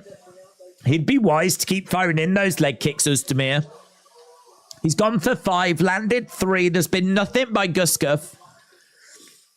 Kick coming in again there by Oezdemir. Guskov throws in a jab. You can see a bit of damage on the face of Oezdemir. He's definitely been clipped, you know. Some of these shots have really caused some problems. Oezdemir can... Oh, lovely hook shot. That rocks Guskov. Guskov in trouble there by Oezdemir. Guskov in, Guskov down, Guskov down, hammer fists, bang, bang, bang, bang, shots. Oezdemir all over. He's trying to put him away. He's trying to put him away. Shots coming in to the side of the heads. He's got 1 minute 30 to work. Guskov is down. Really good work by Oezdemir. So we've managed to get a knockdown. It's not showing yet, but it should show. It's a knockdown for Oezdemir. Looking for a rear naked and he taps. Oezdemir in the first round. Let's go. Guskov is going to be gutted, man. UFC debut. That's a hard UFC debut against a fighter that is experienced and belongs. And Oezdemir gets the win. Rear naked choke. Bang, that left hook. Oh, wow. Wow. Boom, another little hook. Beautiful. He's owning him right now. Jesus. I'm glad you appreciate it. I never know if I'm annoying anyone. Oh, no, not at all. To be honest, I don't go on to Twitter or X all that often. I mean, I go on at least once a day. But gone are the days where I used to spend a long time on there. And I did, actually. I did used to spend quite a bit of time on there. Just reading comments, liking, replying, all that kind of... I don't do that now. Now I just jump on, have a look at my notifications, quick little scoot about and I'm off. I've just come to realize, like, it's just really... it's just... I don't like it. I don't like it. I much prefer TikTok.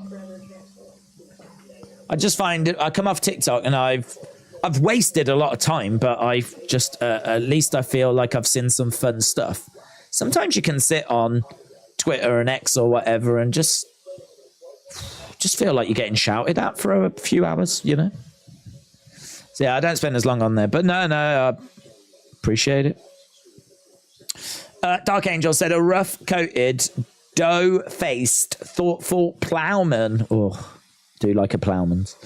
Strode through the streets of Scarborough after falling into a slough. He coughed and hiccuped.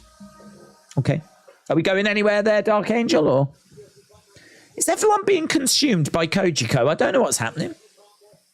Wrestle with Andy said, on nights like this, with UFC and WWE back-to-back, do you think there's something that could be done to combine the shows now that they're part of the same company?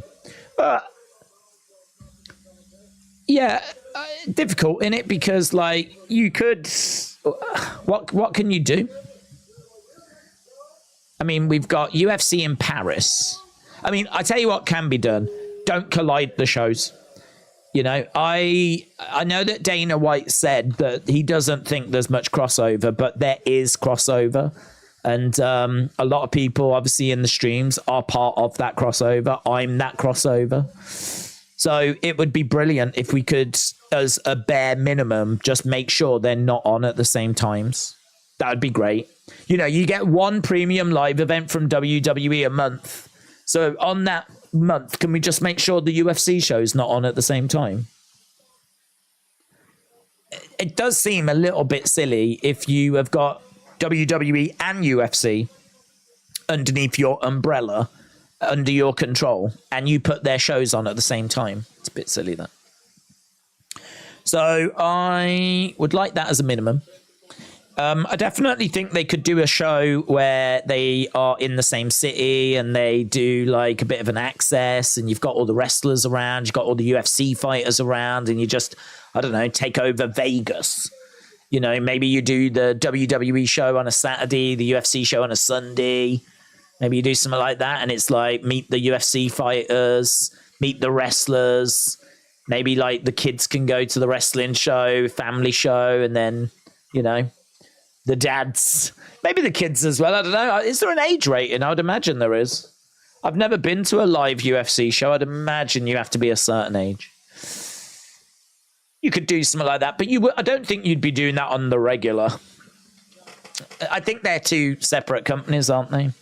But could you do a little bargain where if you buy or subscribe to Peacock, you get a little money off Fight Pass?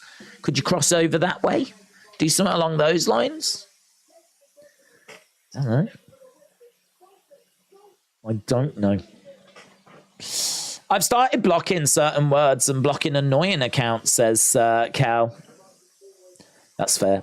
William, Days, I unbanned Kojiko and I'm uploading a message to the chat on my channel. Kojiko is out of jail. I didn't even know Kojiko was banned. We've got Ben Rama and Buffal, a couple of soccer players. A couple of soccer players in the house. I'd rather be on YouTube 30 minutes playing a video game or watching a stream than Facebook or Twitter where people are just virtual signaling or arguing. Yeah, I never used to go on TikTok, right? I never ever used to go on TikTok. And I know it's all China and they get your data and all this, right? But honestly, I'm so boring. They can have my data. They ain't getting anything. I'm a boring man with a boring life, right? If they want to be bored to death, then they can have my data. But, because they ain't going to find anything interesting. But, yeah, I think, as I said, like, I can go onto TikTok and see, you know, little things to do with, I don't know, some video games I might be interested in, or the dude that, like, loves trains. I love that guy. There was a woman that was trying to save bees. She's pretty fun. There's another woman that, like, reacts to things that fall downstairs. I mean, it's all just pointless stuff, but it's all just light-hearted, pleasant. Do you know what I mean? It's all like, yeah, come away from it and you're like, do you know what? I feel like I haven't been shouted at there.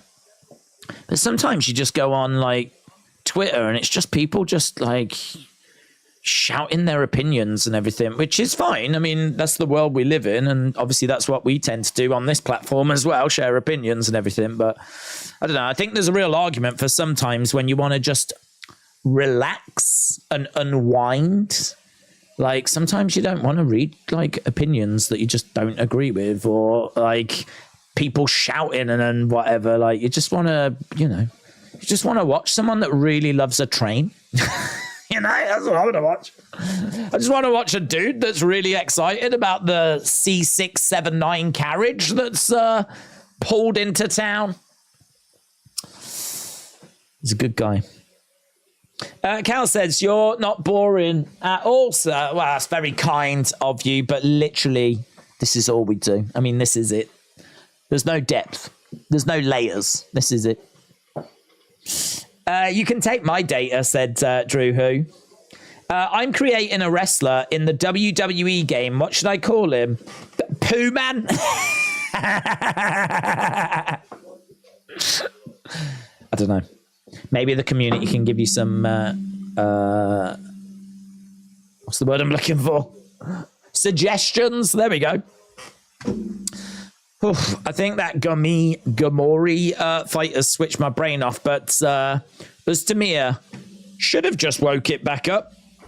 And I'll tell you who's going to wake it back up, and that is Thug Rose. We're getting closer. We are getting closer. We've got 3 fights left to go. 3 fights left to go. We are getting closer to Thug Rose. We take in Thug Rose today. I am. I don't know how confident I can be. I mean, Manon Fiorot is a fantastic fighter. Maybe a uncrowned women's champion, but Rose is experienced. She is a very credible fighter as well. This, as much as you might look at it and say this is a real challenge for Rose to come to France to take on this unbeaten in the UFC, amazing female French fighter, as much as it's a challenge for Rose, make no mistake about it, it is a challenge for Manon Fiorot as well. So both of these are going to be tested. Fiorot 5-0 in the UFC. Rose 9-4. 13 UFC fights for Thug Rose. 12-5 in total. Manon Fiorot 10-1.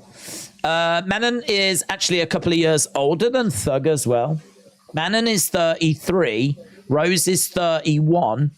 So, you know, if Manon is going to get anywhere, it feels like this is a fight she needs to win. This is a challenge, man. It's a great fight. This could absolutely main event a fight night. Easy. I would go as far as say, and I think a lot of people would agree, this could easily be a co-main for a pay-per-view. This co-main tonight, Manon Fiorot against Thug Rose. Easy co-main on a pay-per-view. But it's actually co-main on a fight night. You know, if you compare it to the co-main of the next pay-per-view, which I believe is tied to Ivasa, tied to a couple of heavyweights going at it. But, yeah, not really that exciting. I think that Rose against Manon could absolutely be a co-main event of a premium live event pay-per-view thing. So, yeah, very, very excited. I'm going Thug Rose, but I am super biased. Super biased. She could be taking on Francis Ngannou, and I'd still pick her. Right, Saint-Denis is coming up next. We need to change over the poll.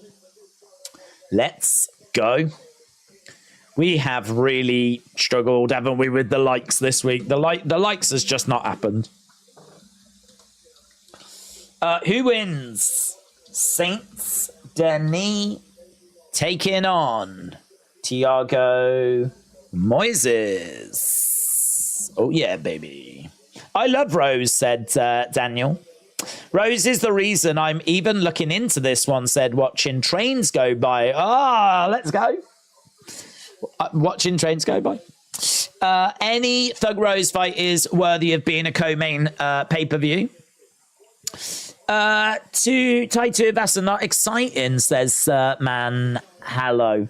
No, I just mean in regards to like knock-on effects. I mean, a Tai Tuivasa fight is exciting, but it's not a fight that has got like big repercussions. Tai's a long way from like a title opportunity.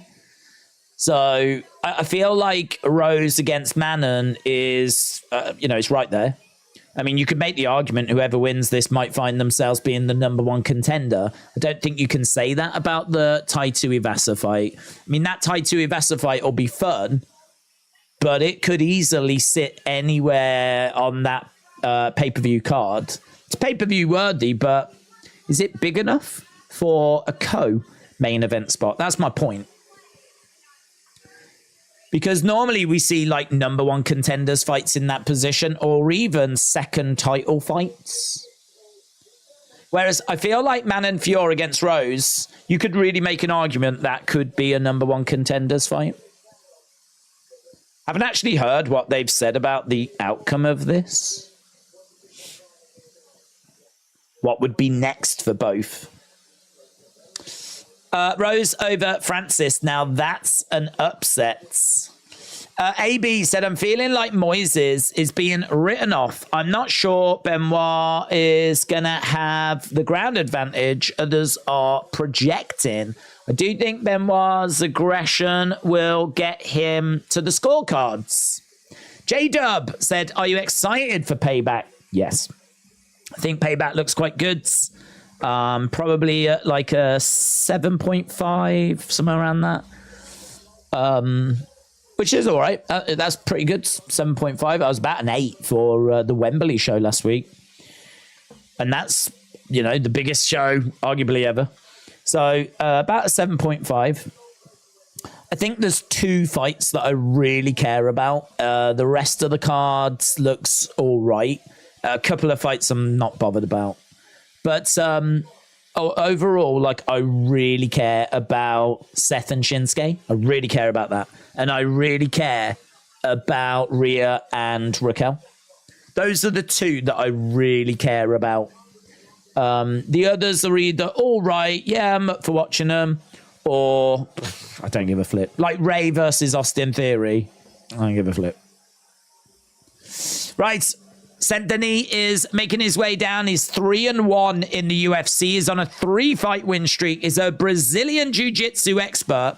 He's good in scrambles. He's got multiple submission wins. He used to be a member of the French Special Forces. Southpaw, good left body kick. Should control the space. He's taken on Thiago Moises, grappler, Brazilian jiu-jitsu. Technical, dynamic, will give up position to find opportunity, can lunge into attacks sometimes. Bit of a low output striker. He's got quick hands, lots of kicks. He's got a lot to his game. I mean, we're talking about someone that can strike, can grapple, has got Brazilian jiu-jitsu.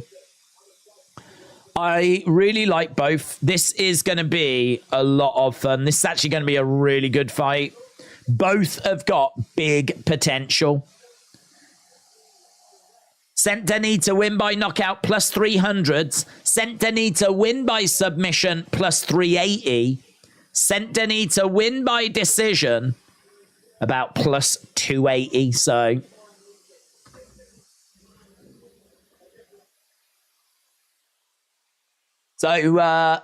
Saint-Denis inside the cage. So we've got a French fighter taking on a Brazilian. The last fight had no French fighter, and the fight before that had 2 French fighters. So it's been a hot minute since we've had a French fighter against someone from another nation. That should get the crowd fired up. AB said, I lean towards Saint-Denis at minus 165. He has a quirky scissor sweep. Saint-Denis might mislead the masterpiece. That girl in the black dress is pregnant, said Robert. I really can't see Rose not winning this. She is going to be ready for the power, and she is more skillful. Speak to me after, said Mahalo. Wow, I'd love to. I'm very excited. I'm backing her. I'm going with Rose. I'm there with you. And even if she doesn't win, it's a robbery.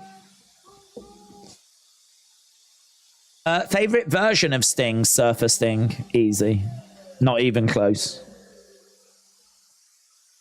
Right.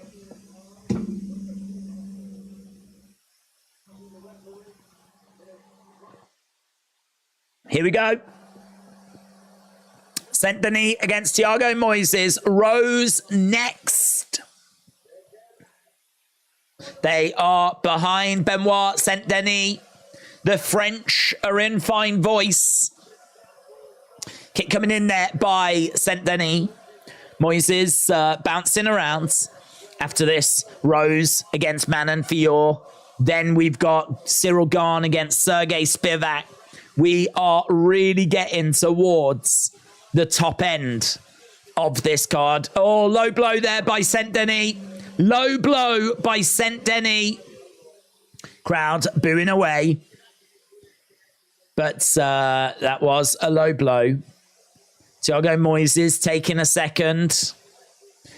Moises 6-4 in the UFC. Yeah, it's low. Thiago Moises, 19% of people on Tapology picked him to get the win.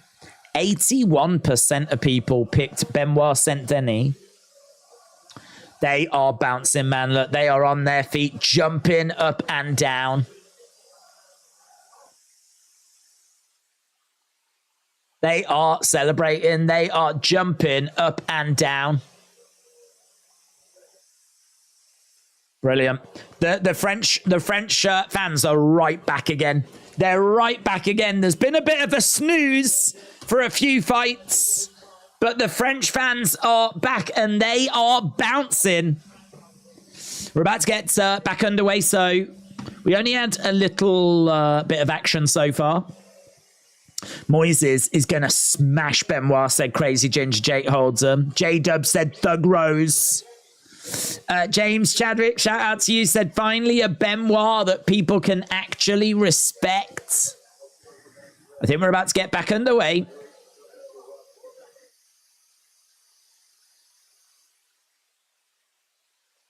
Bang. Okay, Moises edging forward, Saint-Denis, inside leg kick. Inside leg kick coming back there by Moises. Kick coming in by Moises. Crowd in fine voice. Kick to the midsection by Saint-Denis. Wow, they are loud. Shot straight down the middle there by Saint-Denis. Moises circling round. Referee having a word. I think, is it another low blow? Another low blow.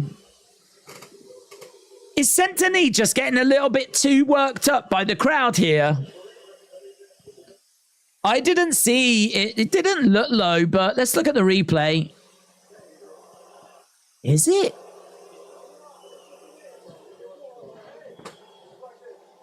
That ain't low.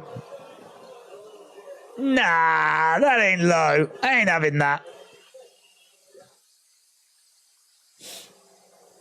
Geez, well, the referee firmly establishing that you can't afford to touch the shorts at all.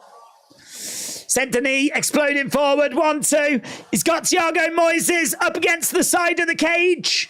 Moises with a big kick back. Saint-Denis is a million miles an hour here. But Moises holding his own. Yeah, this is fun, man. We've had a couple of interruptions, but they are going. Let's go. Let's go. And coming up next, we got Thug Rose. Oh, my God. Punk got fired. Is that breaking news? Oh, my God. CM Punk fired from AEW. What the flip? I can't cope with that right now. Right now, we've got Saint-Denis throwing in some shots to the side of the heads. Oh, my God. This is... What? Cal, shout out to you, dudes.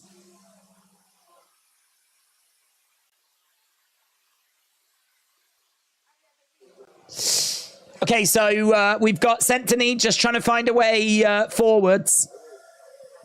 I need to read this statement, don't I? But I'm got to keep an eye on this fight as well.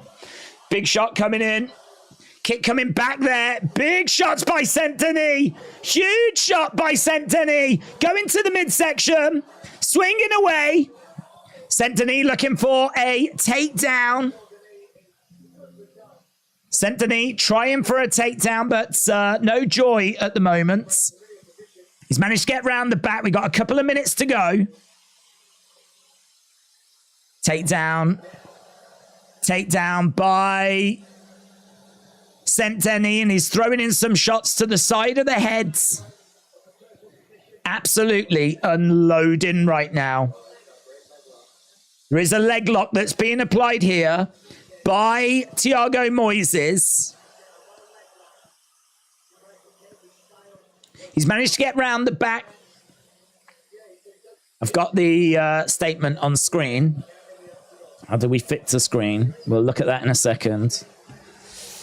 1 minute 30 to go. Shots coming into the side of the heads.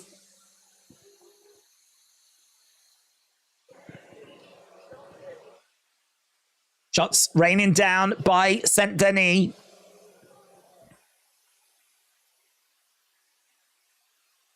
Eight minutes ago, that has. Gane All Out's crowd will hijack the show. Well, listen, they've had a good run, man. What was it, 4 years? That's longer than some people thought.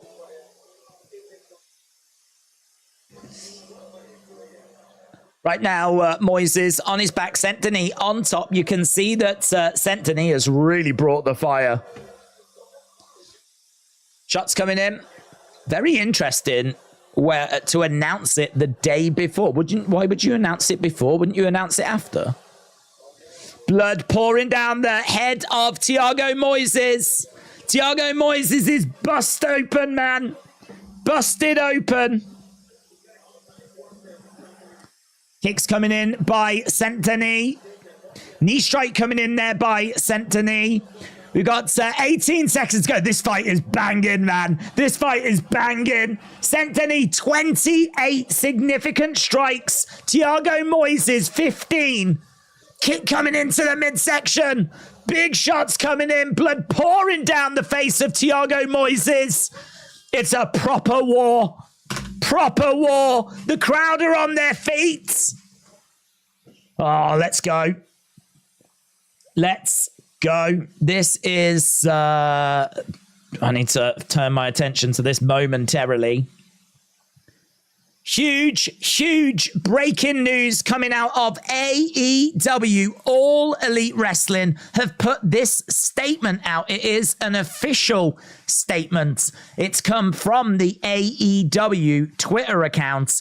And you can see this is a bombshell that is going to reverberate around the pro wrestling world. A statement from All Elite Wrestling and Tony Khan. All Elite Wrestling have terminated the wrestler and employment agreement between Phillip Brooks brackets CM Punk and AEW with cause effective immediately. The termination was confirmed today by Tony Khan, general manager, head of creative. Termination follows a week-long internal investigation.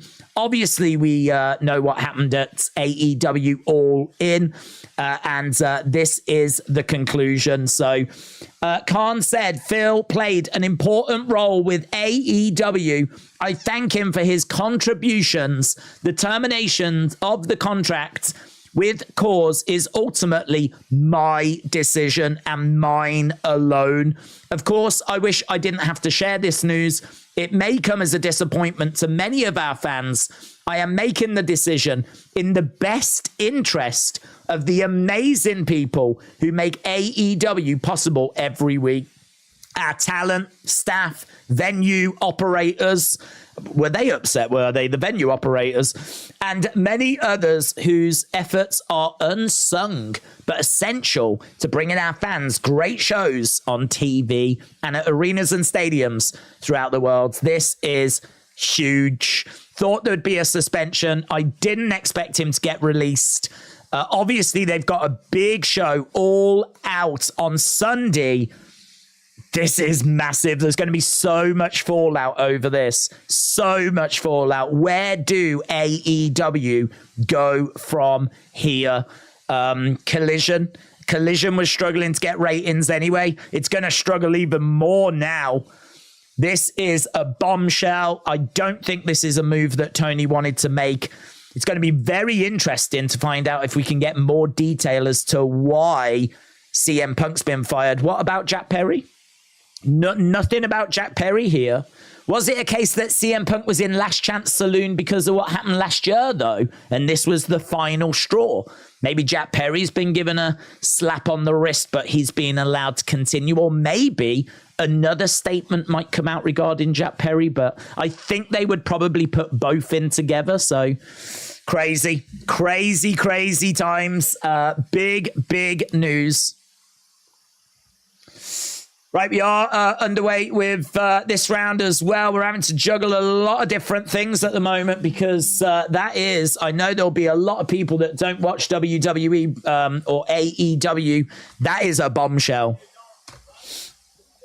That is a massive, massive bombshell. Takedown by Thiago Moises. Blood pouring down the head of Thiago Moises. Let's change that over to there. We're actually at... Moises is absolutely dripping in blood.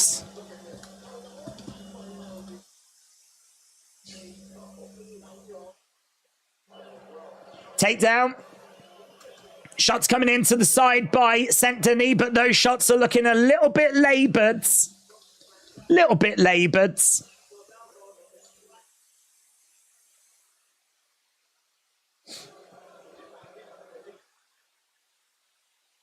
So Saint-Denis, 4 takedowns of 8, is operating at 50% at the moment.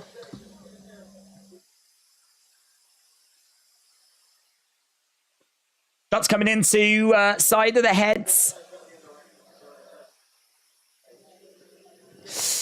I knew this would happen, said Taruka. Saint-Denis, 45 significant shots to 25. Moises is really hanging in there at the moment. Really hanging in there. Shots coming into the side of the heads. And again, these big, big blows raining in. Digging into the side of the heads. Crowd are really, really making some noise. Knee strike coming in. Saint-Denis is really putting on a performance for this crowd. And this crowd are responding as well. They're really enjoying what they're getting here from Saint-Denis. Crowd's making noises. He's really piling it on. I tell you what, this is like referees looking. Referees stopping. Referees stopped it. It's a win for Saint-Denis. It's a win for Saint-Denis. Jeez, it's all happening. Saint-Denis picks up the victory.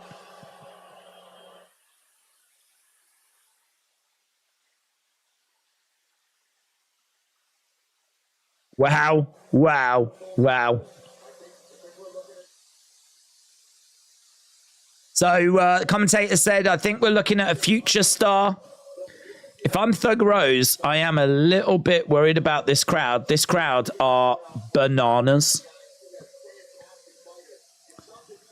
This crowd are absolutely bananas.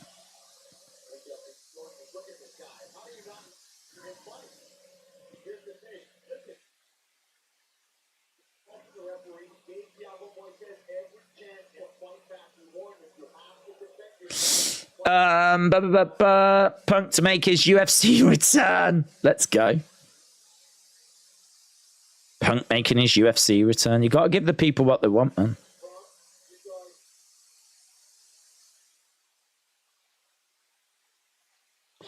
So Saint-Denis picks up the victory with a fantastic finish. Give me a winner and a round prediction for Smith Eubank. I'll go Eubank, but I don't know the rounds. It'll take a while. There is Saint-Denis. Arms in the air. That means coming up next, we've got Thug Rose.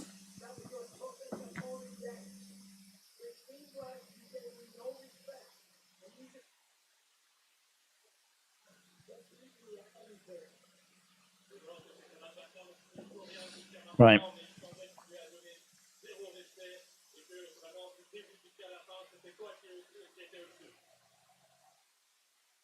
Punk will be replaced by Ryback. Let's go. Do you know, I was a bit worried for AEW, but now that you've just said that, you're absolutely right. I don't know why I was. You've got some absolute giants out there that can fill that void. One of them being Ryback. I bet he is licking his lips right now.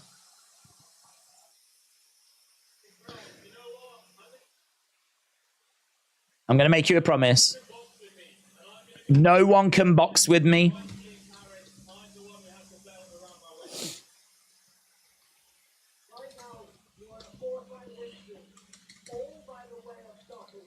Come on, Thug. Do you know what? As exciting as that news is about CM Punk, and it is exciting, pales into insignificance compared to what we've got coming up now.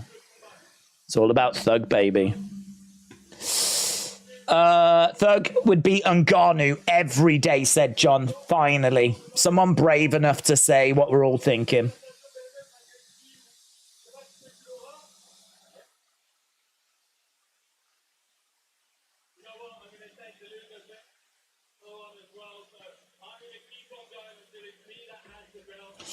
Rose in big trouble. This girl means business. She is good. She is good.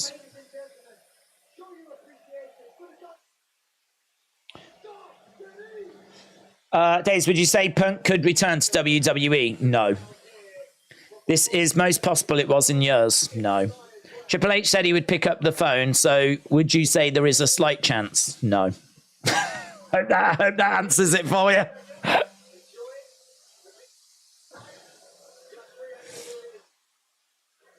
There's GSP.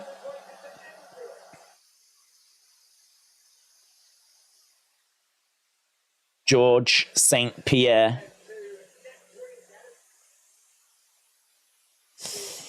I would beat him in a pizza box making contest. Let's go. J-Dub said Ryback is the GOAT. Oh, it's all happening, isn't it?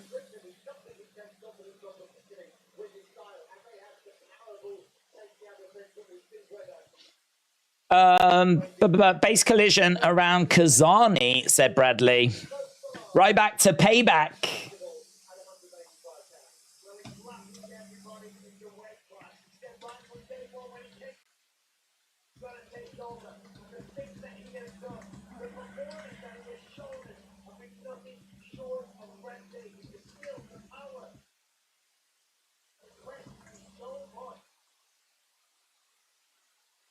God, that's honestly, I mean, that is one of the biggest news stories of the year, isn't it? That's just dropped.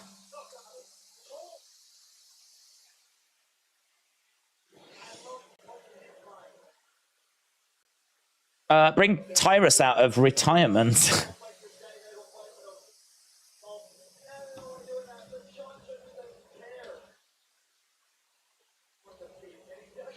I bet AEW waited to terminate Punk today to have the talk instead of Payback.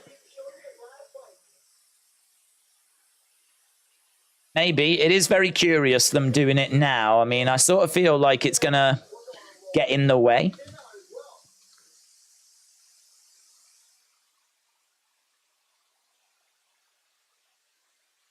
A lot of people will be pleased with the news. I mean, listen, there's a good chunk of AEW fans that wanted this, you know?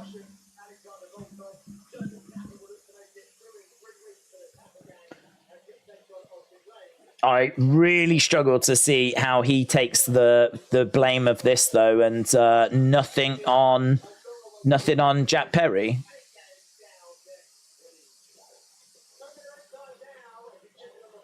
Jack Perry is responsible for the release of CM Punk. If he hadn't have done what he did, if he hadn't have goaded CM Punk, it wouldn't have sparked this reaction. I'd love to know what his thought process is right now. Is he smug that he's managed to help get rid of him, or is he feeling a bit like guilty? Probably doesn't give a flip. Just seeing Rose backstage. So. Izzy is going to ruin and also make Strickland's career skyrocket.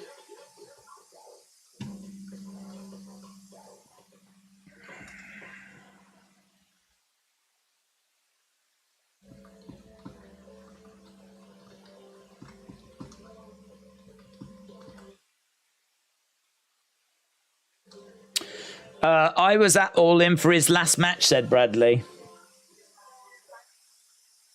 Punk is going to commentate. Well, Punk does actually do a lot in commentary, doesn't he? I can't remember the name of the company, but he does do a lot of commentating.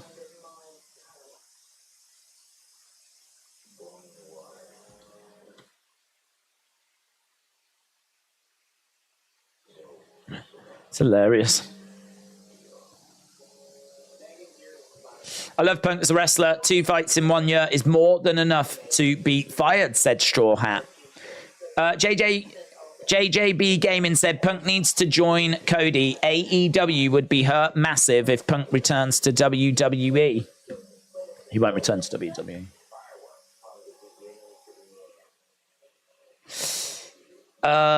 Do you think the Rose wins? She is my pick. Have I got the... I'm a little bit at sea, and I'm sure you understand. I'm going to try and get myself less at sea now. Let's get a poll going. Who wins? So, is it going to be Thug Rose?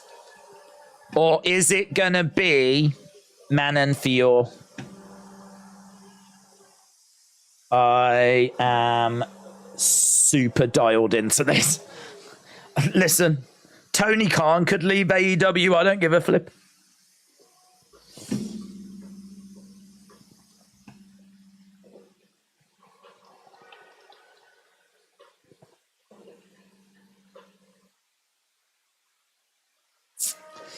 Punk getting fired is big news. I don't watch AEW, so it doesn't bother me, says Brony.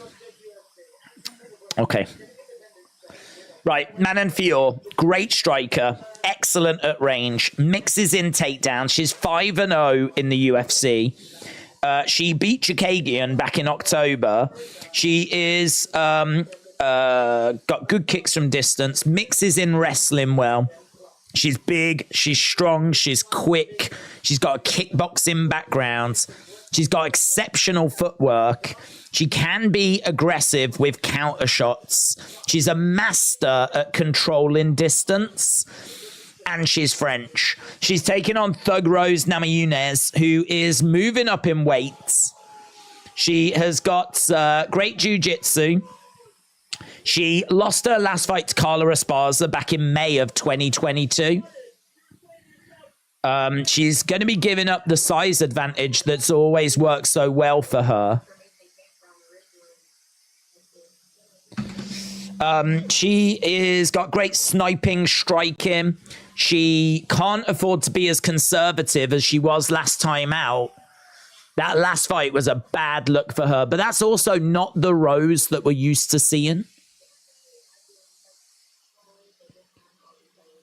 So she is moving up in weight. This is a step up for Thug.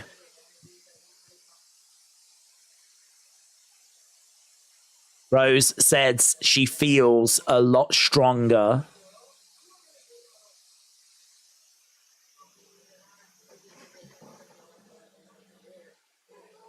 Let's go. She is one of the most popular fighters in all of UFC. When the beast enters the cage, I'm a totally different person, says Manon Fior.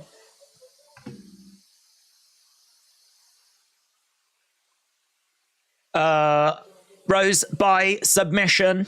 Why would Rose win? Well, she's always got that sneaky head kick.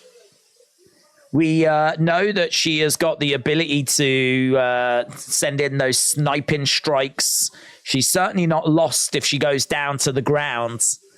Her striking has been improving a lot. Obviously, Manon Fior, you don't really want to stand an exchange with her.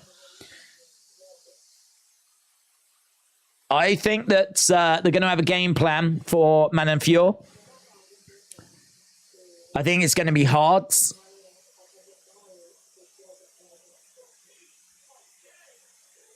It's going to be hard. It's going to be really hard. And this crowd could get to Rose. There's not many wrestlers. There's not many fighters where you look at them and think the crowd will bother them. But I think the crowd could get to Rose. She's emotional at the best of times, you know. Here's Rose. It's not too bad for Rose, you know. There's a few boos, but there's also a smattering of applause. Rose making her way down, taking a few deep breaths.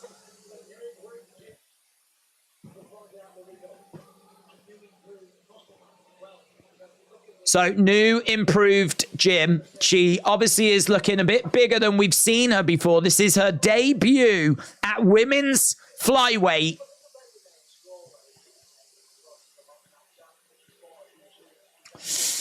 She looks like a monster. Fior is a real problem. Rose has got to be careful. Well, this is it, baby. This is it. Rose, former UFC strawweight champion, tied for the third most wins in strawweight history, tied for the most finishes in strawweight history. She's got the second highest takedown accuracy in strawweight history. Rose stepping inside the octagon. To be honest, even the French can't bring themselves to boo her. There is a very polite applause for Rose.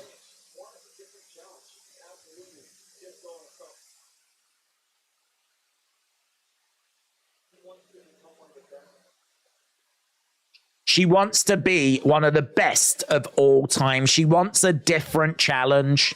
She wants to do it at a different weight class. Man, I'm so dialed into this fight. I'm so excited for this. This really is like one of the highlights of the year for me.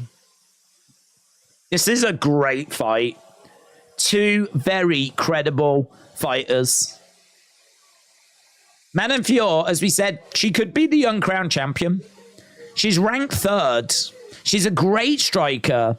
10-1, 5-0 in the UFC. This is everything that you love about UFC.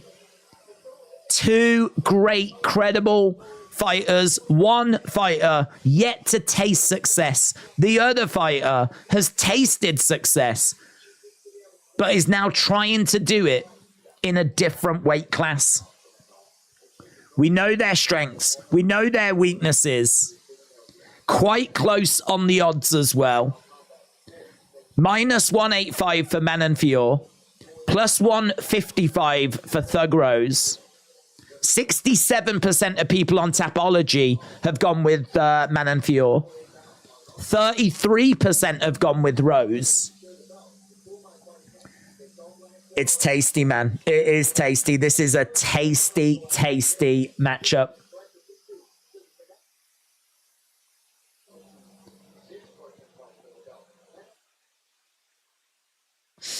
My dinner is on the way. I hope I get it in time for this one, said watching trains go by. Is she still training with Whitman? That's a great question. I've not heard that she isn't.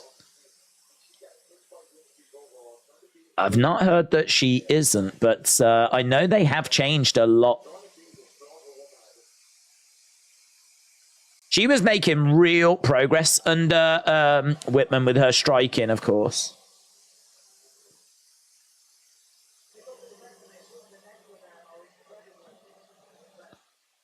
Okay, Fiorot to win by knockout is plus 330.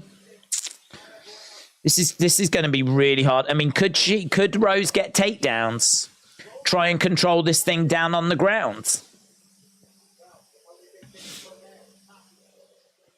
Right, both fighters are inside the octagon.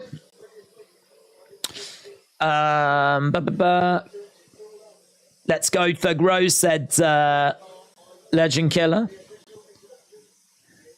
Minus 200 now, so a little bit more money coming in on... Little bit more money coming in on Manon Fior.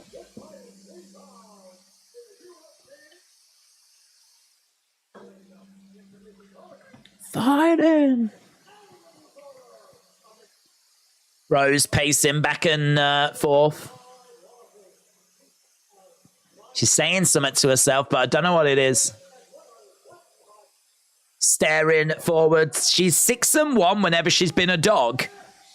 6-1 as a dog. Oh, gross. Yes. Thug Rose, baby. Manon Fior getting her introduction. We'll be underway with this one very, very soon.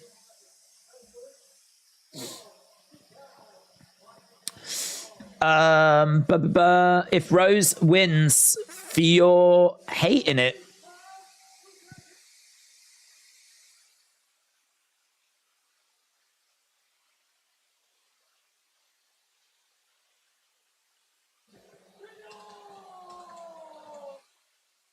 Okay.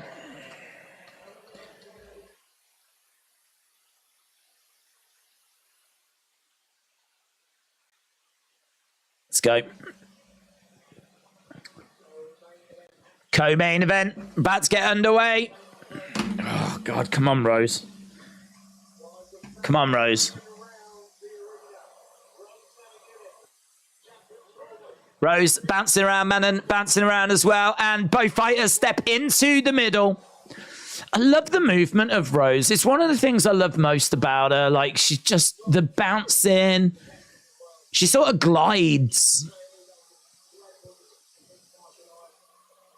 She doesn't get stuck anywhere. She's always super, super composed.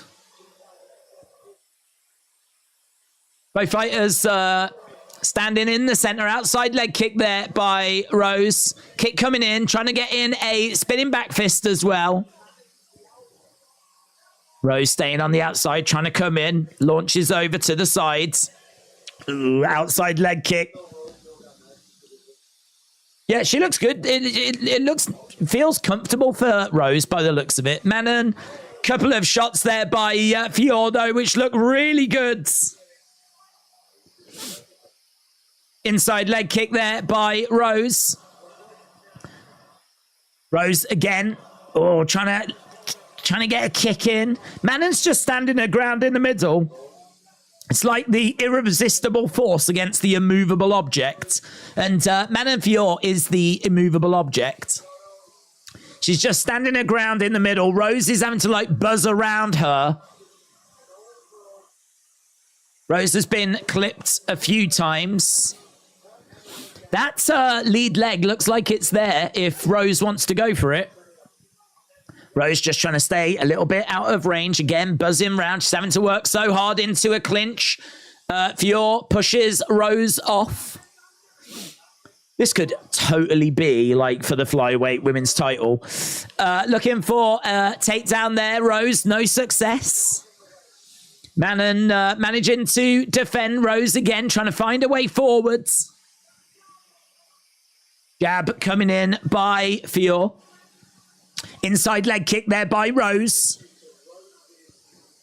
Fior again edging forward as Rose on the outside. Jab coming in there by Manon Fior. Kick coming in as well. It's really close. It's really, really close. Jab again there by Manon Fior, but I think that Rose is just staying out the way. We've had half the round so far.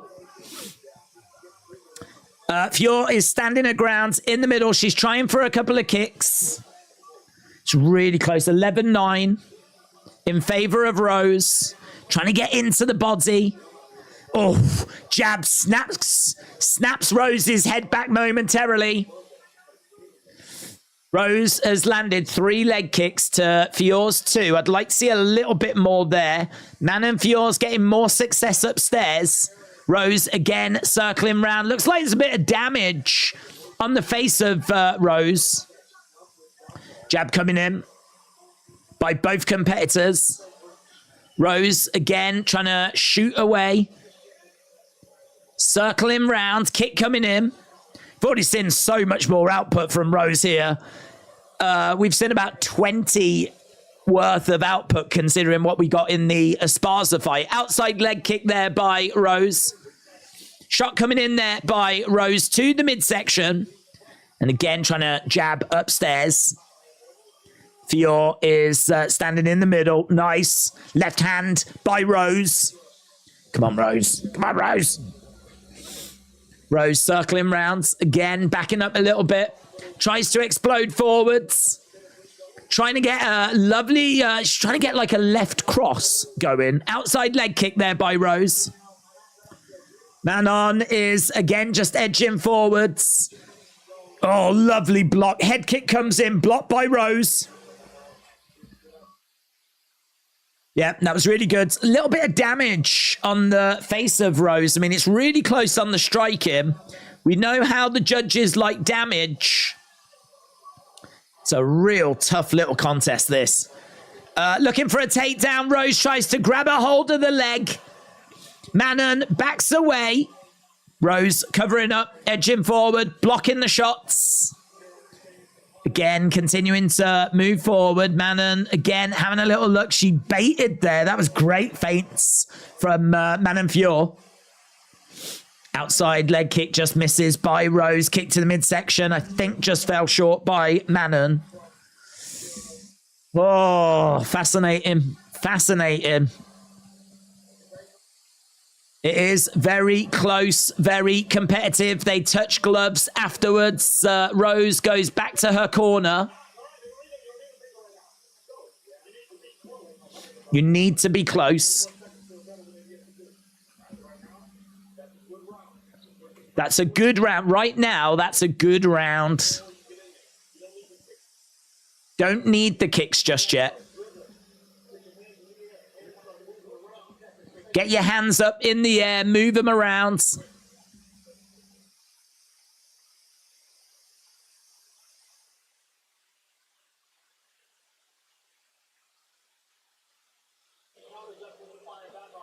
When she counters, fire back on her. I'm just listening to what they're saying to Rose.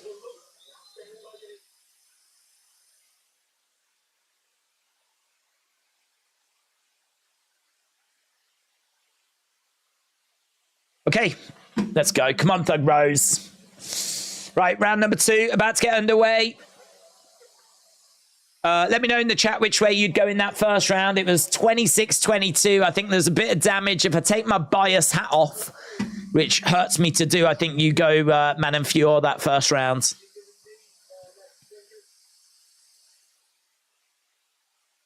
Okay, we've got Manon again, just putting in a couple of shots. Rose trying to fire back. Rose staying on the outside, coming into the middle. Couple of shots coming in there by Rose. She needs a good round here, Rose. She's not a million miles away. The only thing I would say is that I don't know that Manon has actually got out of first gear. Couple of shots coming in as Rose tries to block those. Again, trying to use her movement, slip a few shots, get on the insides. Rose having a little look. Manon, again, backing up. Shots coming in. Oh, Rose goes down. It was a slip, really. It was just a tumble. But that's allowed Manon to grab a hold of Rose, drive her up against the cage. I think there was a bit of frustration in there, you know. I think there was a little bit of frustration. Shots coming in by Manon. Rose up against the cage. Knee strike coming in there by Manon, and there's a real... Oh, I'll tell you what, she really did feel that there, Rose. There was a knee to the midsection, and you could see Rose grimace. Really felt that. Really felt that. Rose, that kick misses. Manon, again, moving around on the outside. Crowd aren't going crazy here. I think they're really watching and just enjoying these two fighters going up against each other. Like, I think there's a lot of respect for both. A lot of respect for both. Rose trying to find a way forwards. 10-9, Fiorot, 1-0, Fiorot. Rose broke her little finger. Kick coming in, but it's blocked there by Rose. Rose again, bouncing rounds. Oh, that's a great kick by Rose. That was a nice little kick. Namajunas again, backpedaling, switching her stance, trying to find a way forwards. Circles round, tries to find a way in. Manon is just so tough, isn't she? She stands her ground. And she's really hard to, like, get in and do the work on. Rose trying to throw out a shot. Manon Fiorot is, again, resetting. It's Manon just kind of resets, stand the ground in the middle, and then Rose has got to try and find a way in. Catches Manon! Catches Manon! Great work! So, Rose drives Manon up against the side of the cage. Manon strong, though. Rose struggling to keep Manon there. That's big success, though. Catching her, and you could see that she really hurt her there. Manon, chance. Rose, again, just a little bit out of range. There's a kick that comes in by Manon Fiorot. Rose, again, resetting, trying to explode forward. Explodes forward with a shot, a straight right. No joy. Oh, blood coming down the side of the heads. What is that? Clash of heads. Clash of heads. There was a head clash, and there is blood pouring down the side of the head of Manon Fiorot. Asking if she's good to continue. She says that she is. It's down the side of the face. I don't think it's going to interfere with her vision. But looks nasty. I mean, there's quite a healthy amount of blood that's pouring down the side of her head there. Rose, it feels like Rose has really held her own here. I mean, there was a few moments where she definitely was hurt, but she's hurt Manon as well. Big 45 seconds here. Big 45 seconds. This round, 17-9 on significant strikes. It's probably a bit too wide. This is why Namajunas needs a big final 45. Shots coming in. I gave Manon the first. I think Manon's about to take the second. And the crowds are singing away. Rose really struggling to find a way in here. Shot coming in there by Rose. Counter shot just misses. 4 seconds left to go. There we go. End of the rounds. Ooh. I think it's 2-0, Manon Fior. I think it's 2-0, Manon Fior. Rose is trying to put a high pace on her, but she might be running into some. She is at her best when it comes naturally. That's why I wish this was 5 rounds, said A.B. Jobson. Rose, you've got this, said Scott. Clark says 1919. Watching trades go by, said R.I.P. CM Punk.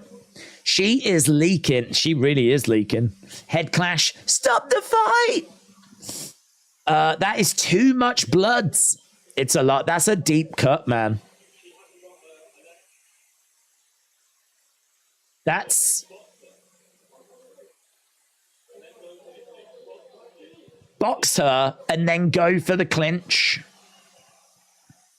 Yeah, they just showed the head wound there of Manon Fior.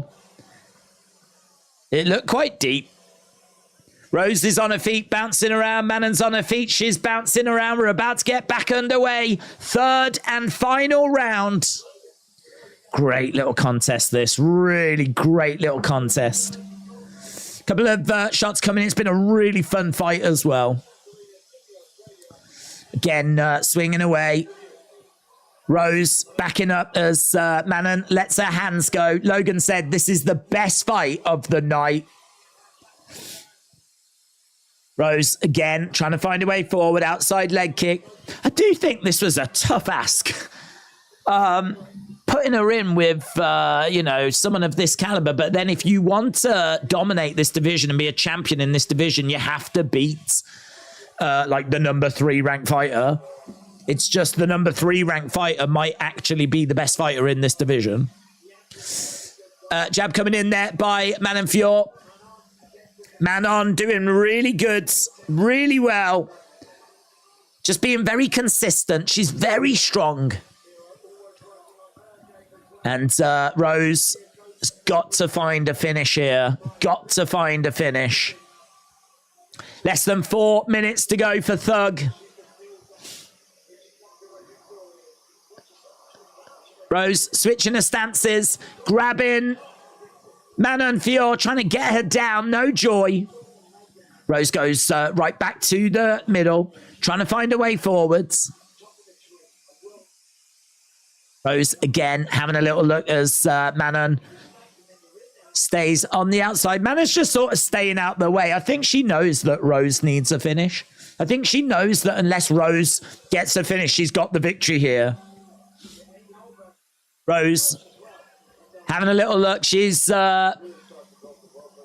she does need to go for broke a little bit here. She's being too conservative. She's struggling to find a way through though. Manon is back on the back foot. Rose is chasing her all round the octagon at the moment. Frustrating this for Rose. Frustrating because she's wasting time just trying to bring the fight to Manon. Manon does throw a shot there, though. Lovely slip of the shot there by Rose. Rose, again, continuing to try and move forward as Manon circles round on the outsides. Got halfway through this final round. Halfway through this final round. Rose, again, trying to find a way forward. Tries to throw left hand. Rose, again, backing up. Circling round as Manon Fior, again. Oh, looked like there was a bit of an elbow in there by Manon. Rose, standing her ground in the middle. She's constantly chasing after Manon. Manon is on her bike. That's a lovely shot by Rose. Lovely shot. Rose again continuing to move forwards. Manon doesn't need to do anything and she knows it. 1:40. If she's trying to find the perfect shot, she might run out of time here, Rose. Rose again circling rounds. Kick, no joy. Rose trying to find a way forward. No joy again. She's just having to chase after Manon Fior here. She's just trying to have to chase after her. 1 minute 12 left on the clock. Head kick is blocked by Rose. Manon starting to unload a little bit.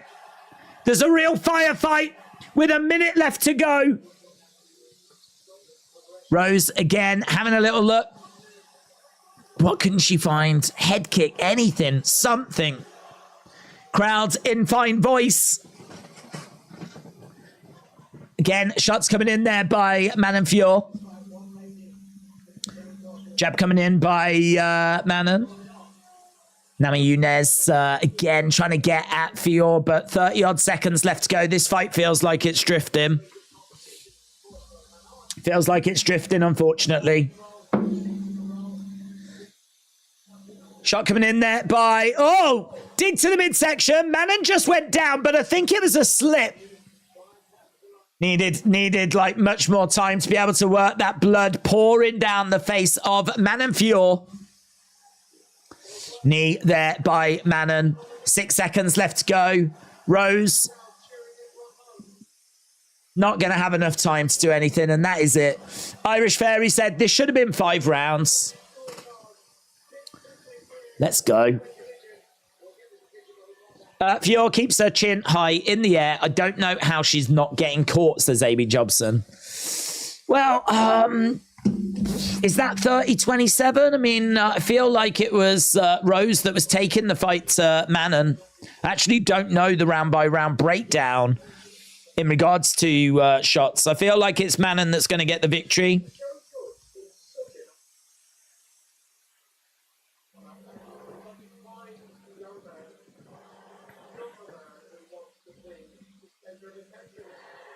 Oh, gutting.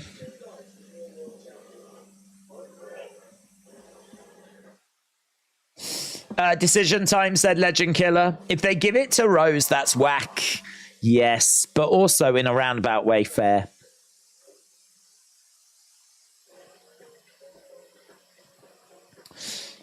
I think it's, I mean, maybe 29-28. Maybe you give Rose that last round. I really don't know what 2 rounds you would give Rose. 2-1 Thug Rose. That's it, Scott. Let's go. I like that attitude. 2-1 Thug Rose. Right, we're about to get the decision.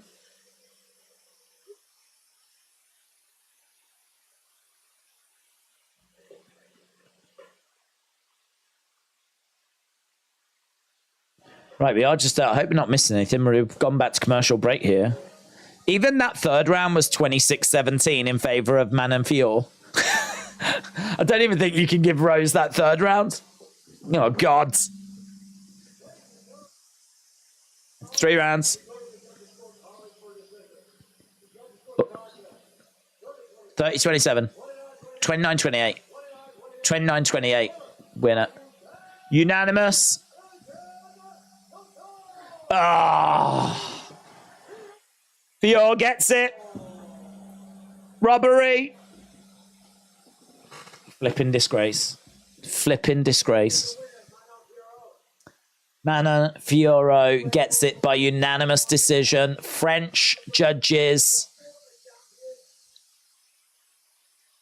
I feel sick. I feel sick. UFC is dead. Everyone talking about Rose being boring. She chased that girl for 15 minutes. I know, man. What did she win for? Running away.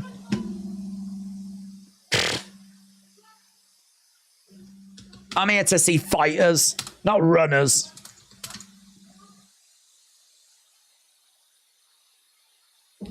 Put her in the 100 meters.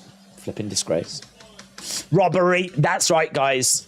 Big shout to everyone in the chat right now that can see the truth.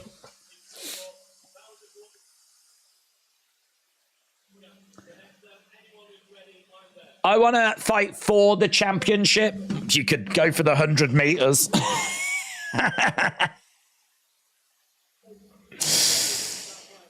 It actually hurts quite bad. I was really hoping she'd do it.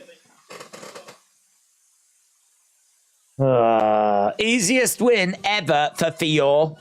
Well, yeah, she ran away.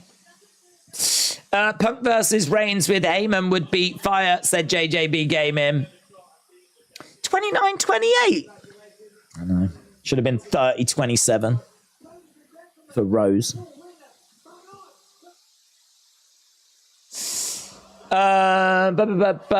Robbery. Xander Lang Lang, shout out to you, my friends. Shout out to everyone that can see the truth. There is Tom Aspinall. He's getting a great reaction from the French fans. Oh, they love the English in France. Very popular. She went up her weight class and held her own. Get on it, Thug Rose, said Irish Fairy. Good show for Rose. She can make a run in the division, says Maholo. Manon won that. Don't know what fight you was watching. She definitely looks heavier, longer, and faster. But it wasn't one-sided, says Trijon. Right, Gane against Spivac coming up next. Main event time. It's been a long road. It's been a long evening. It's been a fun evening. Is Paddy there? I'm surprised they didn't give it to Paddy. Right, who wins? Gane or Spivac? CM Punk was scheduled to wrestle tonight on Collision, says Logan.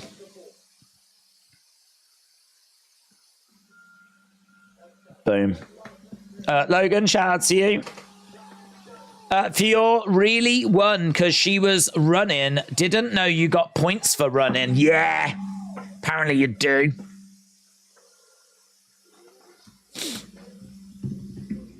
If that had been 5 rounds, would have been very different. That definitely would have given that fight to Paddy if he was in the building. Spivac submission before 2.5 rounds, said hyped future. Let's go.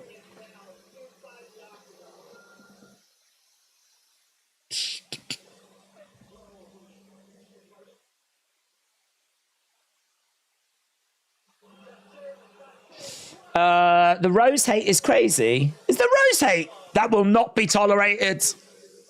I will ban. I will go on a banning spree. Let me make this clear. Sexism, racism, any form of discrimination is absolutely fine.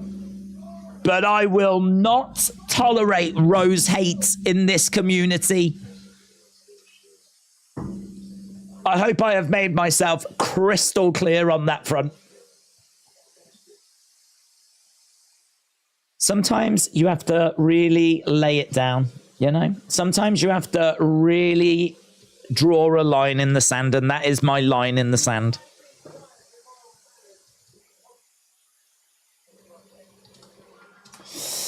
Days, can you see Jack Perry getting fired? I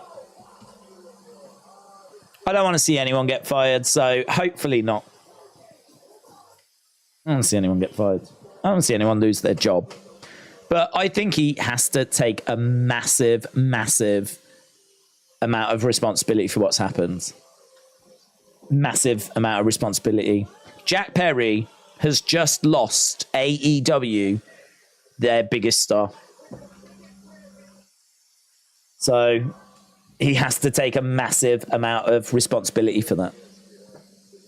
Because if he hadn't have thrown his toys out of the pram over the fact he wasn't allowed to use real glass. I mean, if you don't watch wrestling, you wouldn't even begin to fathom how stupid this story is. One wrestler wanted to use real glass in a match to hurt himself and others. The other wrestler was like, nah, you can't. That's stupid. So on one of the recent shows, he used real glass anyway. The two wrestlers got into a bit of a heated confrontation. And the end result now is that one of them has lost their job and it just turns out that one of them wrestlers I'm talking about was CM Punk, who used to be in UFC, but is regarded as one of the biggest professional wrestlers in the world. And he just lost his job. It's mental. CM Punk would have been fine if you'd just left him alone. If you'd have just left him alone, maybe shown him a little bit of respect, you know? CM Punk says, no, don't use real glass. Well, guess what? Don't use real glass. How about that? How about you know your role and shut your mouth? So I have no sympathy for Jack Perry. I have no sympathy for AEW. I think it's a big own goal. I don't see any way you can spin this as being a positive, or that anyone can spin this as being a positive. It's a massive talking point. It does nothing but hurt AEW. But I don't want to see Jack Perry lose his job. I think he's an idiot. I'd happily say that to his face. I think he's an idiot. And I would have I'd be able to have a detailed conversation as to why. But it's done. They've made their decision.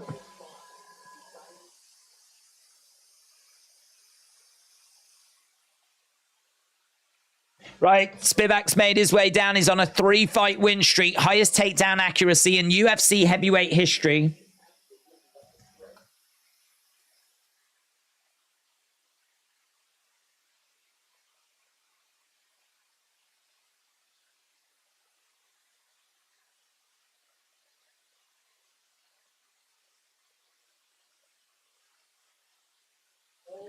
I was really not expecting him to get fired, by the way.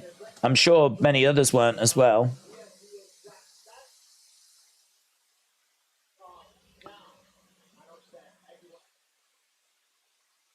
He has got the ability to put Cyril Gane down and upset everyone in this building.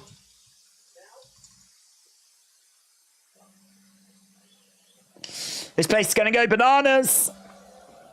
It's going to go bananas.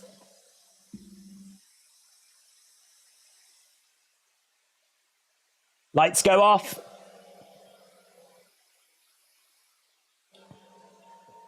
Right, have we got the poll going? Where are we with the poll? Gane, 76%. Spivac, 24%. So if you are just joining us, Thug Rose was robbed. Saint-Denis picks up a victory over Moises, and then other things have happened as well. This crowd have been awesome, and they're probably going to be their loudest they've been all night in a moment when Cyril Gane makes his way into the arena. Trying to stay cool, calm, collected. AB said, I've got a crush on Cyril Gane at -175.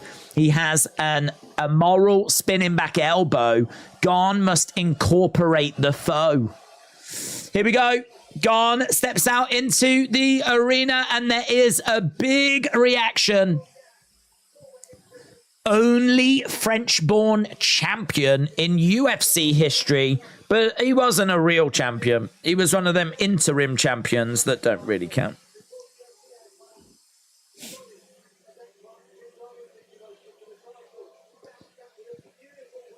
It's the same as being a BMF champion. Spivac got the highest takedown because he can't keep anyone down. Ifrit said, Thug lost. She's over. Do you know what? You're right. She is massively over. She is so popular. I agree. But she is super over. She's over with my heart and this community.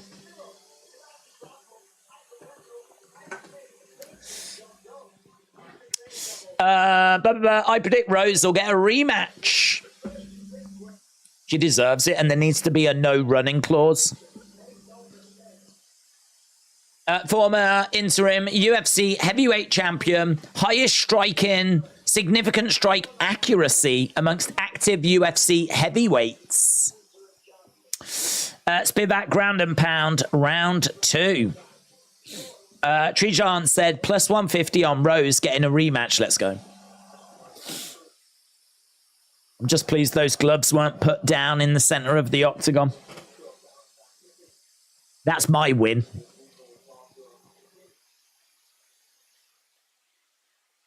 So we're going then circling rounds. Crime Cobra said, Rose has no chance at a rematch against her. Why would they want that? The fighters or UFC? Because she'll win. UFC won't want it because she'll derail the French hype train. So, I mean, you make a good point.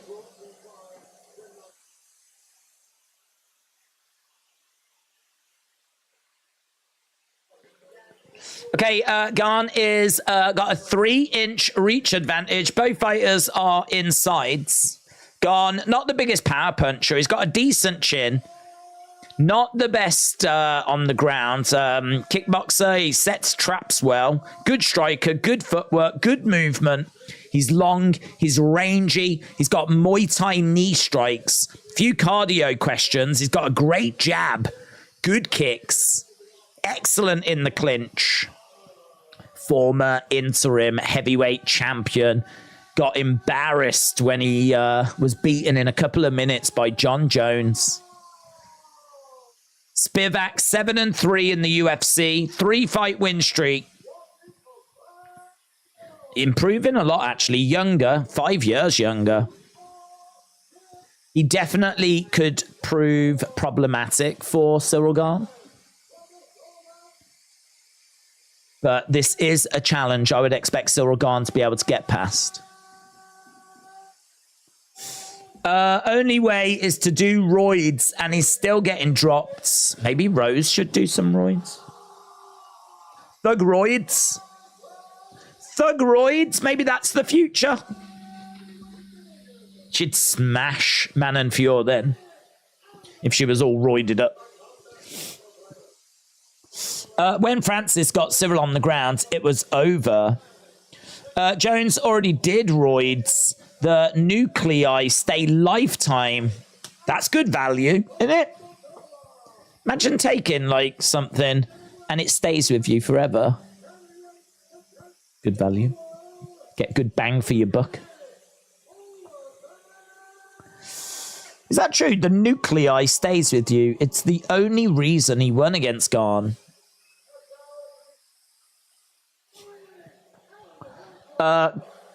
Gane should have taken Khabib up on his offer. Skill beats roids. Dream match.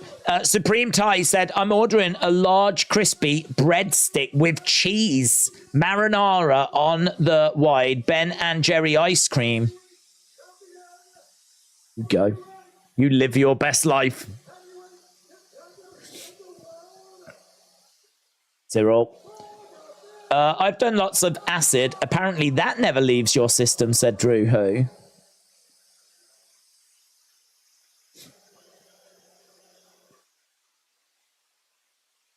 What is it with all these drugs out staying their welcome? Not even paying rent. Right, well, time for talking is almost done. It's been a fun little evening, bit early, but the crowd have been bouncing for it. It's been, as we said, it's been very enjoyable. Red, White and Red said it feels like the crowd got a bit sleepy. To be honest, I just don't think that there was really much for the crowd to get their teeth into, because we gave them a fight where it was Frenchman versus Frenchman. Then the next fight had no Frenchman. Then they definitely turned up for the Saint-Denis fight. But then I think there was a real love for Thug Rose. Like, Thug Rose is one of the most popular fighters. So I don't think they could bring themselves to, like, cheer against her. So, like, that kind of subdued that one as well. So, you know, they're back in fine voice again here, but I think all things considered, maybe a few lessons learned for the fight makers, you know. 5 rounds that we could have here. Outside leg kick there by Gane. The fight could be very one-sided. Either way, said A.B. Jobson.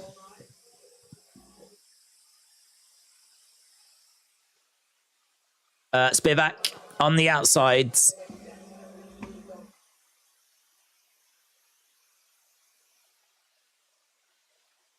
Spivac with a shot to the midsection there by Gane. Spivac edging forwards. Spivac again trying to grab Gane. Gane moving into the middle. Kick coming in there by Gane.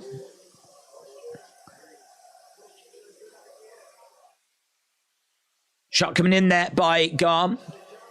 Kick coming in there by Gane as well. Jab coming in by Gane. Both of these fighters in the middle. Outside leg kick there by Gane. Spivac again trying to explode forward. You can see that Gane has really got an advantage at the moment. Really got an edge. 12-3. We've got Spivac driving Gane back against the cage. He's grabbed the leg. He's grabbed the leg. We're down on the ground, but a good takedown defense there by Gane. Shots coming into the sides. Knee strike coming in. We know that Aspinall is in the crowds. A couple of shots going to the midsection. Kick coming in there by Gane. Jab coming in by Gane. Spivac on the outside. Gane standing his ground in the middle. Inside leg kick. Left hand straight. Jab coming back there by Spivac. Lovely shot coming in by Gane. That snapped Spivac's head back. Spivac circling rounds. Gane is looking really good. It's crazy that Gane lost to Jones and somehow he's the one fighting again 2 months before Jones fights again. Gane standing in the center. Spivac edging forward. It's 21 significant strikes to 4. Spivac, though, he's complaining a little bit. I think, I don't know if there was an eye poke or if he's just feeling the effects of a shot. But there's definitely a grimace on the face of Spivac. Spivac again, edging forward. Gane on the outsides. Spivac again. Oh, trying to throw in a shot there. Lovely work by Spivac. 24 significant strikes to 5. Kicks coming in. This can go 5 rounds. Jab coming in there by Gane. Spivac edging forwards. Punk got fired. Just got in from work. Did Oezdemir win? He did. Gane again, edging forward. Spivac standing in the middle. Shots coming into the midsection. Gane circling round to the side. Body shot coming in there by Gane. Jab coming in there by Gane. Another jab coming in by Gane. Spivac having a little look. Gane inside leg kick. Backing up a little bit as Spivac continues to move forwards.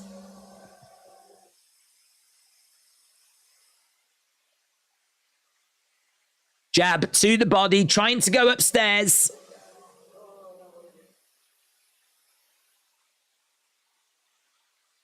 Gane on the outside. Spivac standing his ground. This thing's gone a little bit quiet and a little bit flat.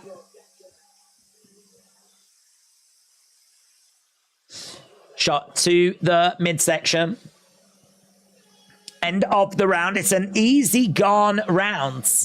It's the easy Gane round.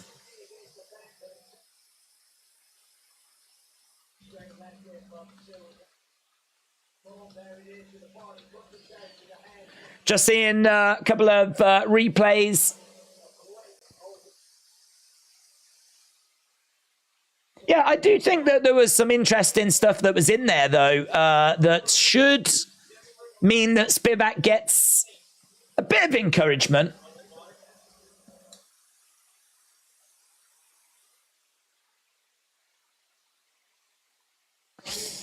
Gane with the wind is gold, said Trijon.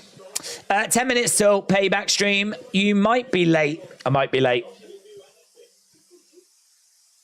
Dave Meltzer, an hour ago, said the results of the investigation last Sunday led to this. The non-wrestler eyewitness report is the current issue of the Observer. Is probably the best description as to what and why. Right, both fighters stepping into the middle are about to get underway with round number 2.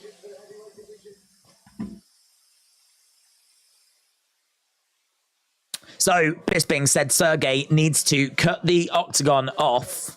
Sergey trying to edge forward. We've got Gane bouncing around. It's just been relatively straightforward for Gane. I mean, we're looking at 40 significant strikes to 9. Sergey, again, trying to find a way of exploding forwards. Inside leg kick there by Gane. And again, we've got Gane circling rounds. Gane standing in the middle. Gane definitely hit a joint before. His flow is too flowy.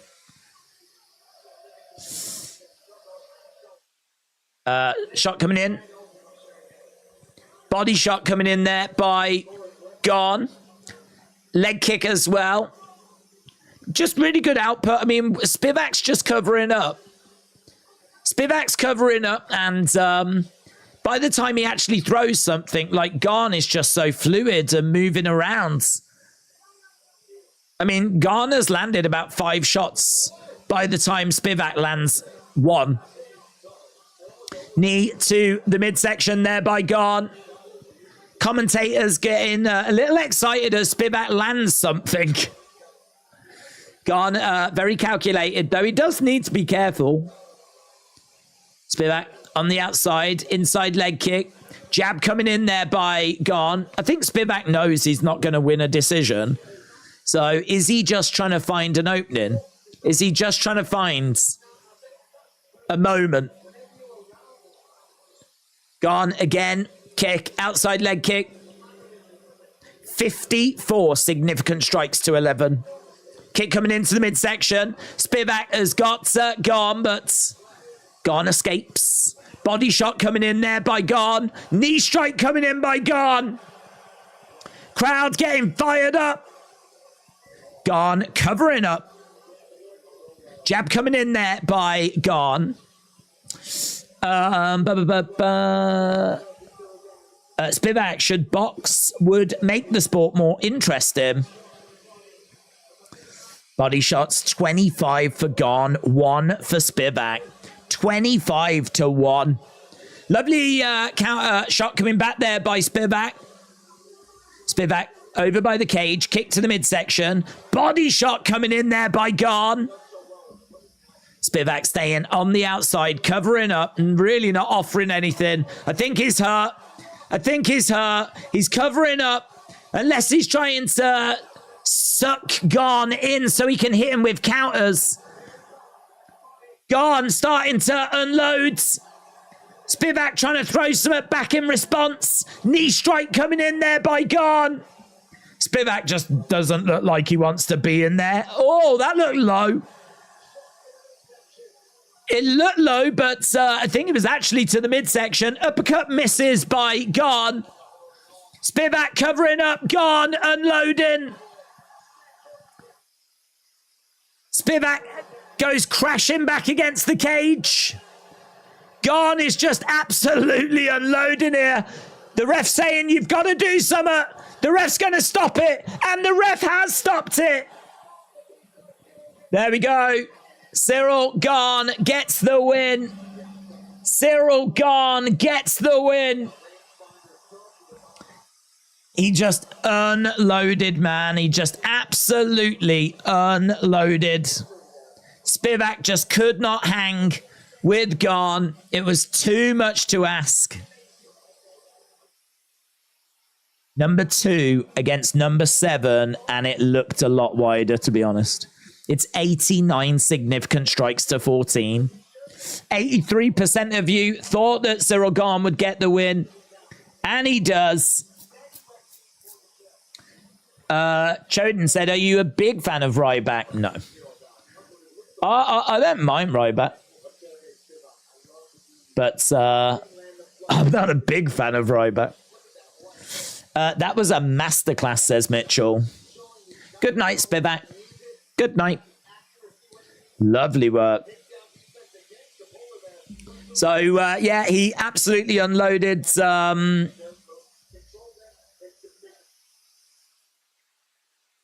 Cyril Gane picking up the victory. Gane versus Aspinall next. Crowd are bouncing. It would be really interesting to find out if that's where we're going. The polar bear is changing colours. Ryback will come out. Paul Roman said Gane just painted a masterpiece.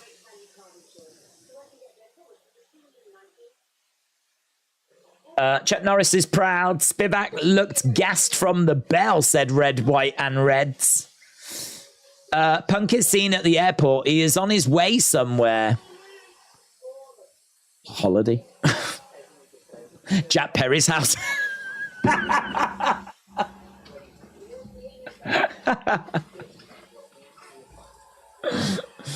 Oh, let's go.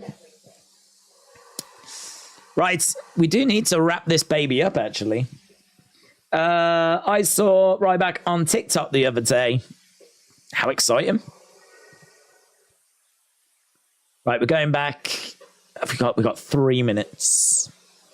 He beat the shiz out of Spivac. The judges couldn't even rig it this time.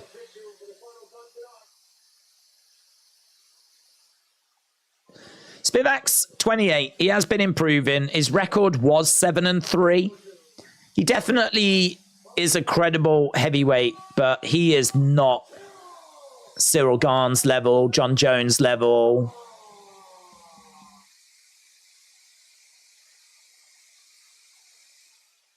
Bisping in there with Gane. It's going to be interesting to see what he's going to say.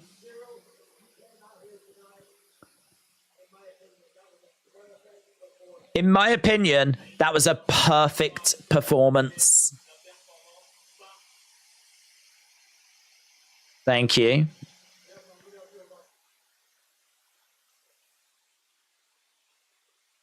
Third most UFC wins since 2019. He's got 9.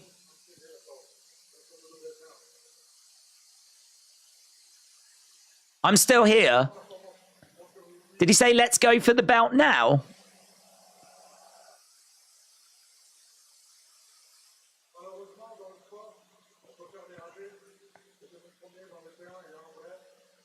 So he's speaking French.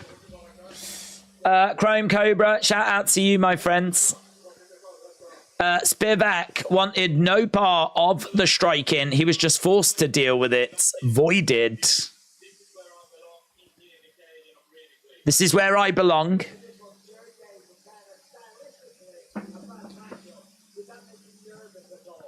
Sergey was a bad matchup. Did that make you nervous?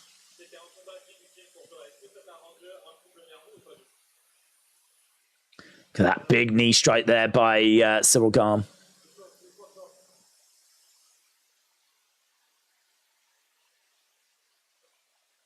Today, I respected my opponent. What did he say? He said we effed up twice.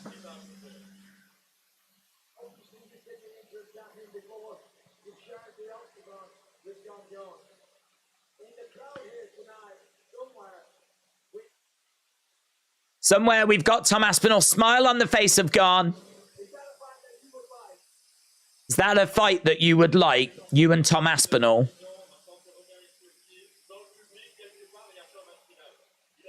Aspinall is on camera. He seems impressed. Does he want that fight?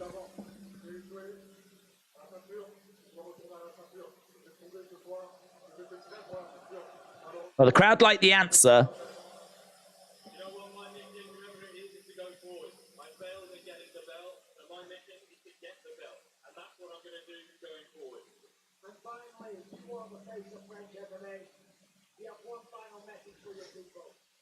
So he's going to say one last message to the people who have been brilliant tonight, by the way.